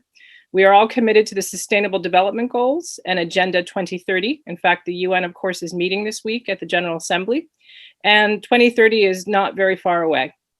But one of the tools that we really want to emphasize as a key to sustainable development and to resilient business and to economic growth is the UN Guiding Principles on Business and Human Rights. They are a general framework that asks states to protect rights holders and to work with their businesses, to oversee them, to ensure respect for human rights. That same framework asks businesses independently to respect human rights and to provide access to remedy. What I want to say about the framework is not overly prescriptive. It does not tell states or business this precise thing they have to do. It is a set of processes and tools that ask businesses and states to consider local condition, the specifics of how businesses operate, and then to identify and prevent the harms that are associated with specific business activity. So it is a common tool and framework, but how it applies in each state, each locality, and with each business is going to be different, and that is what's key. So a general tool, but a tool that can be used very differently in different places. But I want to also emphasize the pandemic has emphasized for all of us that business and human rights at the same time is local and global. And so how we can deal with these expectations is what I think you're discussing today. We've seen that business and human rights begins at home. And with the pandemic, we've seen this with the treatment of our essential workers, from nurses and doctors to grocery store workers to agricultural workers who are picking our food and crops. Each of them has been at increased risk because of COVID-19, and we have seen them, including workers who are low wage workers. We see them now as so important to our economy. We need them to continue to grow, to continue to operate, but yet we haven't always provided them with the protections they need. So the healthy workforce is one issue that we are all dealing with globally, but also locally. And so I want to emphasize that, and that we've seen our local workers at risk. We have seen migrant workforces at risk. And again, for this region, the issue of migration is in both ways. You receive migrants, but many of your own workforce have traveled to other parts of the EU as essential workers in destination countries. And so we have increased vulnerabilities for the migrant workforce because of COVID-19 and actually risk of exploitation. And then finally, in far parts of the world, when we think of global supply chains, our essential goods and personal protective gear, masks and others are being made by workers who are, again, engaged in conditions that may be forced labor or maybe severe exploitation. So I just want to say that we need to address all of these issues at the same time, addressing what's happening locally in terms of workers, addressing how our own workforce, if it migrates, is being treated somewhere else, and then thinking about our supply chains. So I think business and human rights is about identifying solutions at each of those levels. What is very local, what is about our own relationship with specific trading partners and countries, and then how does your country or state fit into the supply chain? And so if we think of business and human rights in these different ways, we can come up with solutions that may be more local for some and more global or universal for others. I was really pleased to see that the states represented on this panel today, again, if we think of Lithuania, Slovenia, Ukraine, Czech Republic, Poland, we have a small group of leaders at the moment who have national action plans, or for Ukraine, developing one. And this is very important. And of course, Georgia as another leader, very important that all of your states have made very clear commitments to business and human rights. And the working group welcomes this. But the region is much bigger than that. So the first thing that the working group would ask is for the development of national action plans.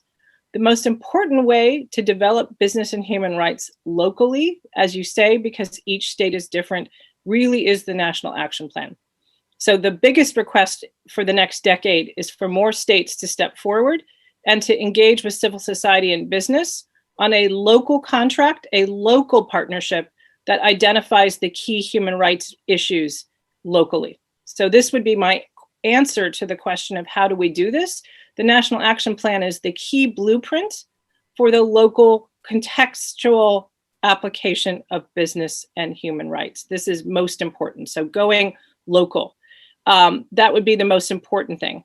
And the National Action Plan, I would say now, is even more important as part of resilient economic recovery and building back better.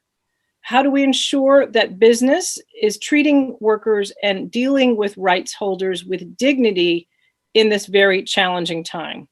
We can surely do more locally with issues of gender, issues of discrimination, issues of respect for minorities. There are many more issues of inequality, but those issues, again, can be addressed in a national action plan. So that would be my larger request back to the region. The second piece I want to mention, of course, is that it's important for businesses to act independently of whether a national action plan exists. That businesses still need much more understanding and education of what the guiding principles are. So states can spend time informing and educating the private sector, but business needs to engage in human rights due diligence and understanding this idea of respect for human rights. The working group, of course, visited Georgia most recently in 2019, and it has also visited in Central Asia, Azerbaijan, and we saw the same trend there as we did in countries such as the US and Canada.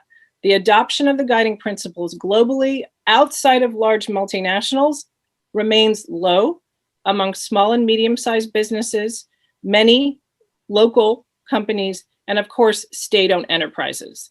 So this is a really important part of this. A national action plan is one, business engagement is another. And the key drivers that will force change. So the question for business is, will it move itself quickly, or will it be forced to change because of other pressures? And the key drivers that are mentioned, you already discussed, is the EU mandatory human rights due diligence. For many states, this will become the new standard, the new requirement.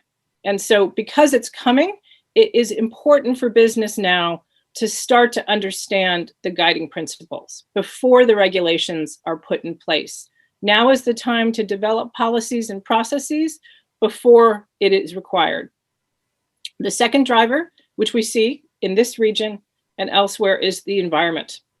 That as we confront climate change, but more generally, just the impacts of major environmental projects, be they dams, renewable energy, large shifts in the way in which we industrialize, the environmental harms that we are dealing with must be addressed quickly. And environmental harm is actually also an issue of concern to people and health. So the environment is also pushing companies to have to consider human rights risks to people. The third driver for business is the idea of needing to be sustainable. If a business is going to survive in this economic climate, in a global recession, then it needs to have a forward-thinking plan to identify risks and to deal with those issues quickly in order to succeed and to remain competitive. That businesses that are slow to change their business models may be the ones, as we are seeing in the pandemic, who are left behind because they can't quickly protect their workers, or the safety of their workers is in danger. Many of these other issues, or the environmental issues, have not been taken up. So I would say regulation, environmental issues, and the issue of sustainability means that business needs to act now. Business could wait for regulation, but regulation is not always fast enough. The UN guiding principles ask companies to identify specific harms and impacts to people in a business's own operations and to address them. The reason this is better is similar to your question of each country is different. Each business is different. So the guiding principles ask businesses to identify the risks to people in their own operations, as opposed to just saying what is a general regulation for safety or for many things that should apply to all, because each business is different. So we would say that, in fact, responsive business conduct is smart business. And finally, I would say that there are trade tools now that make it, again, important for business to respect human rights. The EU, but the US, for example, now will stop goods from being imported if they are made with forced labor or modern slavery. This is impacting global businesses repeatedly as their goods are held up at the port and not admitted into the market because of the issue. Now, the business is not itself using forced labor, it is somewhere in the supply chain. But this type of trade tool is another pressure for business to act. So I would just say we want business to act, but I think the message to business should be it must act because of these different kinds of pressures. I'll close and say there's also important roles for the other important and critical stakeholders in this. There's the important role of civil society. And I would say that in this region, as in many, civil society actors are diverse and they often focus on many different issues, from gender to the environment. There are a few specialized civil society groups focused just on business and human rights and corporate accountability, but this is very rare. So I would ask civil society, it is very important for as many groups as possible to start to understand business and human rights and the guiding principles, and to think about the business dimensions of their work, to become partners in a larger coalition to push for respect for human rights, business respect for human rights. So we need civil society, and civil society is very broad. So it's important for civil society to be engaged on business and human rights, even if their own focus is something very specific. Similarly, of course, and I thank Professor Uvarova for the invitation, is that researchers and academics are critical globally. That this question of what matters locally needs to be supported by independent, objective research that can help states understand where the problems are. And for those states that deny that there are any problems, and there are states that do so, I know some, that the academic voice and the researcher can say, here are the problems. Right? These are the facts, these are the gaps, and here is the good practice that will help us move forward. So it really is about multi-stakeholder action. I'll conclude here to say again that as the guiding principles are about to turn 10, we are going to celebrate 10 years of business and human rights this coming June 2021. I would ask states to really reflect on whether it's time to either make a commitment to a national action plan, or if one already exists, to ensuring that it is being implemented well as a way of moving forward successfully to 2030. So thank you again for the chance to be here today. Thank you so much, Anita, for this amazing presentation and for all your job which you are doing within UN Working Group. Thank you so much. And we already have the questions. First of all, I would like to give opportunity to ask to Elena Uvarova. So please, Elena. Thank you very much. Thank you very much, Anita, that joined us today. It's a great contribution for our panel discussion today. Thank you. And my question will be about new social contract. At this moment, a lot of many experts are talking about new social contract, and you said about something like local contract. And but in our previous sessions today, we were talking about lack of rule of law in our region, high level of corruption, unfortunately, and is a new social contract possible when we have so much lack of trust in society? And we need, it should be request from society to have such new social contract. And what we can do in the situation when we have not such appropriate condition for such contract? Thank you for that excellent question. And I should note that the working group recently, its most recent report was focusing on the issue of corruption and human rights in particular, and looking at some of the issues, Professor Uvarova, you mentioned, of the challenge when there is lack of rule of law. It is a challenge for many of us across the globe. I would say this is where it is important for civil society to also have strong relationships with business. If the state is not able or not willing to engage in true protection of the rights of citizens, or is in fact actually denying them rights, then it is very important for civil society to seek partnership with business. And we push business at the same time to understand that rule of law, a sound business environment that respects human rights, is important for its own well-being, but for the well-being of its citizens or its stakeholders, its employees, and the people with whom it works in different markets. So I know this is a complex topic, and the issue of how to address when rule of law is weak is a complicated one. But we would say that we have been pushing businesses in particular to be active in supporting human rights defenders, supporting civic space and civic freedom, and pushing for stronger rule of law. So business has tremendous leverage, and it is important for business to try to use that. Thank you again, Anita. And we have another question from Mrs. Yulia Razmitaeva, PhD of Kharkiv Law University. Please. Thank you very much for your brilliant presentation, and my question regarding to responsibility. I definitely like the idea about business responsibility in supply chains, but given the fact that today companies may have very long supply chains in all world regions, would it be fair to impose responsibility on companies from developed countries?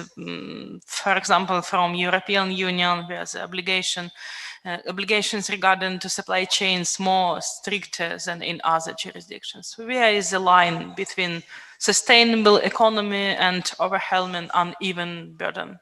Yes, excellent question. Again, I don't have a magic answer, but what I would say is that the requirement of human rights due diligence doesn't require you to solve all the problems in supply chains. It requires companies to start to look at the impacts of their business and to do so as much as possible.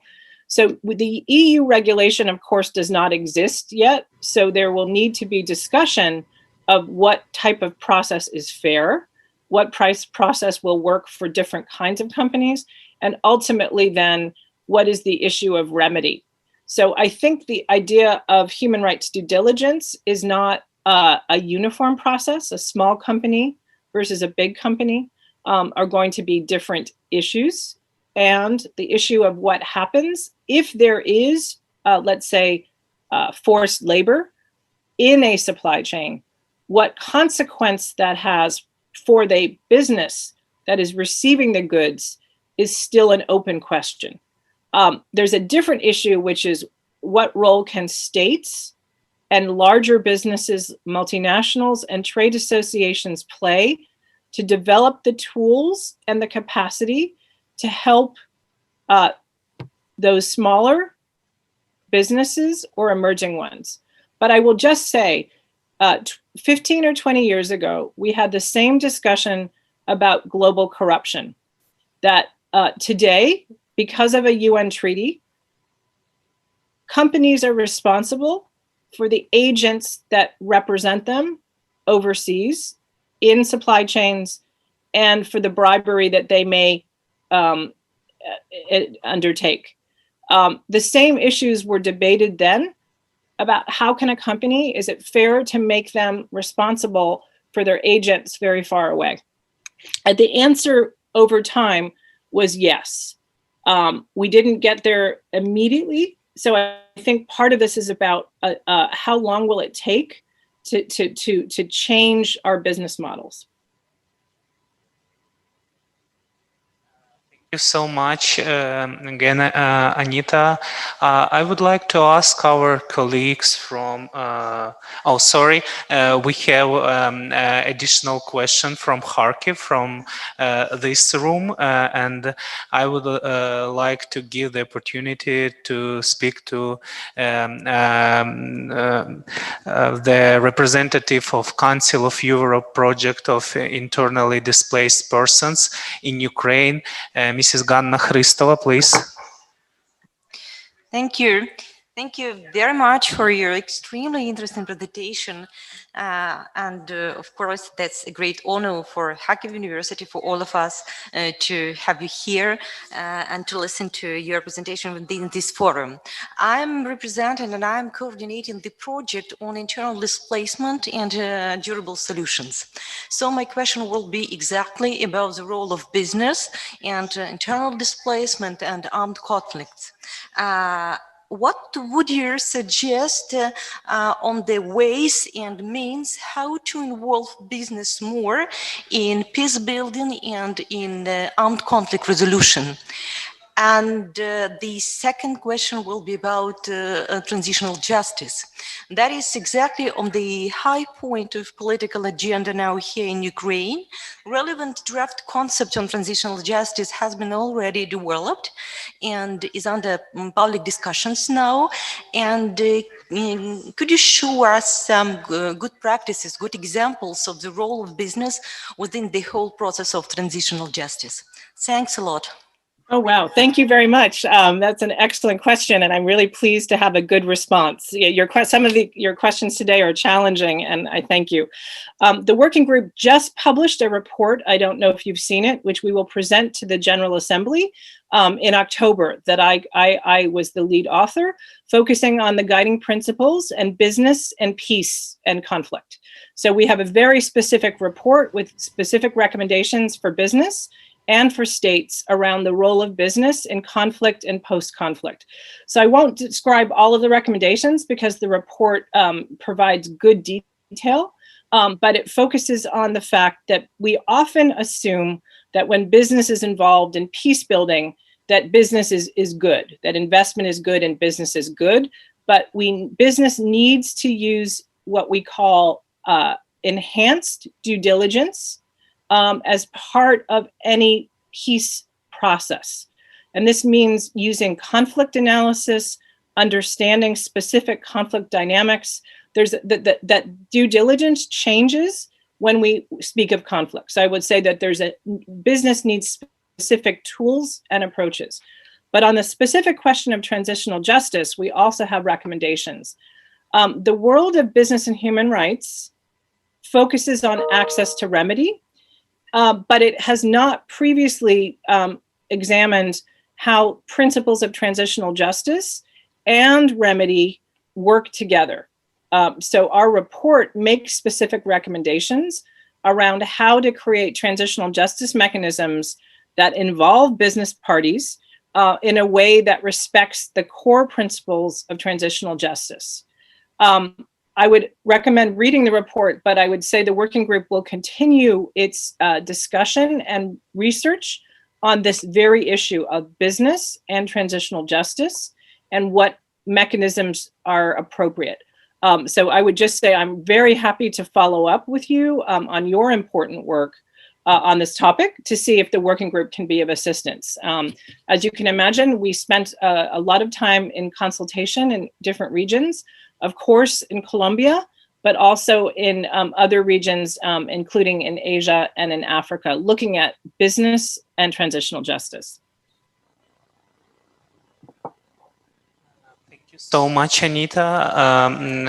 Before you, we had representatives of Ukrainian Ministry of Justice, and they actually asked the questions, asked to provide them with recommendations of what mistakes could be done with by government agency who working in the area of business rights.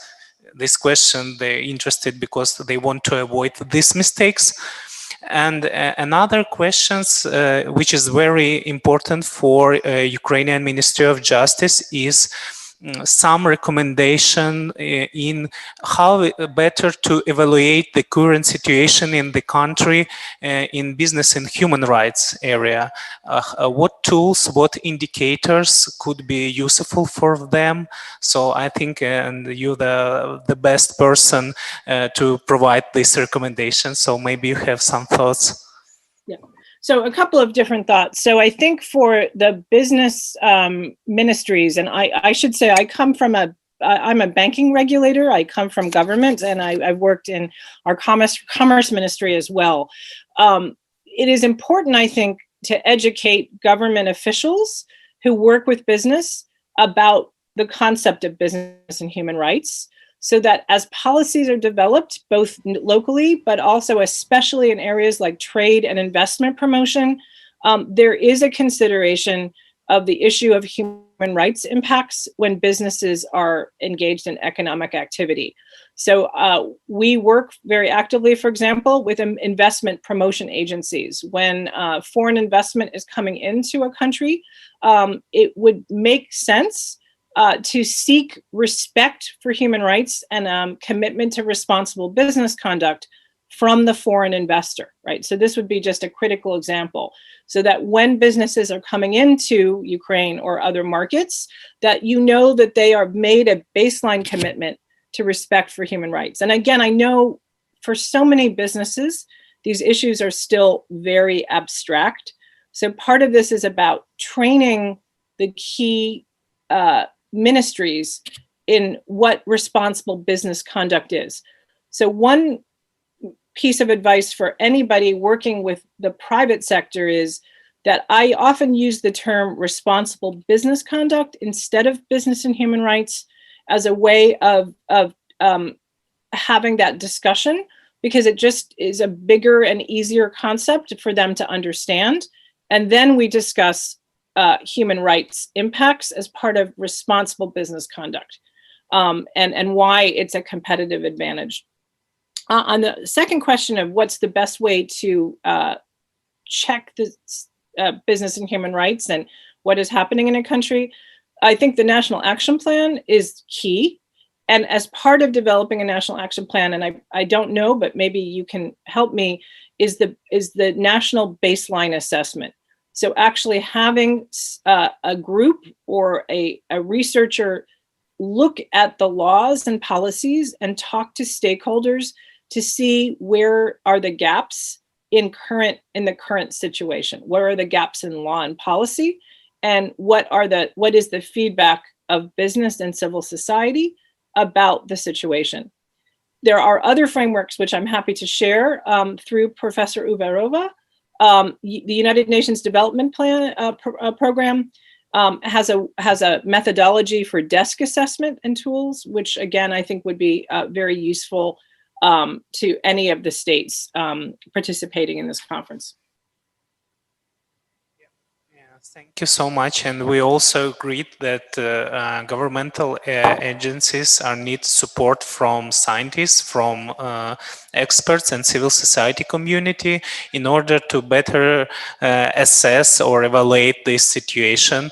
And I'm sure that Ukrainian scientists will help Ministry of Justice to do this job. So thank you again. And we have one question from Zoom chat, and Olena are going to read this question, please. Thank you, Alexander. Actually, I proposed to Anastasia, who is asking, to give her the floor. Anastasia, would you like to ask? If it's possible, yes. Could you hear me? Yes, yes. Mrs. Ramasastri, thanks a lot, first of all, for the great presentation. My name is Anastasia Tokunova. I am a Ukrainian researcher, and I'd like to ask you about your opinion. How do you think how the adoption of the UN Business and Human Rights Binding Treaty would influence on the development of the national action plans on business and human rights on the worldwide? So will it accelerate the NAP's drafting, or will it slow the respective process. For example, it could be said that this treaty is enough for the respective relationships regulation, and so we don't need NEPs anymore, something like this. Thanks a lot. Yeah. Well, what the working group says, and I should explain for others, there is a separate process at the UN Human Rights Council, which is led by Ecuador, to develop a legally binding instrument, as it's called, on business and human rights. This treaty process is of course led by states, not by the working group, my working group. We provide technical feedback to the group for that. The guiding principles always imagined, and Professor Ruggie, when he drafted them, that there would be, as he called, a smart mix of regulations, incentives, and voluntary measures that governments use to ensure business respect for human rights. So the guiding principles imagine a world of some regulation, including treaties, some incentives like giving, again, procurement processes that require human rights commitments, and then some voluntary standards as well, developed by governments and by companies. So that's what we're seeing now. We're seeing in the EU, the directive or the regulation on due diligence is under consideration. We have voluntary standards, and we have the treaty discussion. So the guiding principles are a tree with a kind of a base, and many branches are growing. So treaties take a lot of time. As many of the state representatives who were with you today know, right? Treaty negotiation is the beginning of a long journey to ratification, implementation, and really a treaty coming into force. So while that process is happening, we cannot abandon business and human rights, and we don't know where the treaty will go. So it's important for national actors to continue to work to ensure respect for human rights now, even if a treaty comes in the future.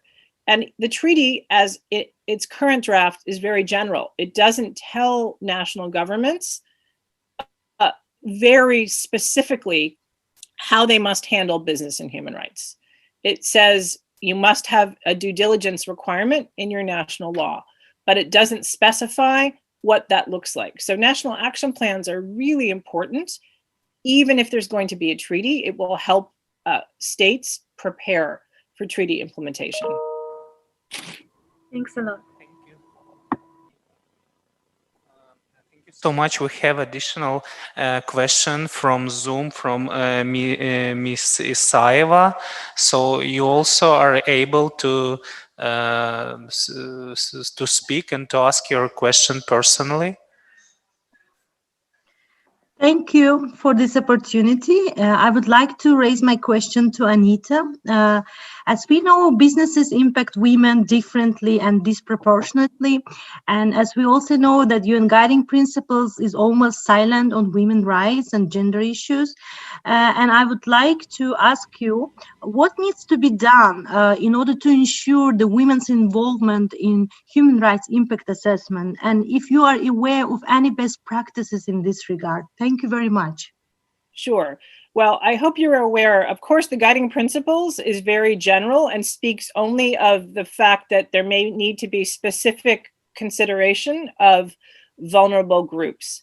But the working group in 2019 released a report on gender and the guiding principles and a set of a guidance document. So we actually have a very full document on how the guiding principles should be used considering women and girls. So I would say the first step for many stakeholders, government and business, is to look at the working group's guidance tool, which was developed by my colleague, Professor Suryadev. So the first is we have guidance. The second is in terms of useful tools. The Danish Institute for Human Rights, for example, has focused on gender-based issues in terms of the guiding principles and how to consider issues of gender in human rights due diligence and in policy making. So I think we're starting to see specific gender-based tools. I would say similarly, we have tools developed by the UN and others on children and on LGBTQ as well, the High Commissioner's Office. So there are ways in which the guiding principles have been adapted for these different groups. So much, dear colleagues. Do you have some additional questions to Anita? If not, thank you so much. Anita, I think it will be interesting for you that we have 3-day discussion here in Kharkiv, and we are going to summarize the result of this discussion. And Olena Uvarova will be happy to share with these results with you. Probably it can be interesting and useful for you. Now we're gonna have last 10 minutes in our agenda to talk with some representatives of Ukrainian European Business Association and National Contact with because tomorrow they are going to be participants of open discussion of how government, civil society and business can cooperate in order to ensure business and human rights. If it will be interesting for you, you also gonna be here and listen and ask some questions. So, and thank you so much for your amazing presentation and very good answers. It's very useful for us. So thank you.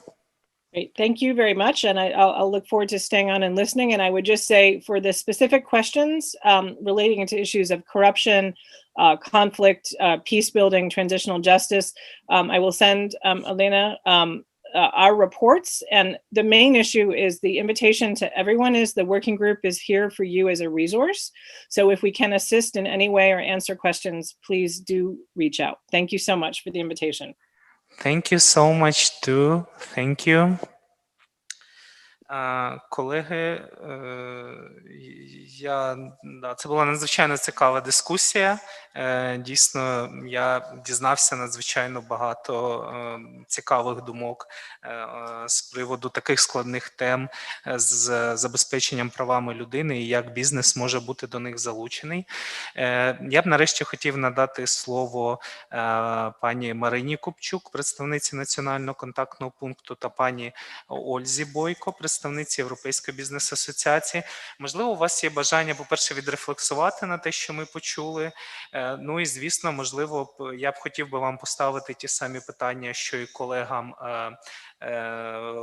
перед цим, щодо того, як ви оцінюєте теперішню ситуацію в Україні, і якими ви бачите перспективи і необхідні кроки в найближчому майбутньому для того, щоб удосконалити ситуацію з бізнесом і правами людини в Україні.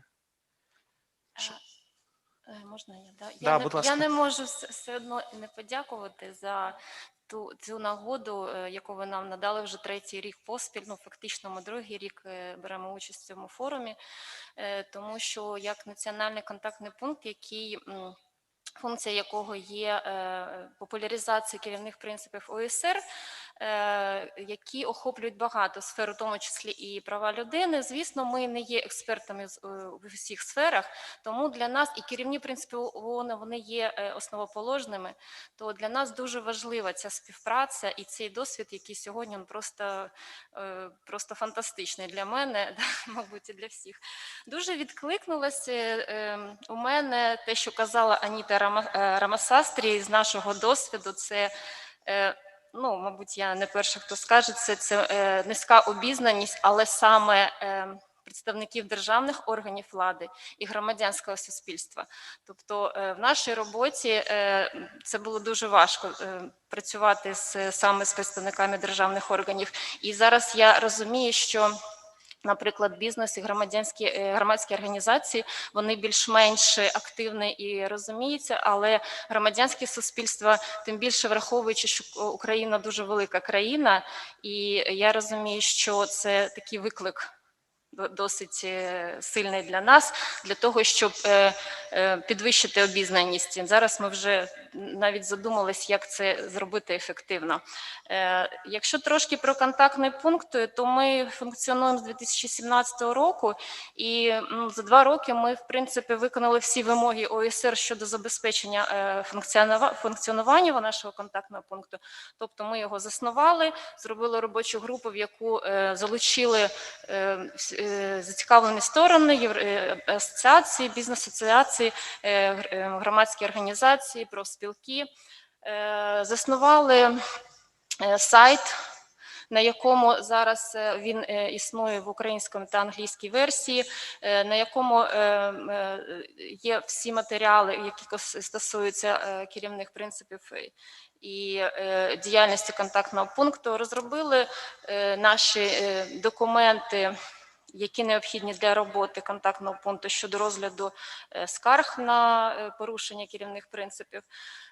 І мушу сказати, що досвід України був визнаний навіть секретаріатом ОСР в нашій роботі. І ми один з перших контактних пунктів, який, наприклад, переклав українською мовою секторальне керівництво щодо перевірки відповідальних ланцюгів постачання.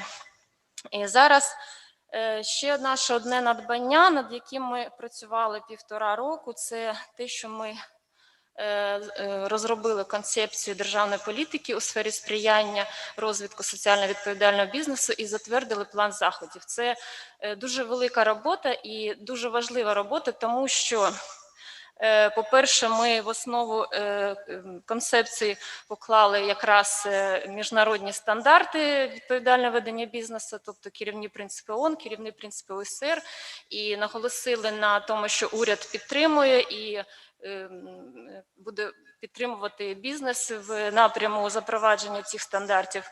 І розробили план, який допоможе нам якраз підвищити обізнаність, я думаю, всіх громадян і всіх зацікавлених сторін, і в тому числі і ми плануємо працювати з державними підприємствами, і з представниками державних органів влади, і цей план нам допоможе якраз долучити до роботи всіх зацікавлені сторони.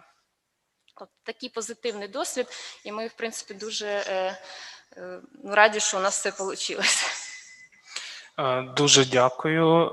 Я тоді одразу передам слово представникам такої важливої організації, як Європейська бізнес-асоціація, тому що ви об'єднуєте серйозну кількість великих бізнесів в Україні, тому я думаю, ваш досвід в контексті цих питань буде також надзвичайно цікавий.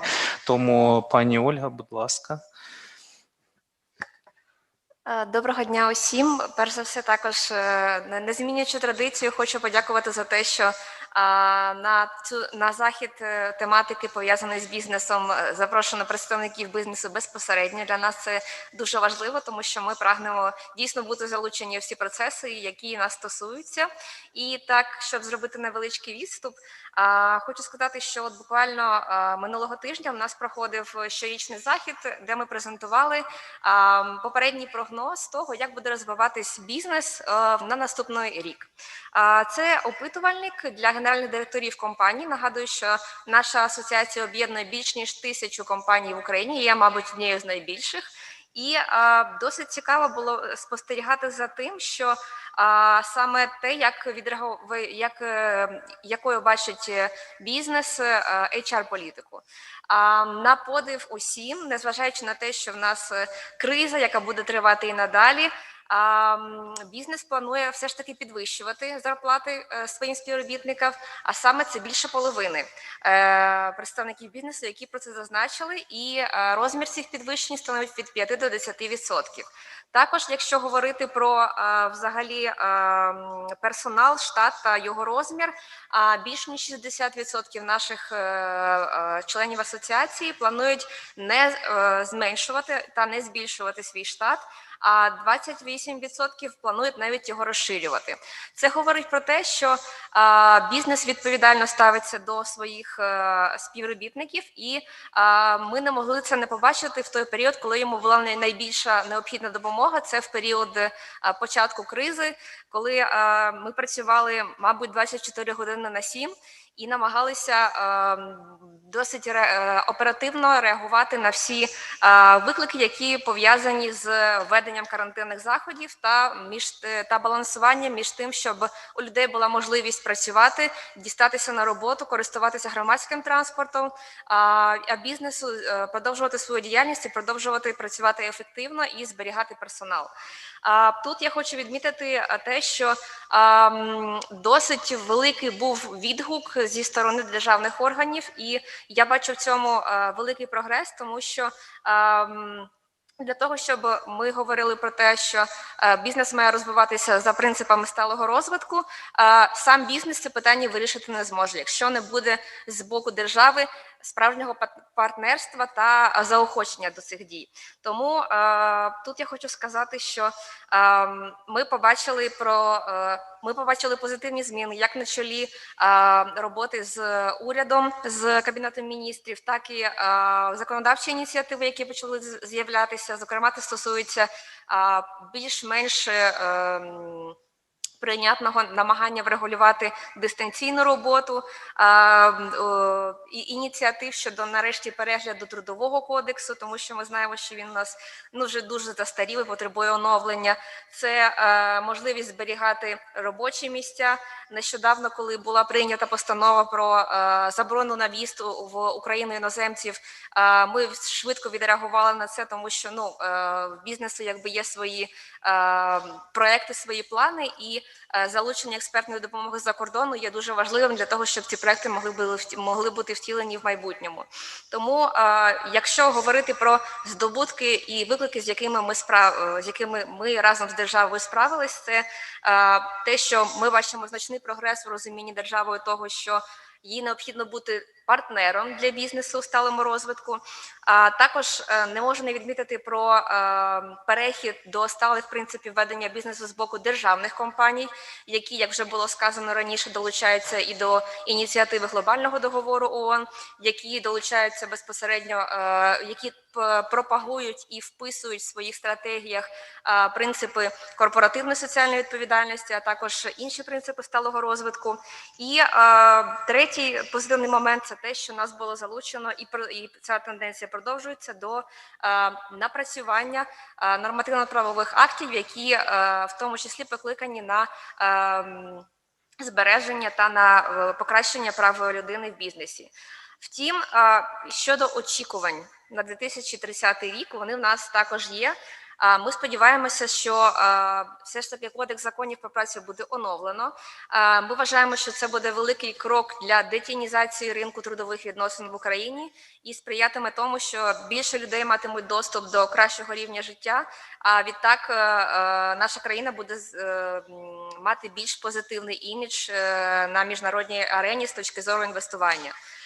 Також хочемо згадати про інформаційну підтримку. От якщо говорити про культуру різноманіття, про дотримання прав людини в бізнесі, з одного боку є компанії, які це розуміють, зокрема це представники західних компаній, можливо, великих українських корпорацій, які працюють з західним ринком, які котуються на біржі. Втім, розуміння, як це зробити практично, воно дещо відсутнє. Тобто є запит бізнесу, а потім йде питання, де шукати кандидатів, як правильно їх працевлаштовувати, які умови для них потрібні. Тобто тут нам потрібна вже більш експертна підтримка. І також хотіла сказати про те, що ми ставимо цілі. Є в нас національна стратегія з дотримання прав людини, є інші нормативно-правові документи, втім, кожен з них передбачає різні цілі. І досить складно часто їх звести в один єдиний, під одним єдиним знаменником. А для нас би хотілося б бачити прогрес, який ми можемо відслідковувати лише в тому випадку, якщо ми будемо розуміти, що от є така ціль, і ми маємо до неї прагнути, і що нам потрібно для цього зробити. Тому тут хотілося б все ж таки об'єднувати зусилля усіх зацікавлених сторін, це громадського сектору, це державного сектору, а також органів влади маю на увазі, а також бізнесу з точки того, щоб ми розвивали як законодавчі практики в дотриманні прав людини в бізнесі, а також могли імплементувати їх в бізнесі безпосередньо. Дякую. Дуже дякуємо за вашу роботу і такі цікаві дані статистичні. Це, думаю, це вражає. Чудово, що бізнес розуміє важливість підтримки працівників в таких складних умовах.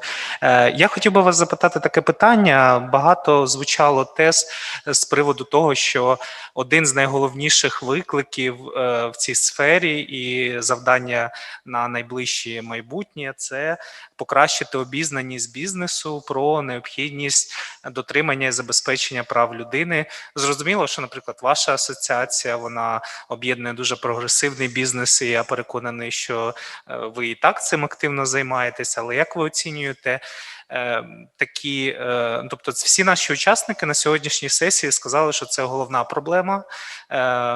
Деякі говорили навіть, що проблема не лише в цьому, а в тому, що недостатня обізнаність органів державної влади, недостатня обізнаність громадянського суспільства.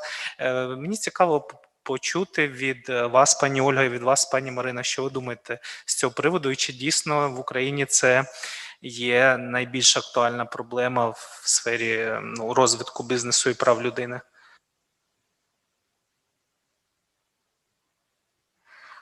Так, я вимушена з цим погодитись, тому що більшість навіть з тих самих працівників не завжди знають свої права. І це створює велике поле для маніпуляцій. Потім це впливає, звісно, на зовнішній імідж нашої держави, і це впливає на те, що великі компанії, великі корпорації, які сповідують ті ж принципи сталого розвитку, які могли б змінити великі цілі сектори в нашій промисловості, вони просто не заходять в Україну, тому що для них непрозорість судової системи, корупція – це як закриті двері, які не дають їм можливості навіть розглядати ринок України для того, щоб впроваджувати там нові проекти. Тому я думаю, дійсно, що тут потрібно нам зробити таку синергію з боку держави, громадських організацій і виступити з програмою для того, щоб можна було підвищити цю обізнаність, і ми в асоціації готові сприяти цьому і надавати можливість для залучення більшої кількості компаній і розповідати, чому це для них важливо, тому що одне діло навчати, а інше діло розповідати, чому зараз в ці часи це актуально. А це актуально не лише тому, що це економічна вигода, це приваблювання молодих талантів, які зараз дивляться в першу чергу на те, наскільки компанія сповідує принципи сталого розвитку, ту ж корпоративну соціальну відповідальність і так далі. Да, безсумнівно погоджуюся. І дійсно дуже слушно зазначила пані Рамасастрі, що в сьогоднішньому світі бізнес, який хоче бути стабільним, який дбає про своє майбутнє, він абсолютно зацікавлений в тому, щоб бути соціально відповідальним.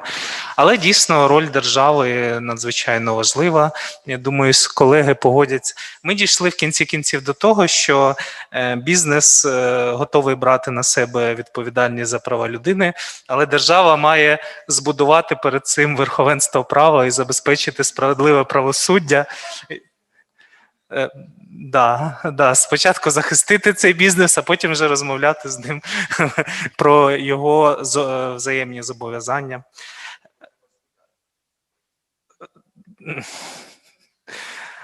Але справедливе правосуддя – це надзвичайно актуально і важливо, і що з цим робити – незрозуміло. Коли воно стане справедливим, також незрозуміло. Так, коли? Дуже дякую, колеги. Ми, я думаю, можемо закінчувати і потім продовжити вже тут після в більш такій спокійній камерній атмосфері дискутувати. Тому дуже всім дякую. Тільки на сьогодні. Завтра ми вас чекаємо о 9:00.